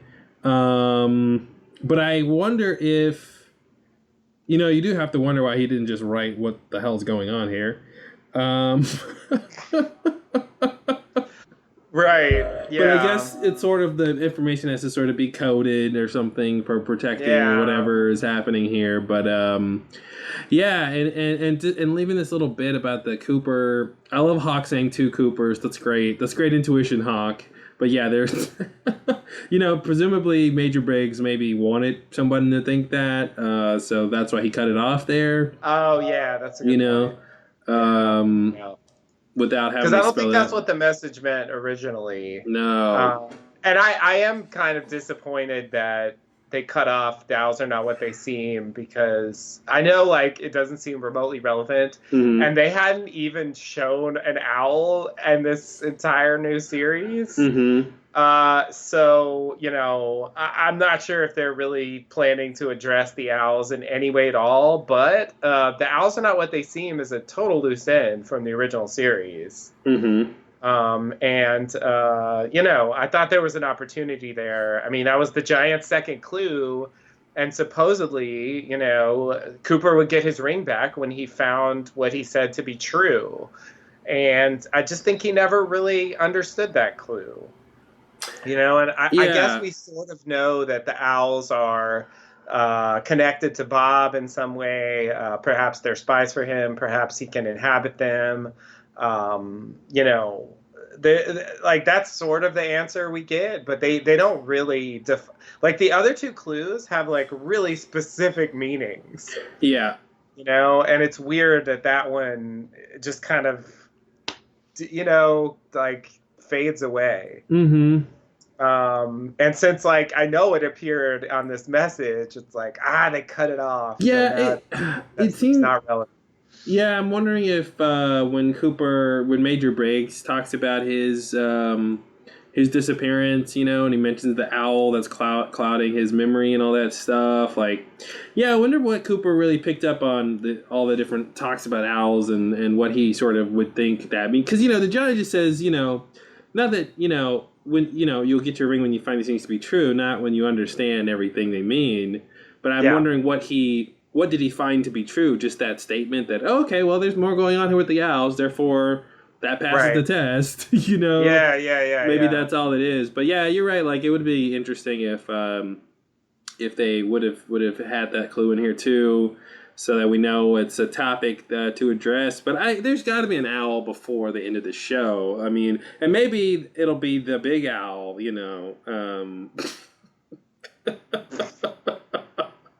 I don't know what that means, but it seemed like it meant something. Like the big owl. It'll be the apotheosis of owls. Oh my god. Yeah. Apotheosis. That's my line. 10 points. That was a good one. Yeah. See, now you know what I do on the podcast. I sit and listen to you talk until I think of a pun. That's all I do. But the Owlses. Yep, that's it. That's it, Mark. That's what we're gonna do. About the Owlses. But why, David? I don't understand. Because dreams, Mark. Because dreams. Damn it. Not again. It's always that. Yeah, I don't know. I don't know. I think it's I forget which episode it is. Maybe it's the one where Leland confesses. I think it's that one, and they're talking about like, "Where's Bob now?" And it ends with like the owl flying into the camera. The owl, yeah. So I feel like it would be interesting if the Owls came back and there was, like you're saying, there was kind of a concrete understanding of what was going on there. Yeah, they show owls like many times. Like there'll be an owl, they'll cut to it. It's when Maddie's murdered, like the log lady shows up and says like, "We don't know what's happening, but there are owls in the roadhouse." It's like there's a lot of insinuations about owls, but yeah, it really stands out to me as like something that was unresolved in a really clear way. I mean, certainly compared to like the Man in the Smiling Bag and the Without Chemicals points. Those are like very clear meanings. Yeah, for sure. Expecting Paul Simon to show up, you can call me Owl.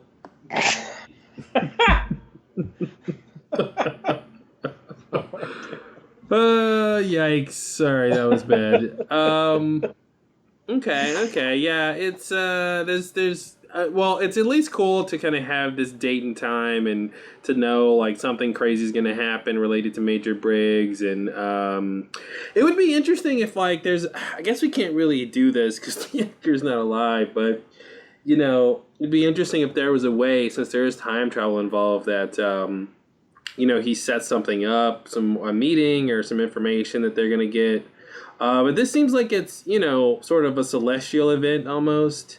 So presumably maybe another portal, an opening to a gateway, if you will.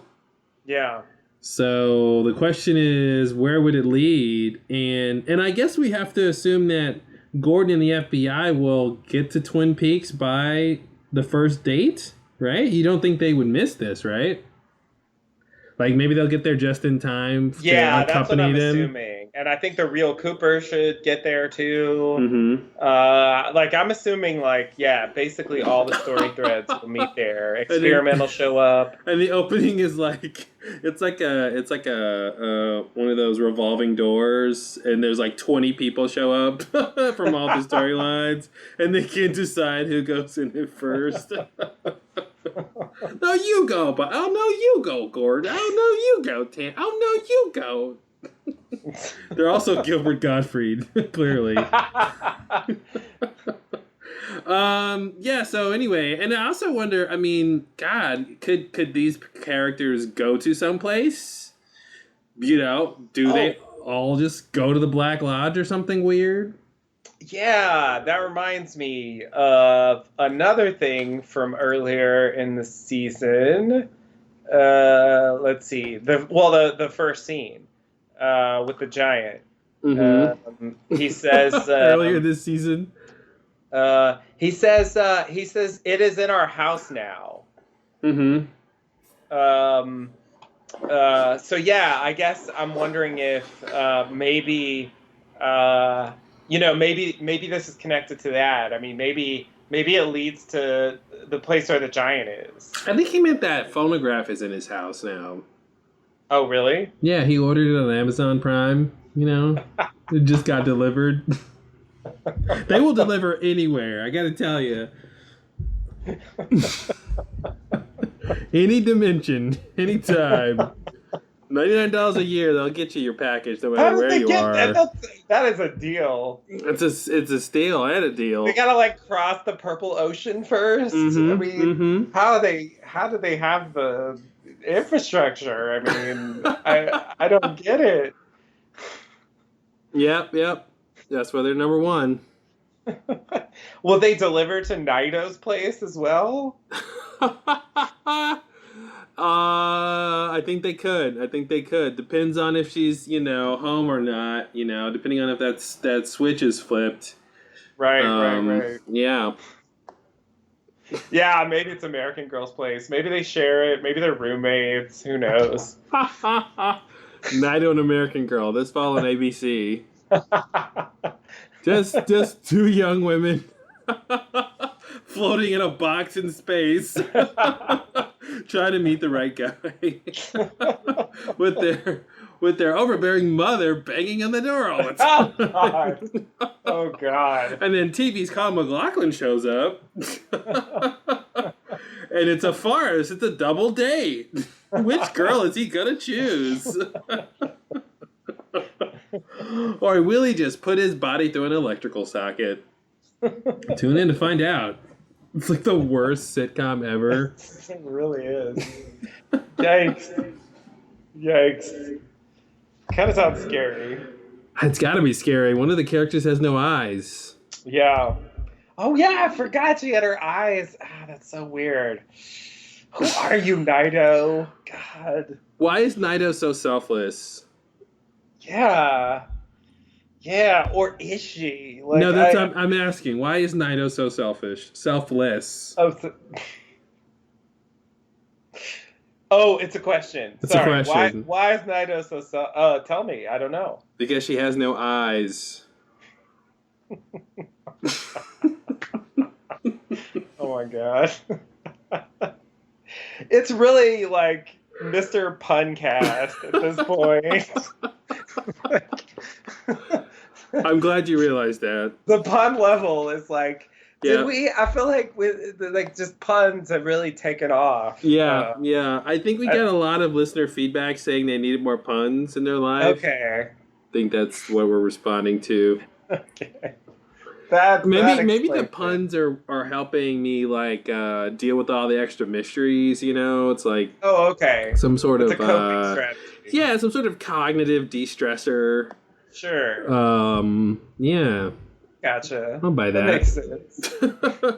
One of the things I wanted to mention about Bobby was, again, I think it's cool that Bobby's involved in like what's going on here. It was interesting how you described the scene, though. It's always interesting hearing kind of how people describe things, because you said he what did you say he like smashes the little cigar holder thing. Mm-hmm. And then you said he waits for it to stop ringing, and then he smashes it again. Yeah. And I would have said he listens to the sound it made after he smashes it. Because I thought that was what was going on there. Like because at first I thought the message was somehow encoded in the sound. Yeah, I did too. And I thought he was like, oh, I'm decoding the and I'm like, that's such a cool spy tool. If like you can encode a message and sound in this metal thing, waves. Yeah. and then like, you have to like hit it the right way, and then you can hear the message like vibrate and play back. And that would have been a total like, even he is making him listen to the sound, which is a very, very David Lynch thing. He loves sound. Right. But it's interesting that they spend all the time thinking about the sound, but the message is just in there. Like the message isn't the sound. Yeah. Yeah. So the first time I was definitely thinking what you're saying. But when I watched it again, it seemed to me like he was illustrating that throwing it on the ground was like making progress. Like, see, it's vibrating. Like this is how I'll get this thing open. But it seemed to me like he waited to throw it again until the sound stopped. So that's why I described it that way. Mm-hmm. But obviously it's not. I mean, he doesn't exactly state what he's doing, so it's up to interpretation. And my recaps are an interpretation. Yeah, because I mean, that's a way to take it for sure. It seemed like he was saying, "Oh, look, it's vibrating," and that weird. But yeah, okay. Yeah, I thought it was sort of like I got it part way or something, Mm-hmm. But it wasn't open yet, so Like so he doesn't know if it's open until it rings a certain way or something. Yeah, maybe. I say.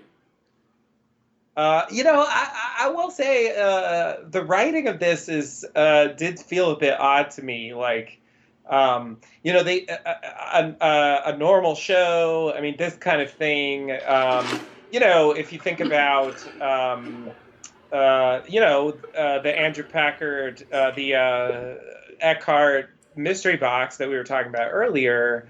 That they drag that out for, I don't know.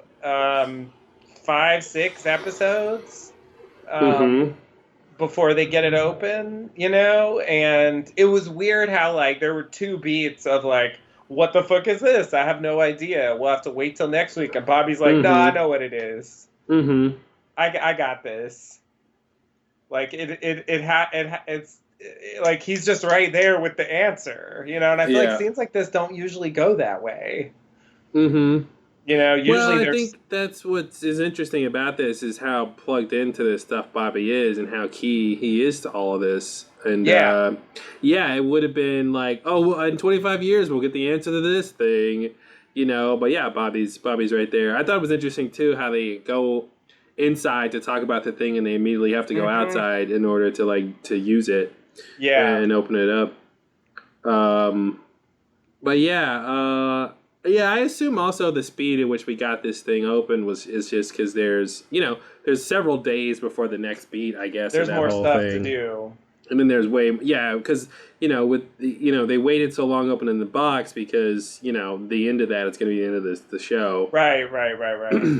I mean that makes sense. It's just like it shows that this is something depending on how the plotting goes. Like they could have lingered on this more. They could have drawn this out more. And they didn't have any interest in doing that. Like they're gonna, I guess, like move to the next step like right away. So like we already know just from this alone, like a time and a place. And it's just a matter of like waiting and going there. I mean that's kind of the next step for this. Yeah. So I guess my question would be, like how many parts are going to pass before they go there, and what are they going to do in the meantime? Because like there's not a clear next step for them.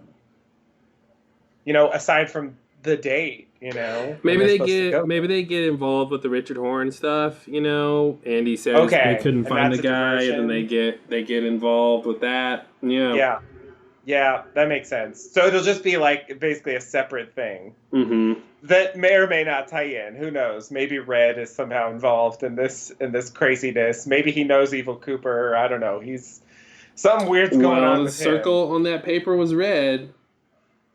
That's true. Not sure if it's related, but it's true. One of the colors on Diane's collar is red. True. Diane. Back to Diane. Dastardly Diane. Damn you, Diane. Damn you, Diane.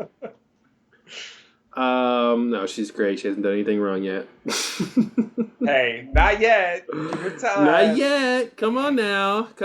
Where's your faith? Where's your hope?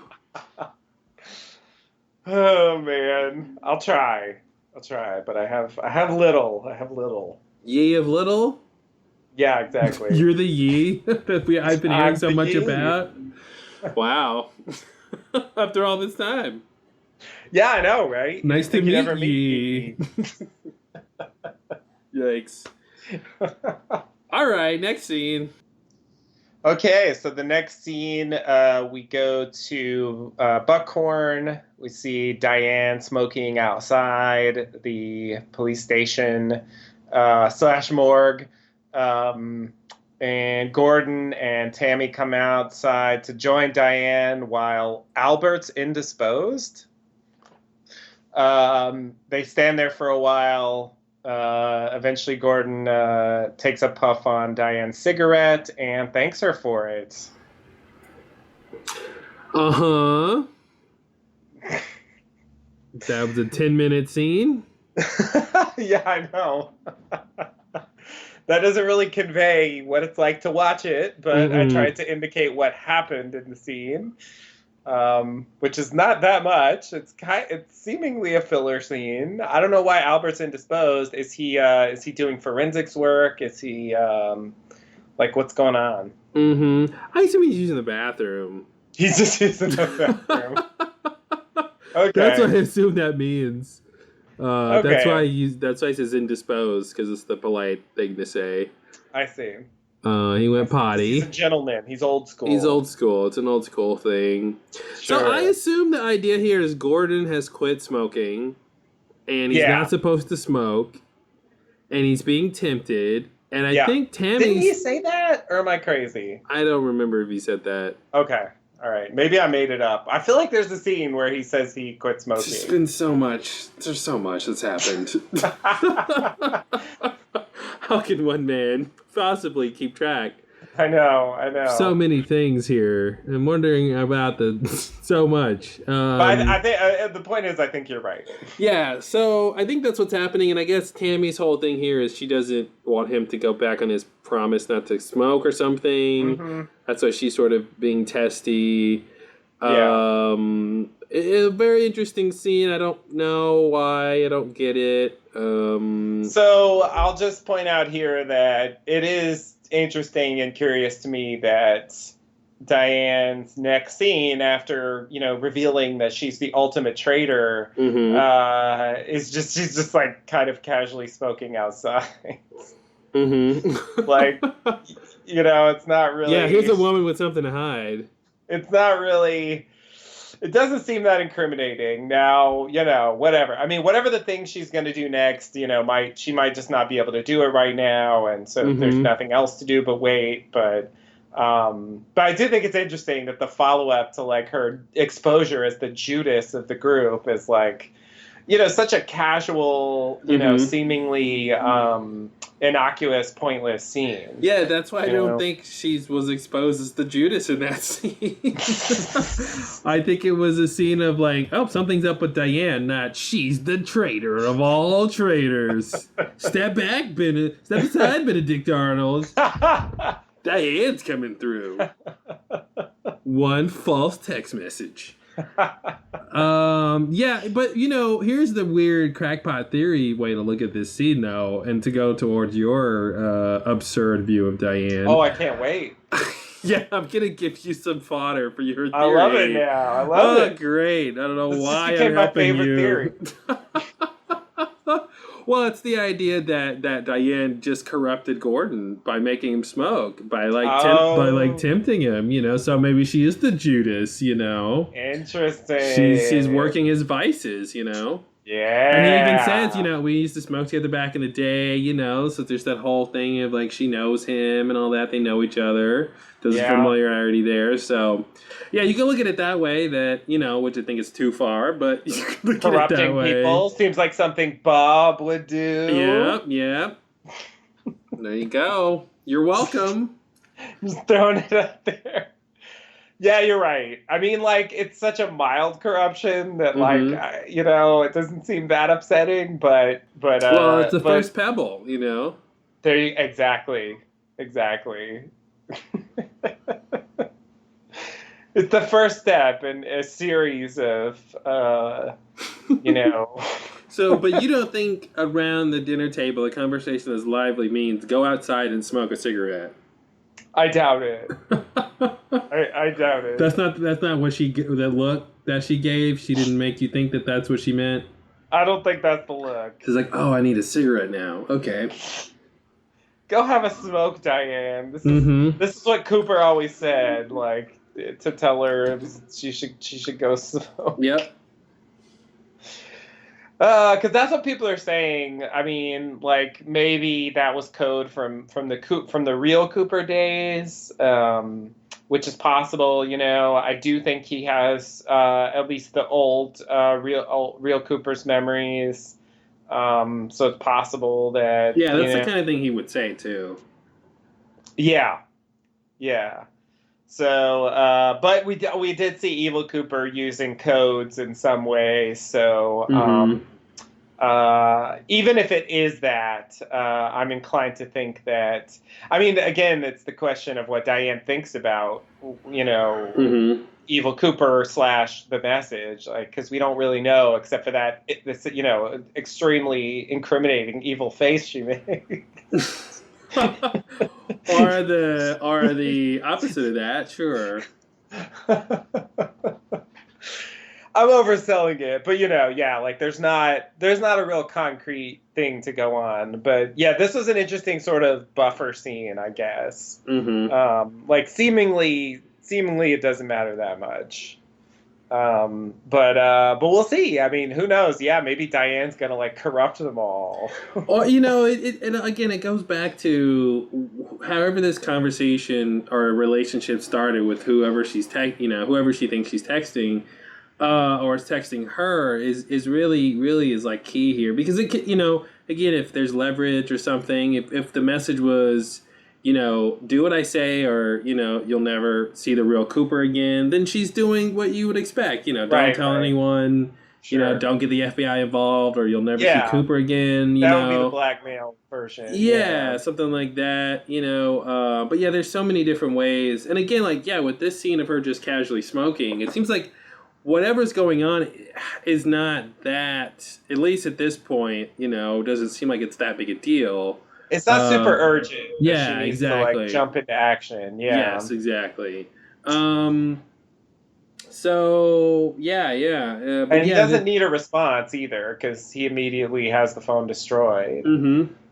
So yeah, it's clearly a big question here. This is probably what I'm going to obsess about the most before the next part. I don't even know if we're going to get an answer about this in the next part. Probably not. I kind of feel like we won't, but it is one thing I'm going to hope for. Mm-hmm. I really want to go back to the 1950s world timeline thing and get some more information about what's happening there. Yeah, I do too. But that might be one of those things we come back to at the end. That's what I was going to say. I feel like it'll be a while before we go back to that and get the next part for that story. Yeah, especially the 50s. Oh, that's what you said. Mm-hmm. The 50s stuff. I mean, I'd also like to understand what the Laura Palmer thing meant. But I think that's definitely something for later. Mm-hmm. I feel like by the end of this whole series, David Lynch is going to need to make another movie to explain what we saw. Yeah. Well, I hope he does. Mm-hmm. I mean, watching this shows that he can still make things that are interesting. Yeah, and Mark Frost keeps making books, so David Lynch can just keep making movies. True, yeah, absolutely. All right, so you ready for the next scene here? Yep. All right, so this is a big one here. So we go to the interrogation room, or an interrogation room, I should say. This is not the Evil Cooper interrogation room. Mm-hmm. Obviously, it's not that, because he was in that other part of the state. He was in thank you, Yankton. He was in Yankton. Yeah. Anyway, this is the interrogation room for Buckhorn. So she goes in there. Tammy goes in there to talk to Hastings. She asks about the blog. She asks about the final entry where he describes entering the zone and meeting the Major. Hastings expositions that Ruth figured out when and where to go to enter the zone. That's Ruth Davenport. Finally, she's back. Everyone's famous bodiless woman. Yeah, exactly. That I thought that was over. It's weird that the Ruth Davenport thing with the Major's body, it's like two mysteries for the price of one. Mm-hmm. Or maybe one for the price of two. I don't know. Anyway. Okay, so Ruth figured out when and where to go to enter the zone. So they go there and they find the Major. The Major says he was hibernating. but some other people were going to find him. I'm using what he said, it's vague. So he wanted to go to a different place, and he asked them to get some coordinates, which they got from a military database. Ruth had the coordinates on her hand, so she wrote them there, I guess. They brought the numbers back to the major, so I guess they went to the zone twice. And then at that point, some others came in, some other people, again, vagueness. They pushed down Hastings and said, "What's your wife's name?" And he said, Phyllis. He says, so I'll just point out that Hastings is like basically in tears this entire scene. Mm-hmm. So he's kind of all over the place. He's not Yeah. totally clear about what he's saying, and he kind of switches topics, and it's a little hard to recap. I'm trying to extract the information, but it's a little rough. Anyway, he says that he didn't kill Ruth. Tammy asks Hastings to identify the major, which he does correctly. Tammy asks then what happened. After they gave the major the numbers, the coordinates, he started to float up, and he said, "Cooper, Cooper," and then his head disappeared. Apparently, it was beautiful. And then Ruth was dead. And then Hastings woke up in his home.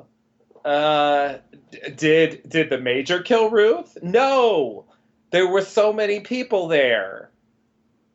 Yeah, he kind of trails off there. And then he regrets Ruth's death. He talks about how they were going to go to the Bahamas or something and drink drinks and go scuba diving.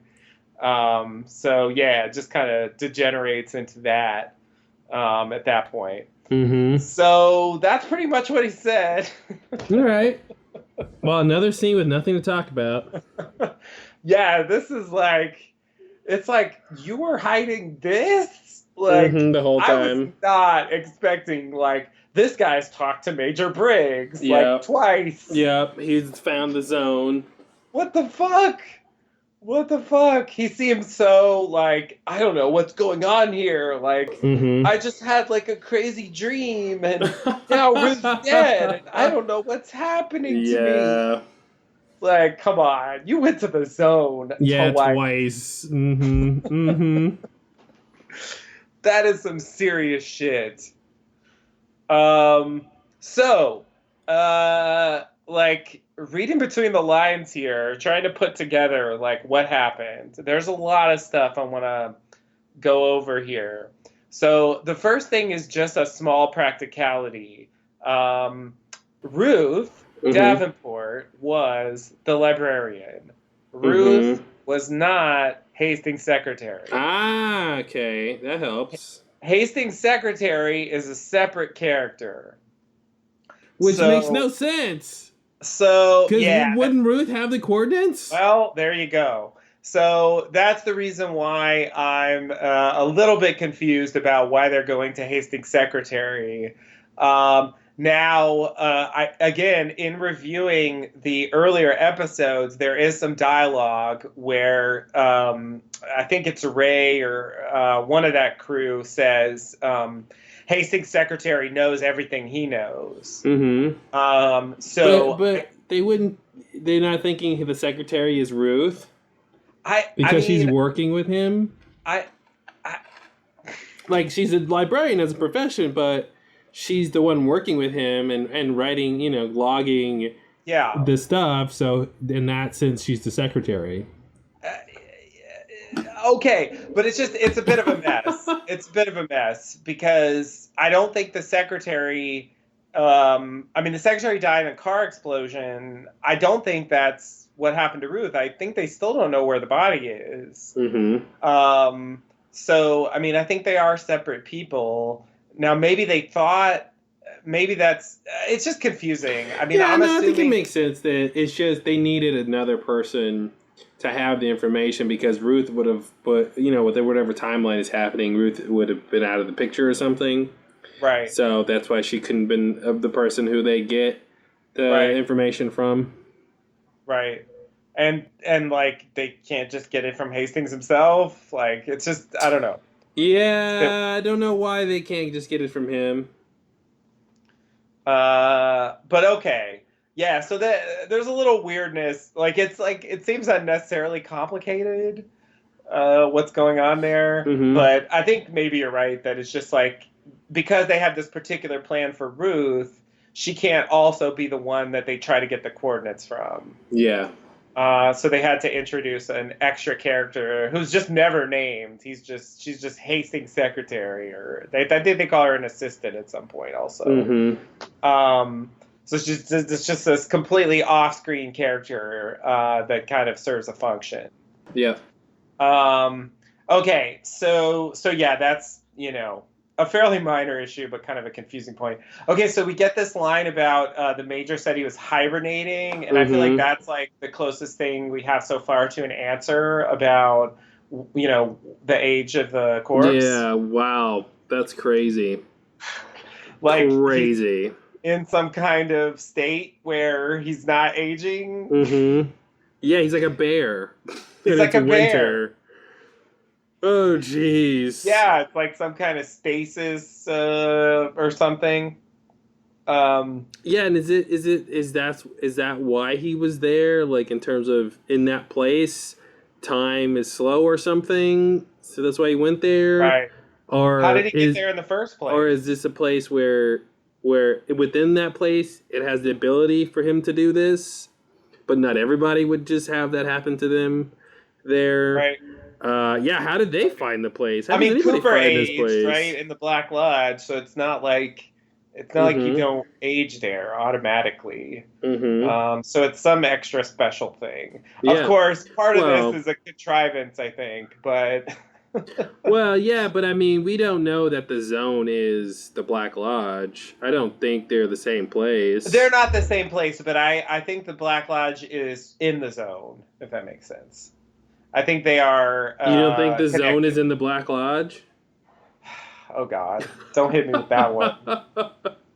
Don't hit me with that I one. feel like the Zone could just be. We've just seen so many other dimensions at this point that I feel like things don't have to lead back to the Black Lodge anymore. When we're talking about weird special places. I'm just saying, like, I think they are related. I mean, I don't think they're. What am I trying to say?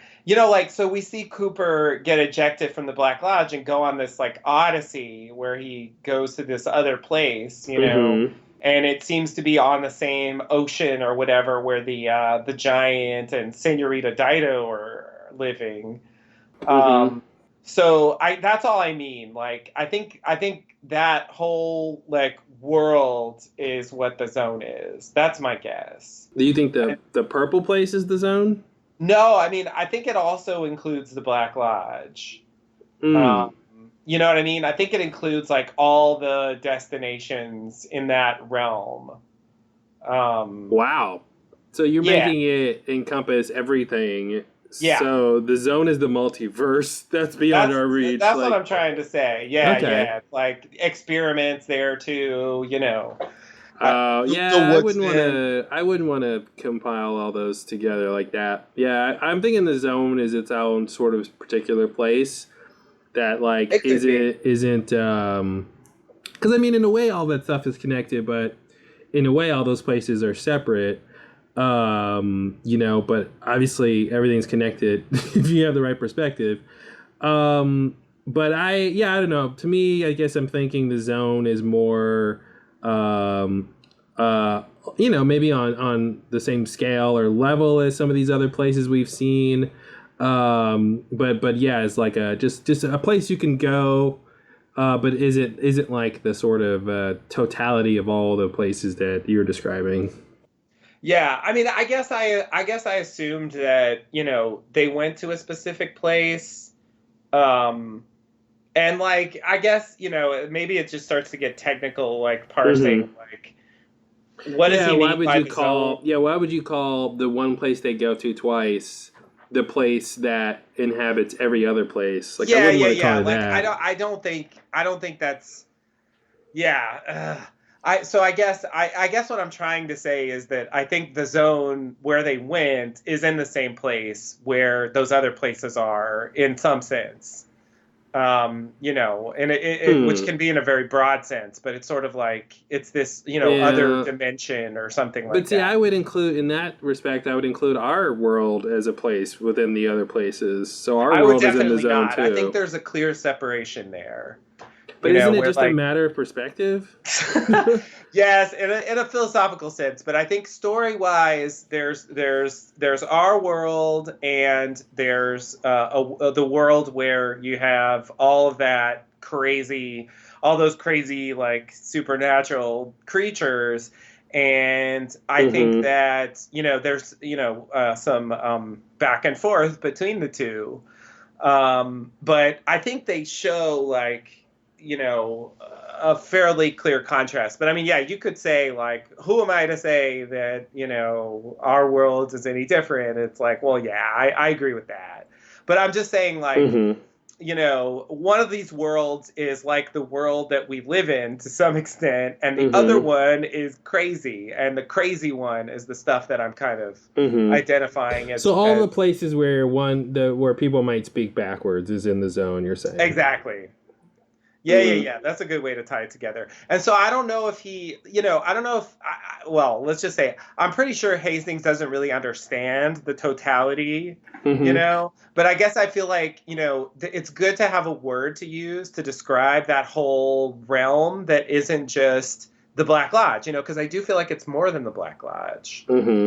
You know, it includes the Black Lodge. So I guess that's how I'm thinking about it. Yeah. Since I feel like he didn't know specifically where he was going, and he probably did go to a specific place, you know? Yeah, that's why I'm thinking about it like if you think of like a subway map, you know, and the Black Lodge is a destination and the purple place is a destination. I'm thinking the zone is a destination. It could be. In terms of where he went is a destination.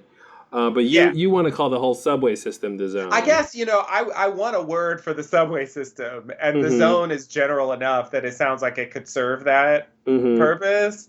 And I guess I'm not convinced that they're going to identify the zone as a specific location. So that's why I felt like it was safe to use. But I acknowledge that what you're saying is true. But you don't think the zone might be where they're going to go, the cops are going to go?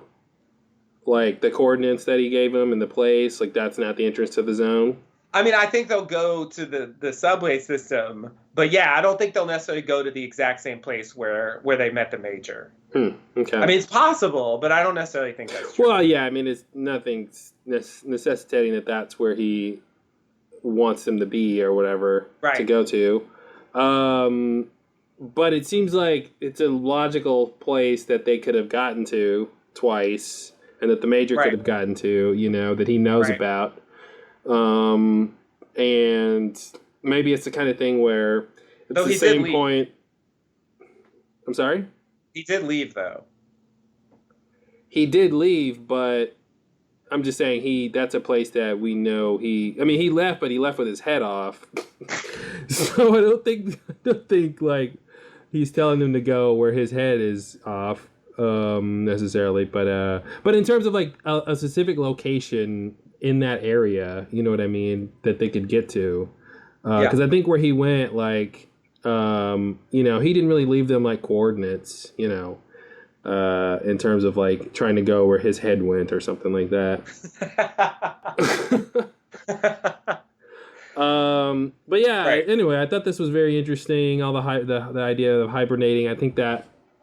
Yeah, as the sort of explanation of the, so he sort of did an Einsteinian time travel, you know, with the theory of relativity. So, you know, he didn't necessarily get into a time machine and go to the future, but he presumably was in a place that was going slow, whose time was going slower than ours. So relatively, you know, he could show up in our future, but it's only, you know, so much time has passed for him. Right. Something like that. Yeah. which I think is like close to what we assumed was the explanation. Mm-hmm. I mean, obviously we couldn't have guessed these specifics, but yeah, I figured it has something to do with, you know, I mean, they already established with the Cooper storyline that, you know, he's able to enter the Black Lodge and then like, well, Annie, I guess, transmits a message to Laura in the past, you know, about something that happens in the future. So I feel like that's enough setup to indicate like the time thing as far as the zone or whatever you want to call it is, you know, flexible and doesn't necessarily work the same way the time works. Yeah. Is it future? Is it past? You know, that whole thing. Exactly. So yeah, I feel like it's plausible that he could do some kind of weird hibernation thing, or yeah, if you want to take it in a sci-fi kind of explanation that you know, it's just about how time is moving or something. That could work. So yeah, you reminded me. I mean, I was gonna try to take these things one at a time because there's kind of a lot here, but the whole thing about the Major's head floating away. I mean, we saw the Major's head float by, you know, when Cooper went outside, you know, with Naito, and he says Blue Rose, and he even said Cooper, but when he was floating. So that's another indication to me that wherever they met the Major is in the same place, you know, as where, you know, that was, or at least like it's connected, you know, in the tunnel system, if you will. Sure. Yeah, because his head did leave, so it is a different place. But same place as in the same realm, zone, the same. You know what I mean? I'm thinking that when he said Cooper, and using the coordinates or whatever, he basically went to where Cooper was, which was in outer space or something. So I'm wondering if that's what happened. Like he just kind of teleported there, and that's, you know, maybe what he wanted to do was just give Cooper this message. Right. Yeah. That makes sense. But it's interesting that his whole body didn't go. So this scene's very weird. This scene that Hastings depicts is very strange. So when he first starts talking about the men holding him down, people holding him down, saying, "What's your wife's name?" I'm thinking, oh, this was like Mr. C's guys. Like, you know, trying to find out information or something. You know, or whatever, you know, Mr. C does with Phyllis, you know, whatever's happening there. But then later he's like, there were so many people there. That makes me think of the Woodsman. Me too. That was the thing I thought. Just because, like, it seems like a leap, but I guess, like, because that's the reference point we have for like a lot of people, you know, as far as the zone and those like supernatural beings go, you know, with the Woodsmen, you know, we've seen them kind of congregating together. So, and, you know, and we know at least to some degree they are on Evil Cooper / Bob's side. So you know, it would make sense that they would be, you know, intervening in this plot. So do you think that these are the people Briggs was hiding from? Yeah, he talks about other people are going to find him. And I mean, I guess like Occam's razor, that's what it should be. I mean, I don't know if Occam's razor works on this show. But yeah, there's logic there that it would be, you know, something connected. I guess I didn't assume it was like Evil Cooper's like real world helpers, quote unquote real world helpers. I assumed it was his zone helpers, which, you know, so far seem to be the Woodsmen. You know, I assume Experiment wasn't there. So I don't know why they asked his wife's name though. It's a weird one. Like, why did that matter? Why? I don't understand. I mean, and then he answers, and like, there's no follow up. Like, Yeah, I mean, we know Mr. C kills Phyllis. Did he need to true. know her name or something? Yeah, could that be all that is? Like, that's just, I don't know. Is it really that hard to find out? I mean, I don't know. Can't he just like hack that or something? I mean, it's just, I mean, doesn't he know where Hastings lives? I mean, you just follow him home. I mean, it's not, I don't know. Like, why is that a mystery? Are they verifying his identity? Like, trying to see, okay, if this is really Hastings, who's your wife? Okay, maybe. That's interesting. But it's not clear that I mean, well, he doesn't say anything else. So, I mean, did they even know who he was? Mm-hmm. And they didn't kill him.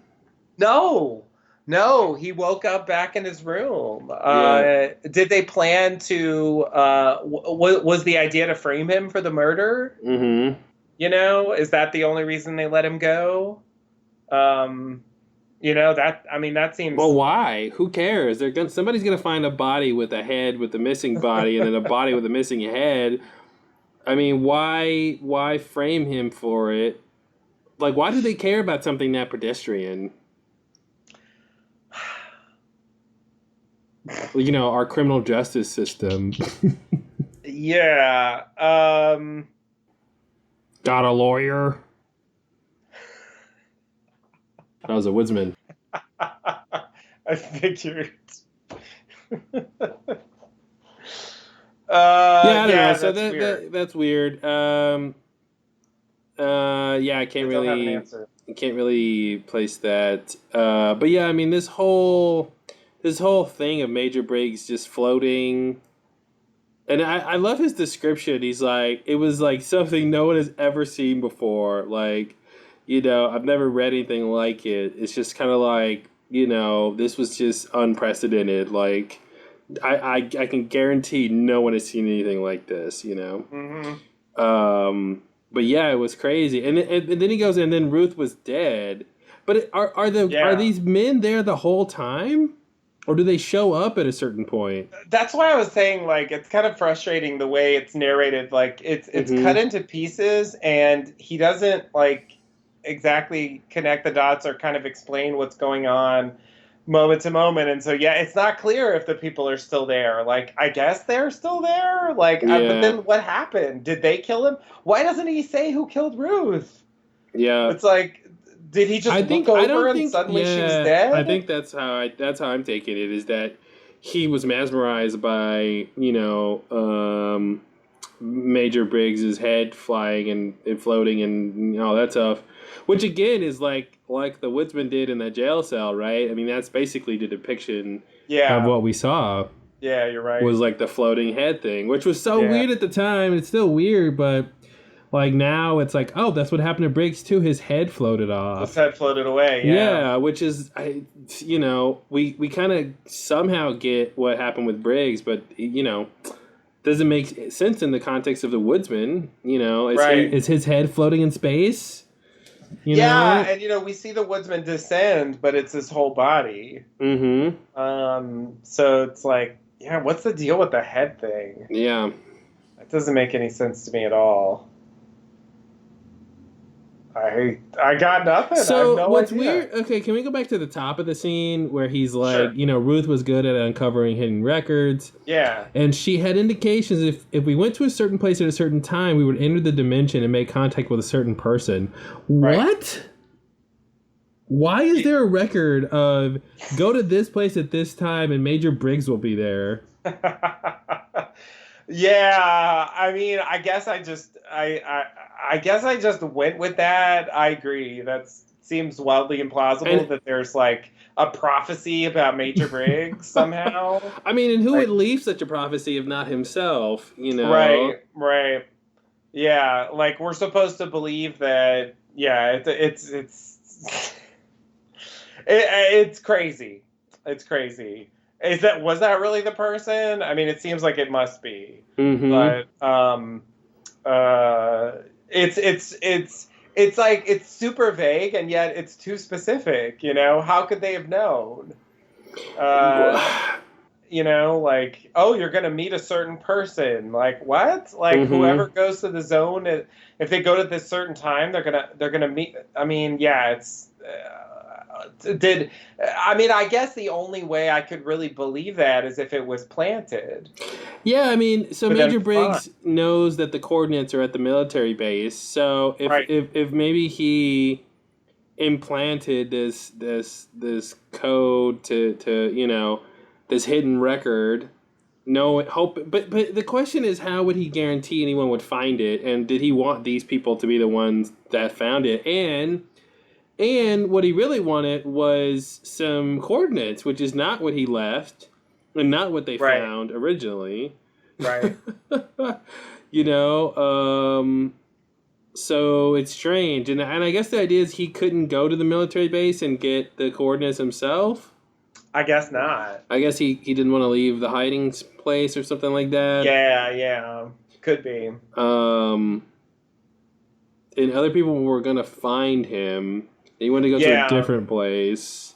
Yeah, so who's looking for him? And what's the what are they doing? I mean, what's he doing? And are the coordinates? Are there coordinates? Are they? Oh God, this is so confusing. So they go to the zone. Briggs is there, and he says, "Hey, I want to go to a different place. Give me some coordinates." Yeah. Now, do they have to leave the zone to go to these other coordinates? And is this a second place they all go to together? And then at some point, while in this second place, Briggs says Cooper, and his head disappears. I don't think so. So, well, because I guess let me try to think why it comes off that way. So my when they go impression back, was that they go get the coordinates from the military database, and then they bring them to the major, and that's it. Like, they don't go to where the coordinates say. Okay, that makes sense. So they go back. It says we brought him back the numbers last Thursday. So they bring him the numbers to the original place. Yeah. And then something happened. Yeah, and then that's when the people showed up. So presumably the ones who were pursuing the major. Yeah, I wonder if they led him there somehow. Like could be being followed or something. Oh, maybe that's maybe I guess that's what I was gonna say is maybe that's what the woodsman next to Hastings was about. The idea that they were watching him or something. Oh. That's interesting. Mm-hmm. Yeah. They were keeping a head on him. Ahead of him. An eye on him. What's the better pun? Maybe that's what that was about. And maybe he was in jail now, so they didn't need to look at him anymore, watch him anymore, and that's what that was about. Like, yeah. The guy going back to where he came from or something. Yeah. Heading home. Literally heading home.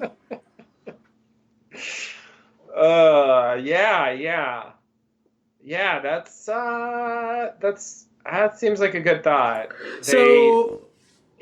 What this explanation doesn't help us with is how Briggs knew the future and all that stuff. If he's not really time traveling like proper, it's still unclear how he sort of knows the future. Right. Yeah. I mean, and he gave that information after he met with Evil Cooper, but presumably before he went to the hibernation zone. Say that again? He gave the information about the meeting, the meeting that was going to happen with Sheriff Truman and Hawk and Bobby in the future, right? That was the one of the major future predicting things he did.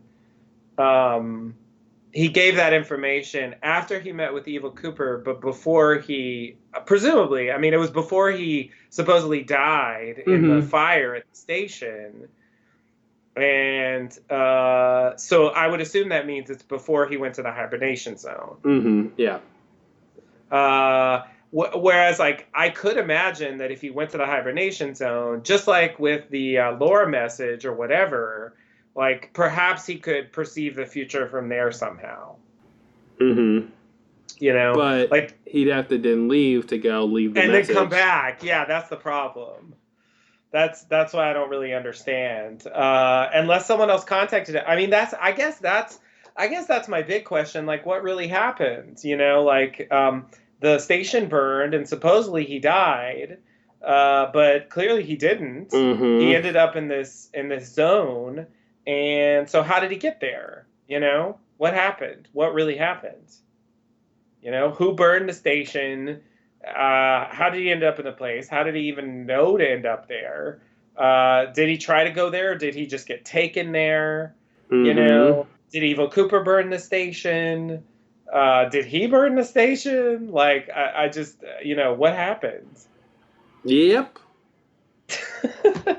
It's totally unclear. And I feel like the answers to some of those questions might help answer how we can know the future.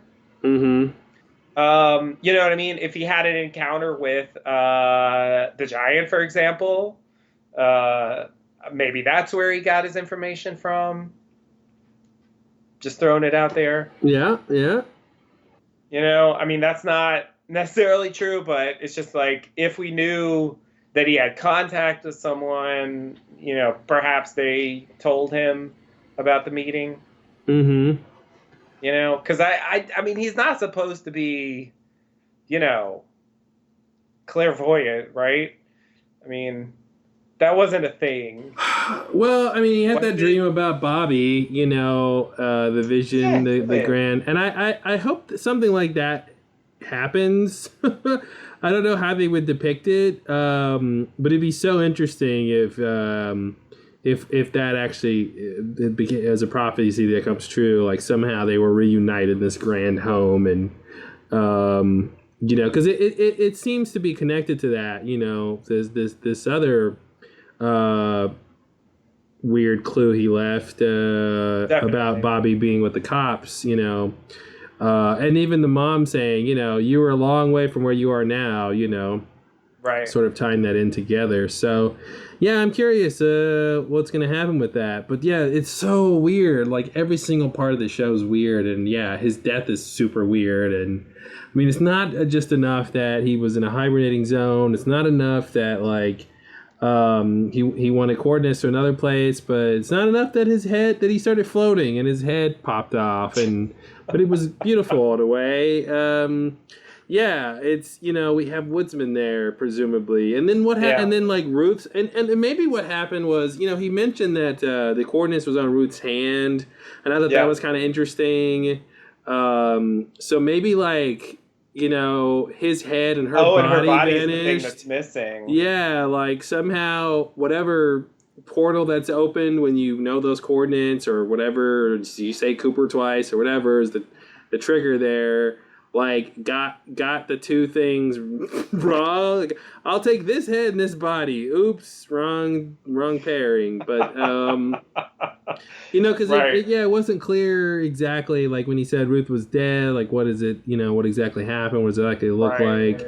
And again, like we talked about, the, you know, if Mr. C somehow had created the experiment model by like putting Briggs's body with Ruth's head and doing some weird magic or something. Right. So it could be that, you know, a different version of that idea, though, that, you know, his head is floating in outer zone space or whatever, and that body would presumably go somewhere also, and maybe like it went somewhere and then a head attached itself to the body. Something that wanted a body, and that's experiment model, or, you know, or I don't know, the experiment is using that as a way to get to Earth or something weird. I don't know, but maybe that's the idea, is that's where her body went, is the creation of that thing or something. Okay, yeah, that's interesting. Yeah, I was gonna say if these coordinates, these coordinates are the ones that Evil Cooper wants, right? Well, unless there's two sets of coordinates. Well, these are the ones that. Okay, right, but Yeah, I know what you're saying. Yeah. It's the Hastings coordinates should be the yeah, main thing. Yeah. yeah. I mean, if the woodsman killed Ruth and they have her body somewhere, or if Experiment is her body, I mean, they could just tell Evil Cooper the coordinates, right? You mean because the it's written on her hand? Yeah. If it works that way, I guess that makes sense. But I think he's thinking of a much easier way to get the coordinates.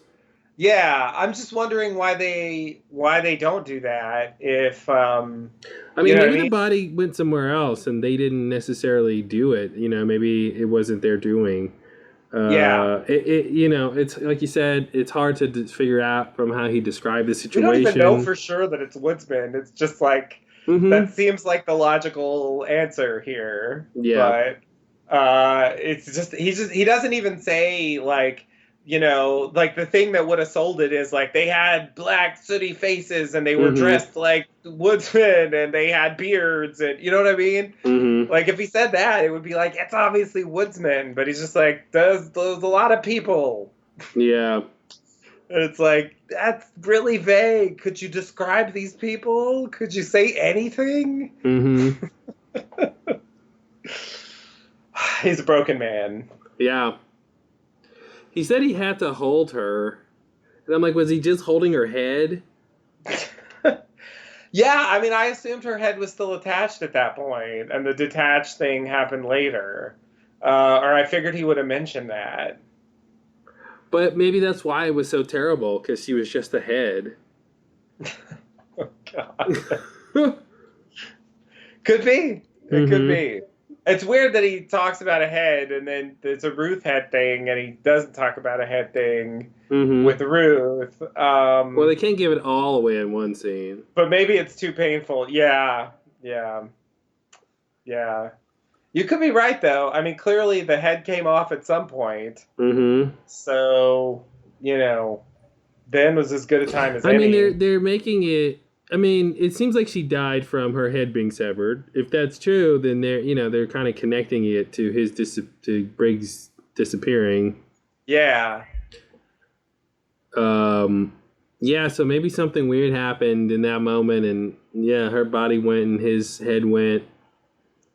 Or maybe his whole body, I don't know.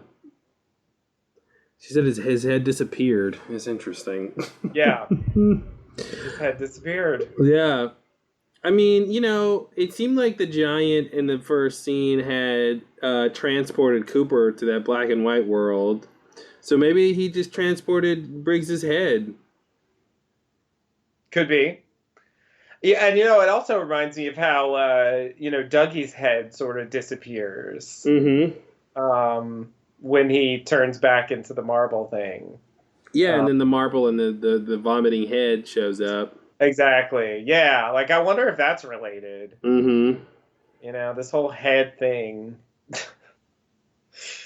seems like a theme. Yep. But yeah, I think we don't.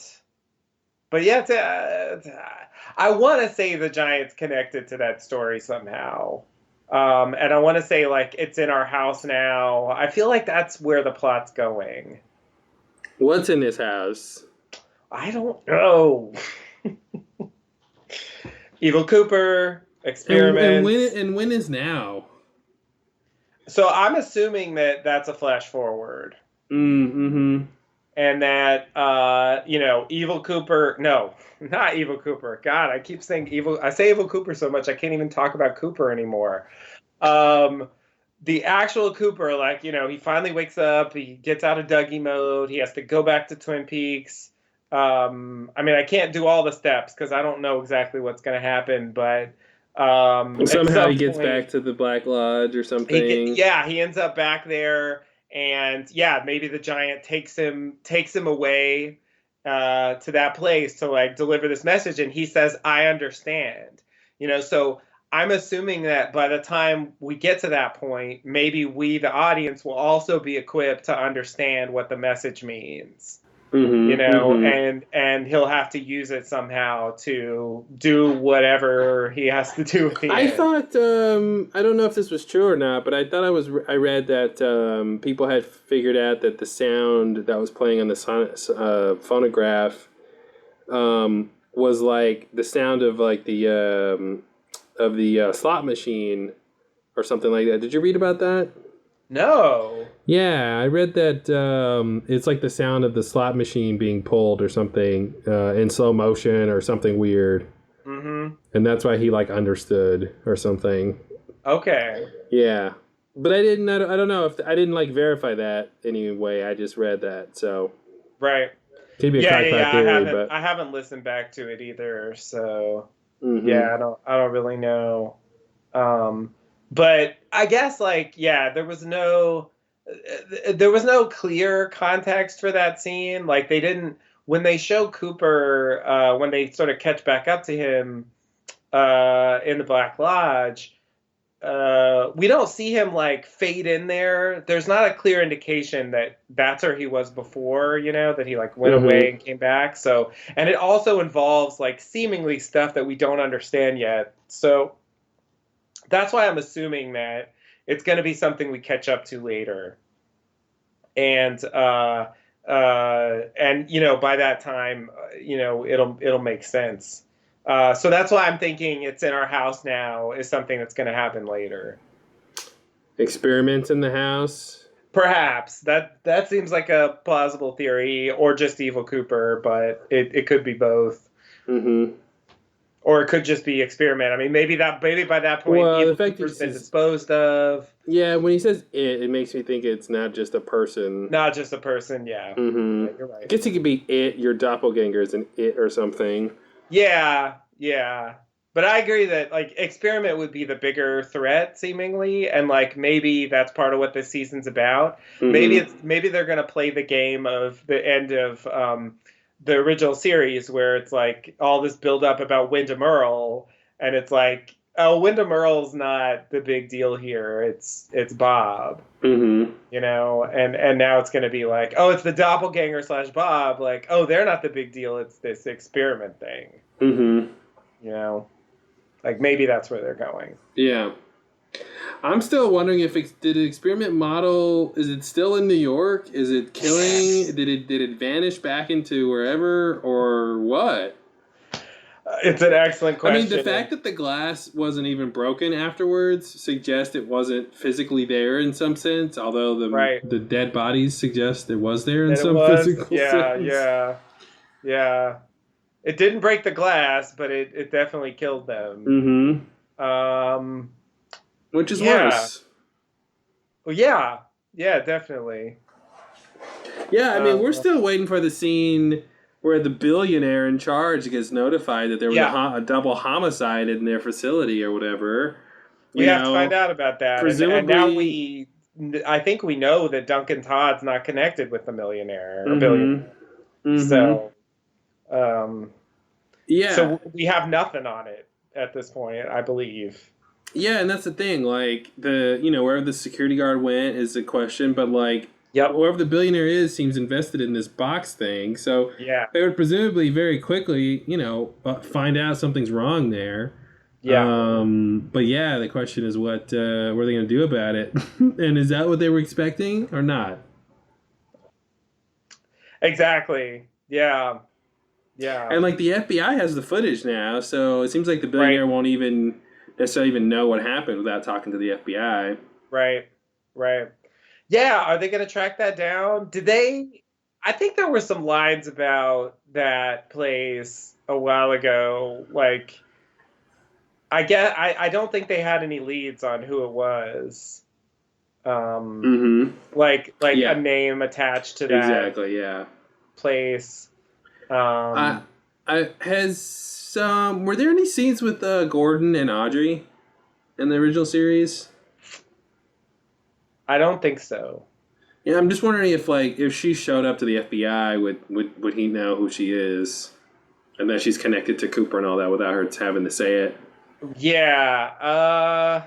Let me think. I don't think. I could be wrong. Let me think. Could there be a scene with Gordon Cole and Audrey?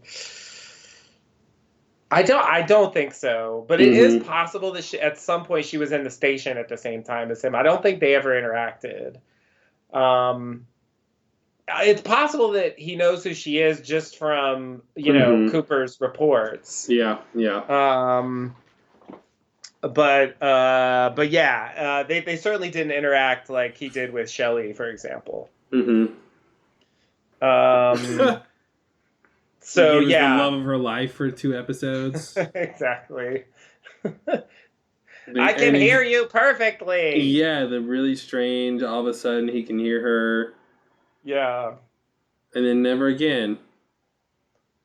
I've heard a few people bring up the idea that like he overplays his like hearing troubles. That like he uses it to like get an advantage in certain situations. I'm shaking my head. You can't see me, but I'm shaking my head. There was that brief moment earlier in the season when Albert said, "Say please," and he was like, "What?" And he was like, "You heard me." Mm-hmm. And then he's like, "Please," like he did hear him, and not to say that proves that it's true, but it does at least give a little hint of the idea that maybe he hears better than he lets on sometimes. Mm-hmm. Yeah, I mean, and he was just like hitting on Shelley. Because he's a creepy old man. So he was just hitting on her by saying, "Oh, I can hear you." Yeah. It's a reading that actually seems reasonable to me now that I know a little more about Gordon. Mm-hmm. It's a weird way to hit on her. I agree, but he is a weirdo. It's not like, yeah, I don't know. I mean, that's definitely, I don't really buy that, but yeah, you can read it that way. It's not something that I necessarily think they intended at the time, but it kind of comes off that way now that they have this extra stuff that he's got this weird thing with younger women. Mm-hmm. Yeah, I mean, when Albert says "say please" and he says "what," I think that's also a like what repeat what you said because you're asking me to do something weird. It could be. Not just like, oh, I didn't hear you, but like, wait, what did you say? You've never made me say please before, sort of a thing. Yeah. So that's a little up in the air for me, but yeah, okay, something to think about. Just throwing it out there. That would be a crazy a crazy twist. Actually, I hear just fine. I mean, we know it can't be he hears just fine because we know there's times when he turns it up and he's really listening. There's times when it hurts his ears. You know what I mean? Like, yeah. So we know, like, in his private time, we did see that scene where he's listening to music or whatever, and Albert knocks on the door, and it's when his thing is all the way up. Right. So I mean, there's some, he does have something. It can't be a complete ruse, but you're right. But the idea that he plays it up in certain cases, sure. Like I could, I wouldn't be totally against something like that happening. Yeah. I don't really buy it as an explanation for the Shelley thing, but it is an explanation. Yeah. I never took it that way before, but I never had any like weird impressions of Gordon before the new series. Mm-hmm. Like his character is a little bit tainted for me now. Yeah, and I think you do have to separate whatever they're saying about Gordon to what they said about Gordon in the past, because what they're saying now isn't necessarily what we're meant to think about Gordon in the past. You know what I mean? Like, that scene with Shelley, just because Gordon is how he is now doesn't mean that that's what they were going for back then. Right. Even though it does sort of color it, obviously, now in hindsight. Right. That's true. But okay. So I guess, I don't know, I really would have loved to see this scene that Hastings is describing. Me looks too. like it'd be nice and scary. Yeah. Definitely. All the people, there were so many people. So many people. Mm-hmm. It's like, how do you know the Major didn't kill Ruth? I mean, it's not clear that you know who killed her. Mm-hmm. You know? So it's just like, I believe that the Major didn't do it, but I don't know. And I wonder, he says people, all the woodsmen are men. True. I wonder if that matters. Yeah. Could be. Yeah, we haven't seen a woodswoman. Yeah. Another David Lynch sexism strikes again. Exactly. All right. Anything else in this scene? I think that's good for now. Obviously, we'll be coming back to this at some point because this seems like a pretty significant reveal going forward. And I mean, the Major Briggs presence in this episode was huge. Yep. It is just it is too bad that we have to content ourselves with like people describing things that the Major did and getting messages from the Major through other people, and we can't actually see him doing anything. Yeah. I wish they could have had a little more, but it is cool to at least have the idea of him doing things, and to be able to imagine it, even though we don't get to see it. So anyway, we can move on if you're ready. Yep. Okay, so we go to the Great Northern. Beverly and Ben are still looking for the sound. Turns out security couldn't find it. They have a brief, potentially romantic moment, but Ben declines. And she says Ben is a good man. Yeah, I think this is interesting. I guess that was a sort of open question about Ben in terms of his whole character chain to in season 2. Reeling from the revelation of Leland, killing Laura and all that stuff. He decides he wants to be a good guy, and all this stuff with Audrey and all that stuff. So he decides he wants to be a good guy, and he goes so far good that he sort of upsets Donna and the Hayward family. Right. By revealing that he's a real dad. So yeah, it was kind of open-ended question I wasn't ever really thinking about. Like, did he continue to be a good guy? Did he go back to his wayward ways? Or, so it's interesting to see here that, it seems like he's still on the path of goodness here. Yeah. And he like stayed that way, which is interesting. Yeah, it is. It's extra interesting, for me, given the fact that, sorry, I have to bring up the book again. In the book, they basically like retconned away. They did a couple of weird things in the book as far as Ben goes. So the first thing they did was they changed the Civil War plot a little bit. I don't know if you remember how the Civil War plot gets resolved, but the South wins. Yeah, so Ben basically thinks he's Robert E. Lee, right? And he has to accept the surrender of the North, so that the South can win the Civil War. Like reversing the outcome of the Civil War, allows him to overcome this like mental block or whatever this like state that he's in. That's the point, right? In the book, they state that it's the opposite, that he has to accept that the North wins in order to come out of the, that's fantasy. not what happened. I know. Didn't he also hit his head? I feel like after the South won, didn't he like fall and hit his head and he was kind of back? Or he falls. I don't know. Does he hit his head? I guess maybe he hit his head. Yeah, I think that was part of it in waking up. If I remember correctly. Yeah. But yeah, he wakes up immediately after that. So that was one like inconsistency. Like they kind of changed what happened there. Why?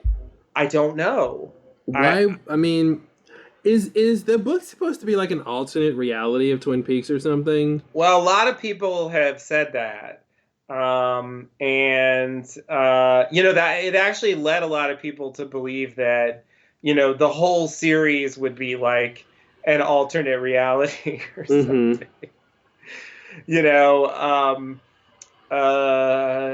And yeah, it's not clear. It's not clear. I was chalking it up to just like continuity errors. Like he forgot what the original plot was and he didn't bother to check. Yeah, I don't buy that. I don't. I'm very reluctant to buy like sloppiness when it comes to professional writers whose job it is to like do this stuff. Like all your job is to write this book and you don't remember how your series went. Like I don't buy that. I mean, with the detail, it's being the fact that it's completely the opposite of what happened.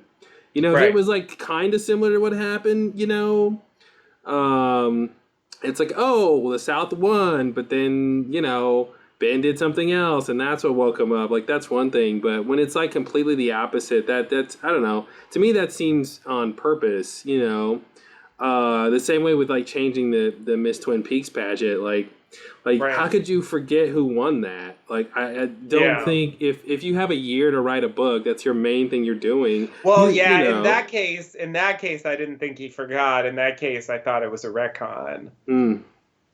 Because like I felt like that was too big of a point for him to forget. Yeah. And also like it serves a purpose, which is erasing Annie.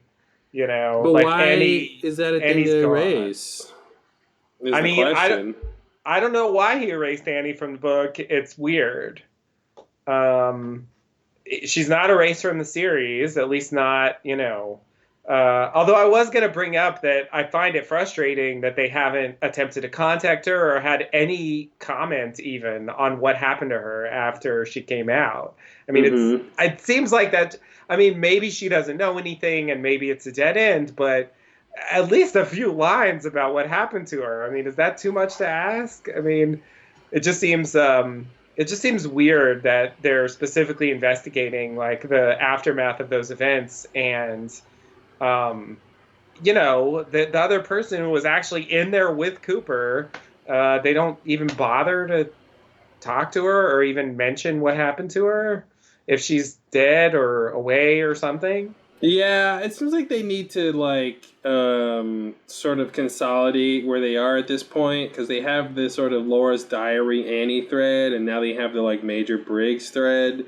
So they need to kind of combine those two and figure out what to do next. I mean, the Major Briggs thread mentioned Cooper. So, right.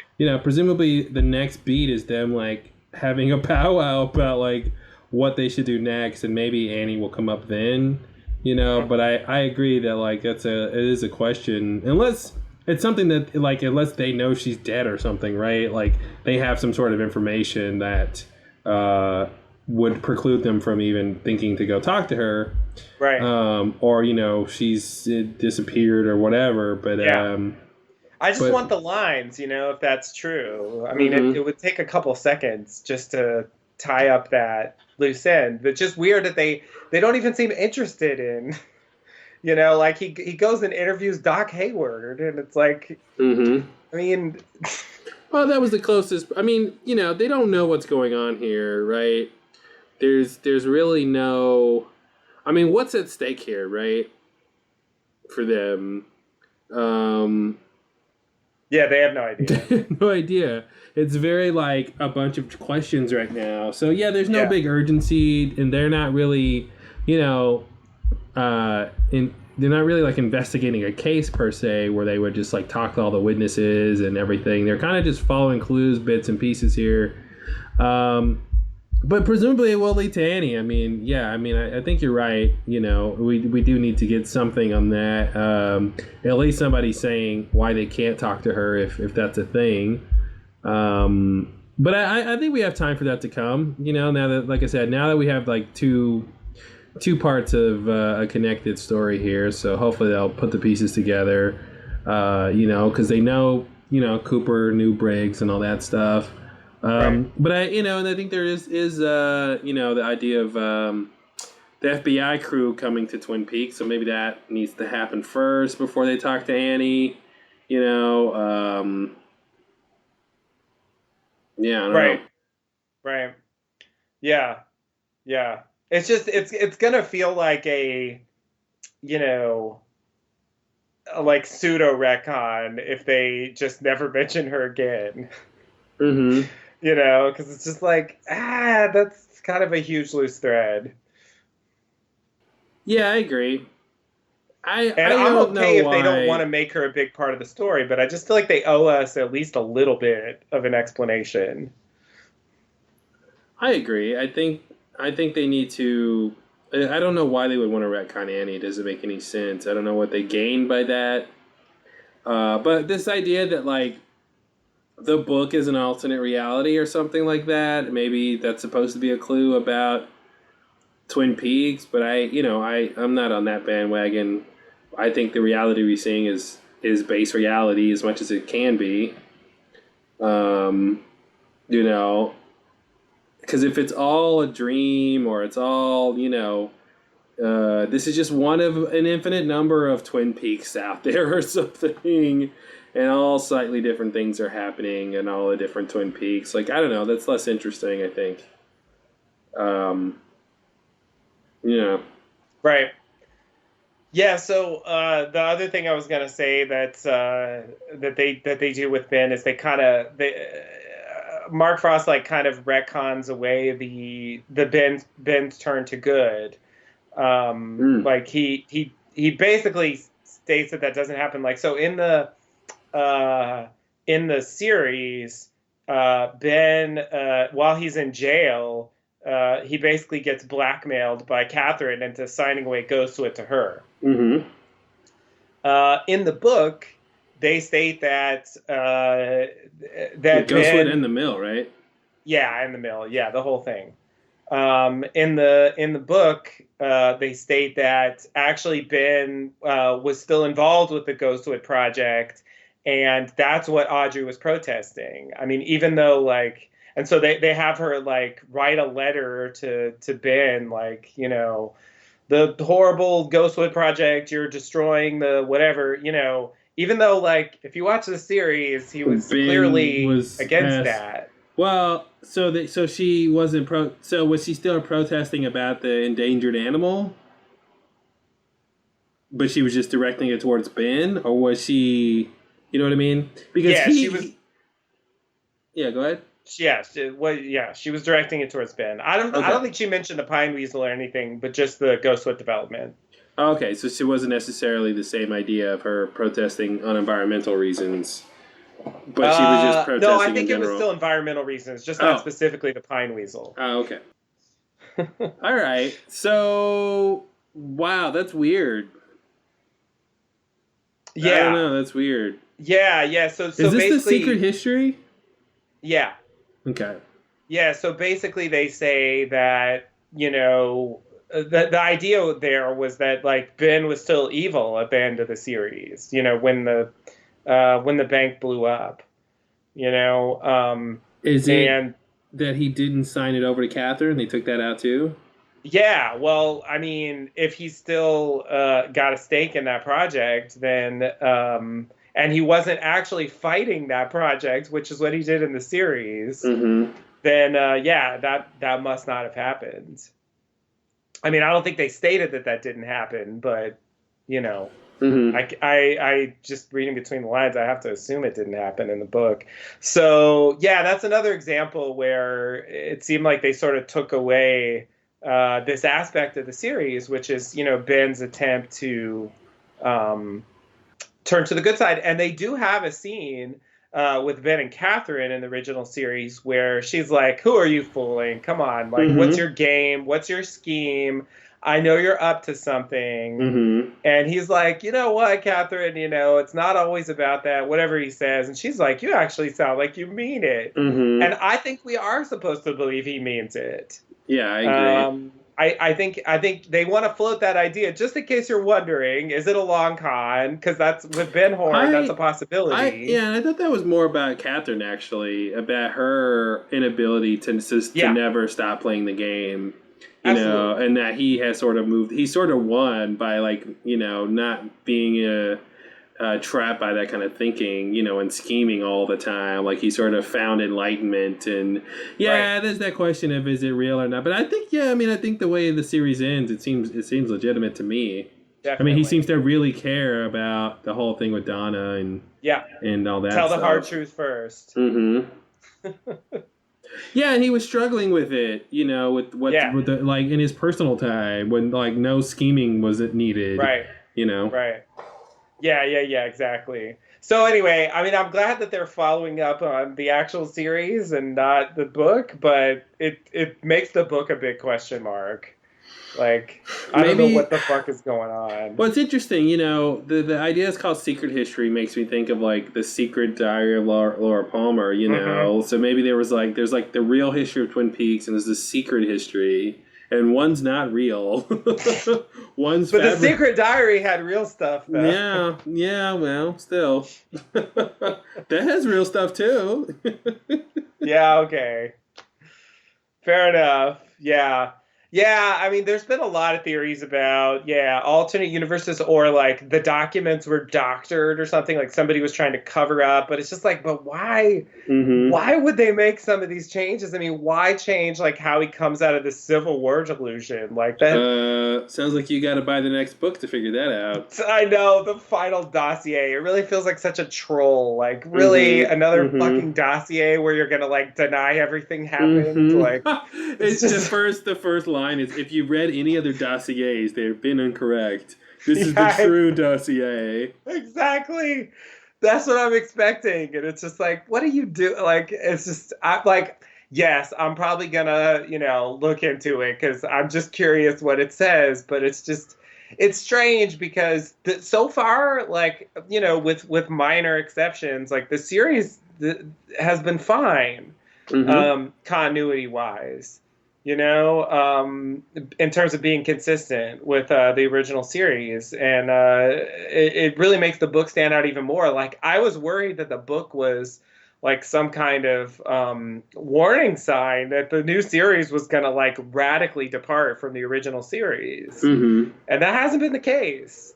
So, I mean, I'm glad that that's true, but it's like, but he did write this series, co-write this series, so what the fuck? Yeah, that's why it seems like there has to be some overall idea of why the book is different. Yeah. And it's not like, oh, he was lazy and he forgot and he's just retconning. Like, there's some other idea there. Maybe I don't know. Yeah, maybe Twin Peaks has a doppelganger. Oh, God. And it's the Doppelpeaks. There's the book of the Doppelpeaks. Yikes. Where, you know, in our Twin Peaks there's an Annie, in this Twin Peaks there's no Annie. In our Twin Peaks been turned good, in this Twin Peaks he stayed bad. Like, maybe that's the thing, you know, there's all these opposites happening. Yeah, the Nadine, Big Ed, Norma, Hank history gets rewritten as well. It plays out in a different way from what they say in the series. I like, it's like, I don't understand the point of why, but okay, maybe it's something like that, and perhaps the final dossier will reveal everything, and you know, it'll make sense. But it's a weird thing that I that's what I think about when I see like this scene, because it's like, this feels like a natural follow-up to the original series, as opposed to saying, no, actually he was really evil the whole time. Like, okay. And I guess the other thing I was going to say about this scene is, I mean, it's basically a repeat as far as the searching for the sound goes. Like, they make zero progress. There's no progress at all. So I'm assuming that the next time we hear about it, we should learn something. Well, they actually did make some progress. Very minimal progress. They figured out which part of the room it was coming from. Oh, did they? Yeah. Because they said it's louder on this side. Okay. Because before they were like, oh, it seems like it's coming from over here, and they walk over the other side. Oh, it seems like it's coming from over there. So I think that's the only bit of progress that they made is like Okay. they figured out which side it sounds louder in one louder. place. And Sure. a little bit. Sure. But yeah, I mean, I think they don't seem prepared to discover what I hope is behind it, which is Josie trapped in the wood. I don't know how. I mean, what could happen? I mean, I don't know. I think there's something else needs to happen before they could really understand what that is, unless Josie just like literally appears. Right. It's clearly going somewhere, though. Mm-hmm. I mean, they wouldn't bring it up twice if there's not going to be a punchline here. Yeah. So I feel like the third time, like, we should get something a little more serious as far as this plot line goes. Mm-hmm. And are Ben and Beverly? Do you think they're gonna eventually like have an affair? Are they gonna even have time to do that? I mean, we followed Beverly home. Like, we met her husband. Mm-hmm. Like, I mean, if they're gonna go that far, like, is there gonna be a whole like? Yeah, I'm a little bit baffled that they bothered with this, but it's there. Well, there's enough time for Jerry's foot not being his foot, so there's enough time for this to have an affair scene, I guess. Mm-hmm. Yeah. Or it could be like that's maybe that was the point of this scene, is he's still a good guy, and then they'll move on to something else that's happening. But yeah, I don't think you show her home life like that without something else happening with her and her husband. Yeah, exactly. And that just seems like a natural point of conflict. Mm-hmm. You know, he was already suspicious about her staying at work late. Yeah. You know, so it just seems like that's where that's going. But yeah, we'll see. So you ready for the next scene here? Yeah, I was just kind of reading about the other discrepancies with the book and the show, and the idea that Pete played checkers instead of chess. Pete played checkers, not chess. Yeah, I wanted to like shoot myself when I heard that. Yeah, I mean that you don't forget what he played. You know, that was part of the plot. That was a huge thing.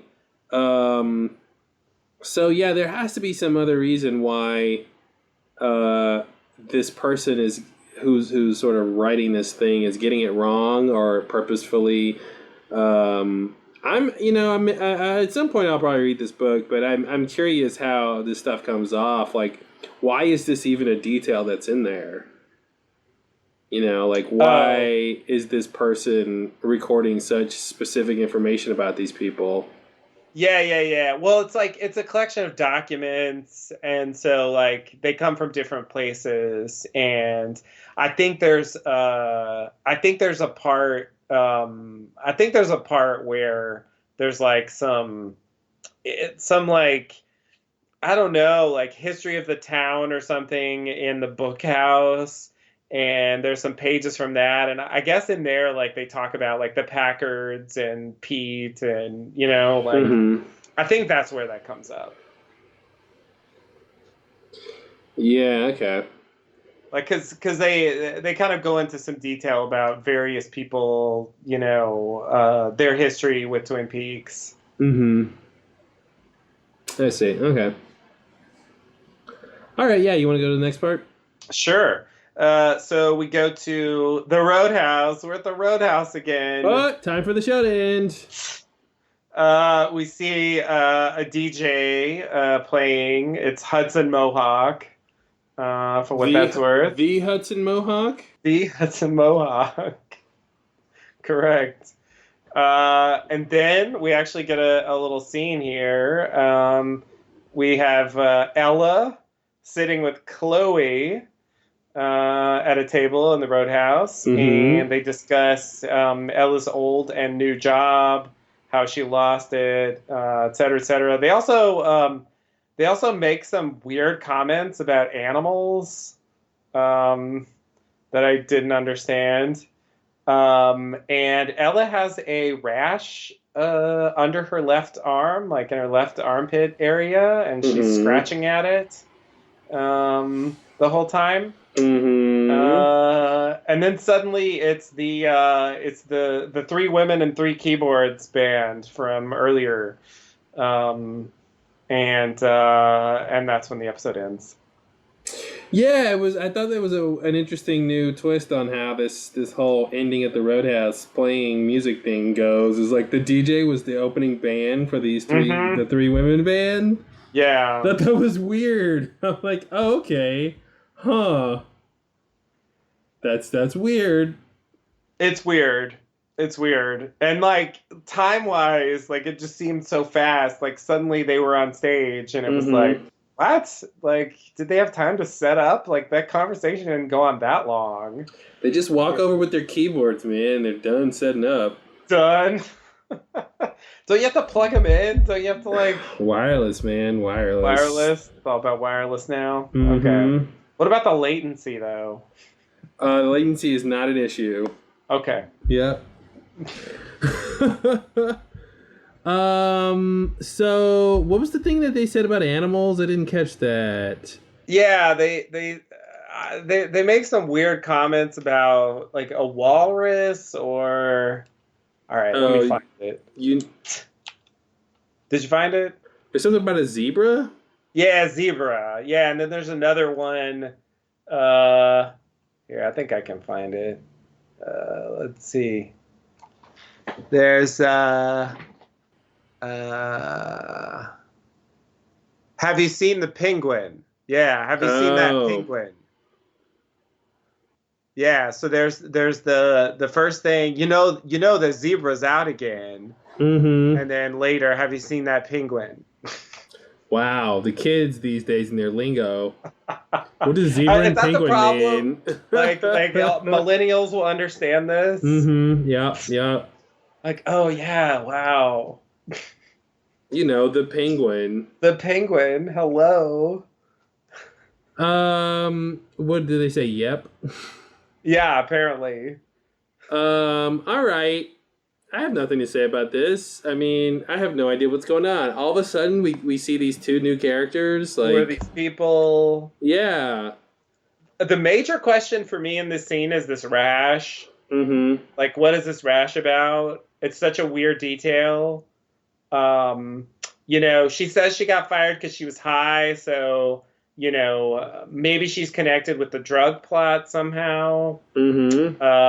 You know what I mean? Maybe she's connected with Richard or Red or, like there's something, but is the rash like, is it just a health condition or is it some kind of crazy supernatural rash? Yeah, I don't know. I mean, I guess the question is, is it just a character detail? She's not taking care of herself or something. She doesn't seem like she has her life together that well. Right. So is it just that? Yeah, I don't know. Like, I don't know what else it could be. Why would it be a supernatural rash? Just because, like, I don't understand why she has a rash. I mean, I guess, it can just be that. But then I guess, who are these characters? Why are we watching them? What's the point of this scene? Mm-hmm. I really have no idea. I mean, we've never seen them before. They don't mention anyone we know unless people we know are the penguin and the zebra. Is like the penguin James and the zebra, is, I don't know. Somebody else, like, it's like, is that what's going on? I mean, is this just an isolated weird moment? Or I guess that's why I'm trying to do something with the rash. Like, I want it to connect to something. Mm-hmm. And that's the detail that seems the most connectable. I feel like they might know Richard. And he seems like the kind of person who would give her a rash. I agree. Yeah, but other than that, I can't really imagine how they fit in. I mean, they're drinking, so I assume they're over 21. So I don't picture them like being like high school kids or anything. Right. But I don't. I'm not sure how else they would get. Why are there new people? What's happening? I mean, maybe this has to do with the drug subplot that Chad is involved in. Chad and Richard. Right. Um. Oh yeah, I forgot Chad was in there. Yeah. Maybe Yeah. Chad's the zebra. Chad's the zebra. Is he out again? Yeah, I thought there was like a problem at the zoo. Is that what's going on here? Like a bunch of animals got out of the zoo or something. Twin Peaks has a zoo. Twin Peaks Zoo. Have they grown? Like, wow. You know, I They think got it's supposed to be 50,000 people in the town, which is sizable. That's enough for a zoo. Is that enough for a zoo? I think that's enough for a zoo. All right. Yeah, that's the thing I sort of was thinking about the other day with, you know, because it seems like everyone in the town should know each other, but Yeah. it's big enough to where, you know, you don't know everybody, you know. Yeah.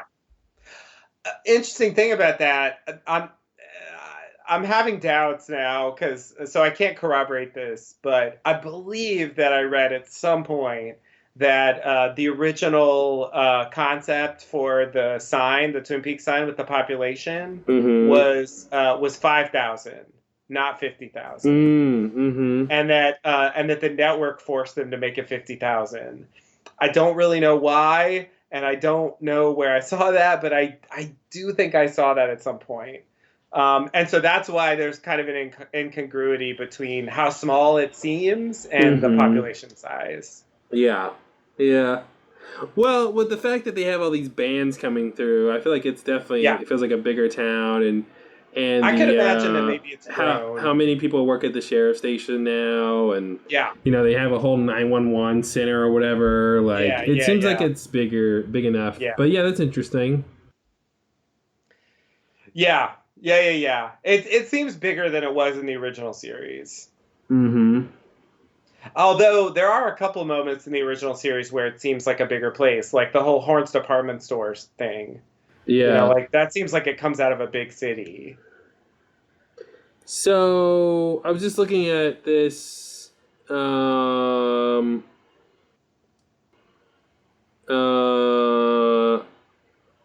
Sorry, looking at the Twin Peaks Wikia thing, and it says the population states to be 51,201 by the entrance board, but it's actually a mistake. A 1990 census states the actual population to be 5,120. So is this maybe what you're referring to? Could be. Wait, where did you get that This from? is from Twin Peaks, an access guide to the town. Okay. Yeah. So maybe the thing I read is like an explanation of why they did that. Man, that's hilarious. To like the board was just wrong. This just was wrong, and they didn't change it. It's wrong by a factor of 10. That's a lot. That's a lot wrong. It's a lot wrong. It's like 45,000 people wrong. Yeah, it's like wrong. So yeah, it seems like something to retcon that idea, I guess. Yeah. And to try to restore the original idea of 5,000. Mm-hmm. Yeah. Which If that's much more thing. of a small town vibe. Yeah, if that's indeed true what you say, that ABC, I don't know, it sounds like hearsay to me. Yeah, it is, because I can't back that up, but I think I read that at some point. This is years ago, probably like 10 years ago. So you know, but someone listening to this can probably back me up. Yeah, because there are some Twin Peaks fans listening to this stuff. So someone probably knows the true story of that. Yes, and you can send us an email at claudeandjustin@gmail.com. Yeah, please do. I'd like to know. All right. Where are we? So we had these crazy girls, and then some more music plays. Yeah, and that's it. And that's it, huh? Wow. Okay. We went out with the Roadhouse again. It was a slight tease because there was a scene there, but and it was a weird like intro guy too. Yeah. So exactly. Yeah, they are changing. You know, they are playing around with how this comes off because they don't want to lull us into sort of going, oh, it's the Roadhouse, turn it formula. off. Let me go make a sandwich because the show's over. Right. And I guess our first band to come back. Yeah. So is it like they went on tour and they're making their way back around, or is it just like every Wednesday night the Three Women band shows up and Three women, three keyboards, three-part harmonies. Three-part harmonies. What else do you need? It's a lot of threes.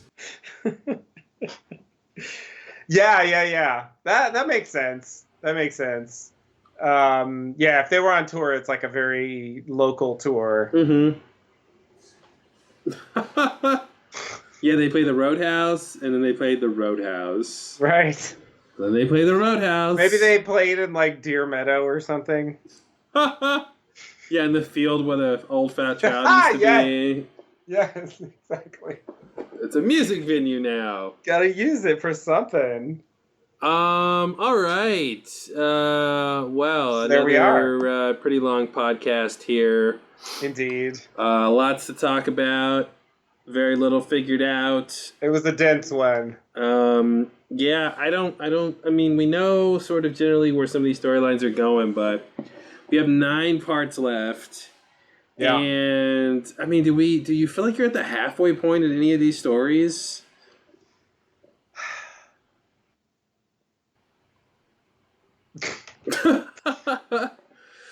I mean, I feel like some of them may be. Yeah, some of them may be. Yeah. And it does feel like there's a direction for the show to take. Mm-hmm. That where it kind of ties these threads together. Yeah. You know, and that was something that early on seemed like so completely out of reach. Mm-hmm. Like I had no idea how to connect those threads from parts 1 and 2. And now and you know, I think there's just a logic to this that things are going to converge on Twin Peaks. Yeah.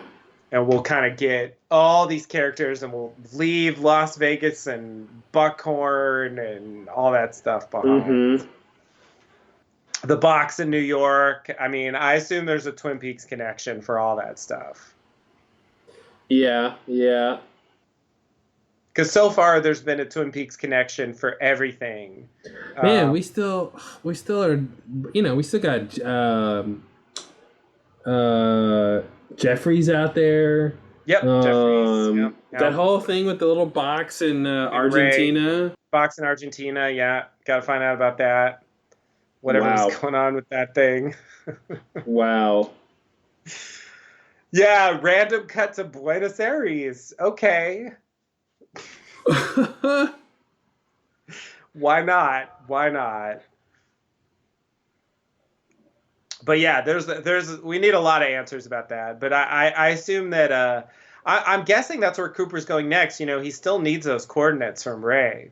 Mm-hmm. And Ray said like he was gonna that Cooper knows where he's going. And they talked about the farm, so I assume he's gonna go to the farm.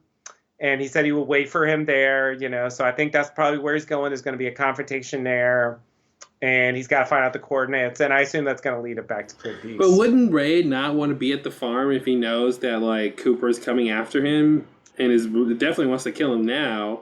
You would think so, but it seemed like he said he was going to wait for him there. So, like, try to get the drop on him or something? Yeah, maybe he wants to finish the job. Interesting. But he wants coordinates from Ray. But God, how's he going to guarantee Ray's going to give him the right coordinates? It's going to be tough. I don't know. The woodsmen are going to hold him down. Like, I have no idea. Who's your wife?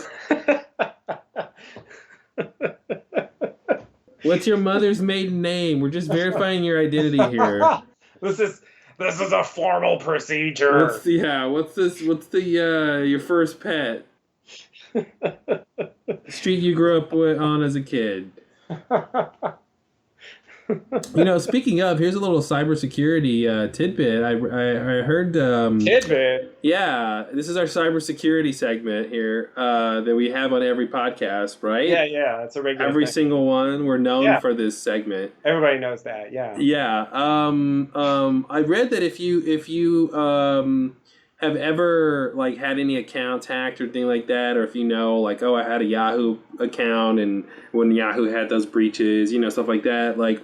A lot of times when they get those security information, sometimes they get the security questions that go along with your account.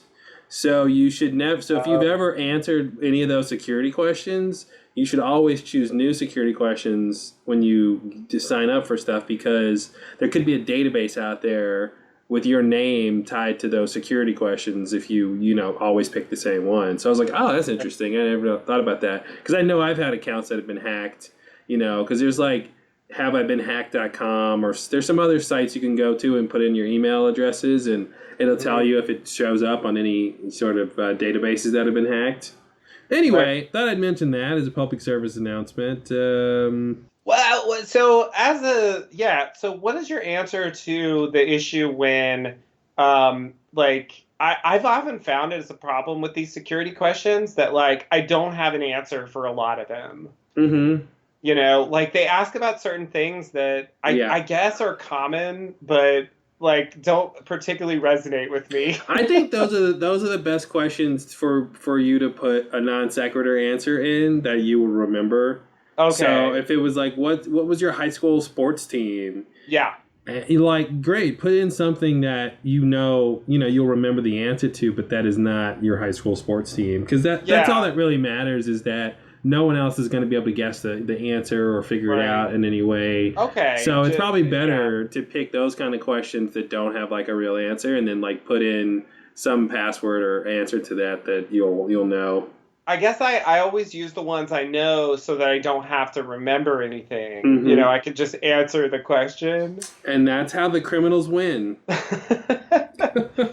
But yeah, that maybe I should just come up with some fake answers and just remember those. That's a good tip. Hey, look at that. If you didn't get anything else out of this podcast, you got some cybersecurity tips.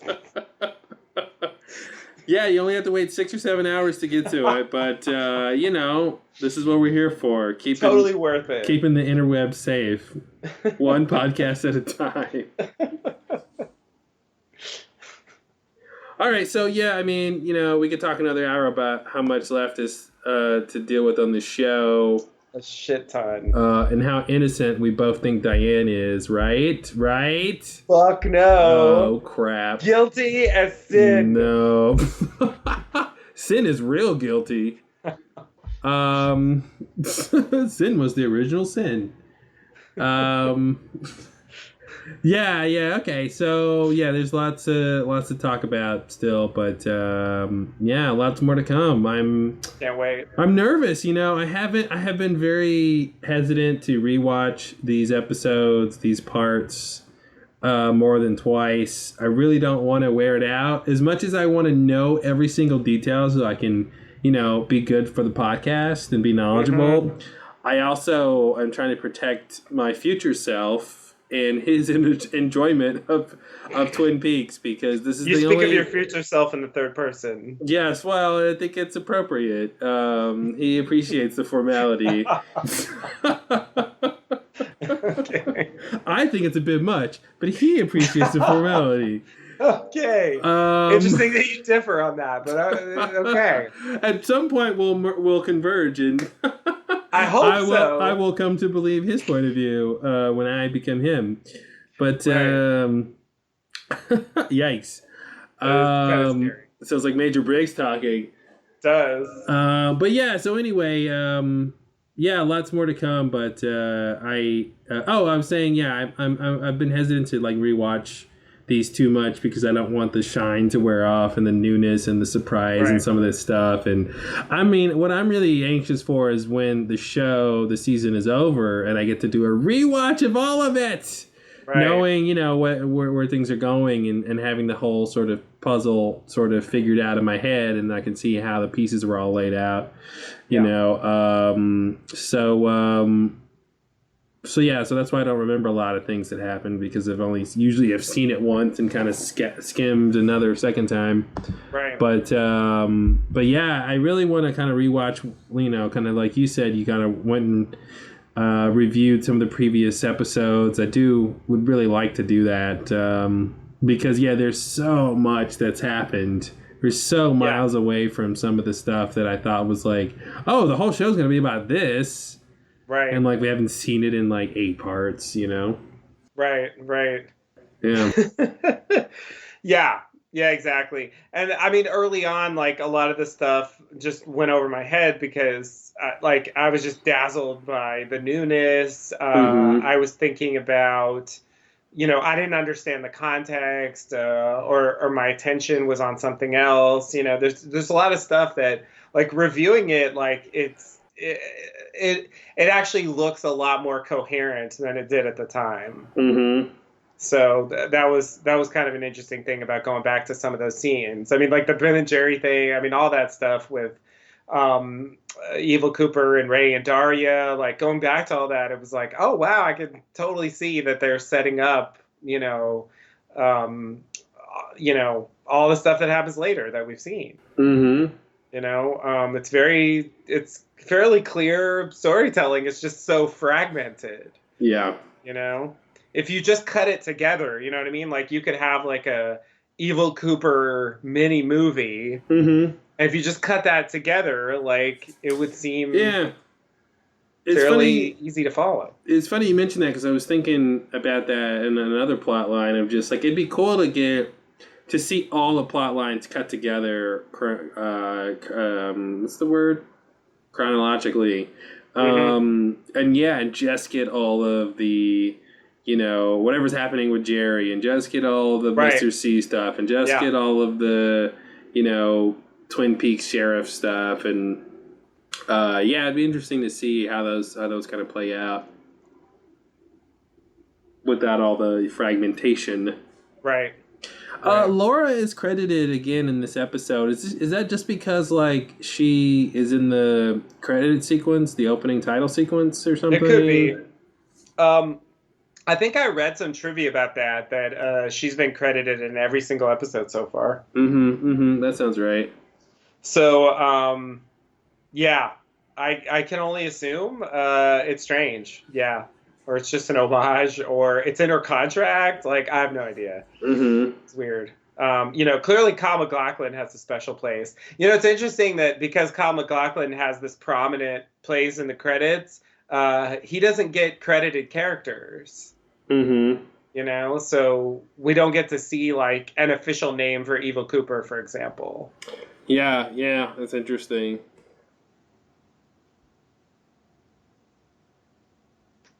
Yeah, wow. Maybe in the end, they'll credit all the characters he played or something. Yeah. 3 so far. So far.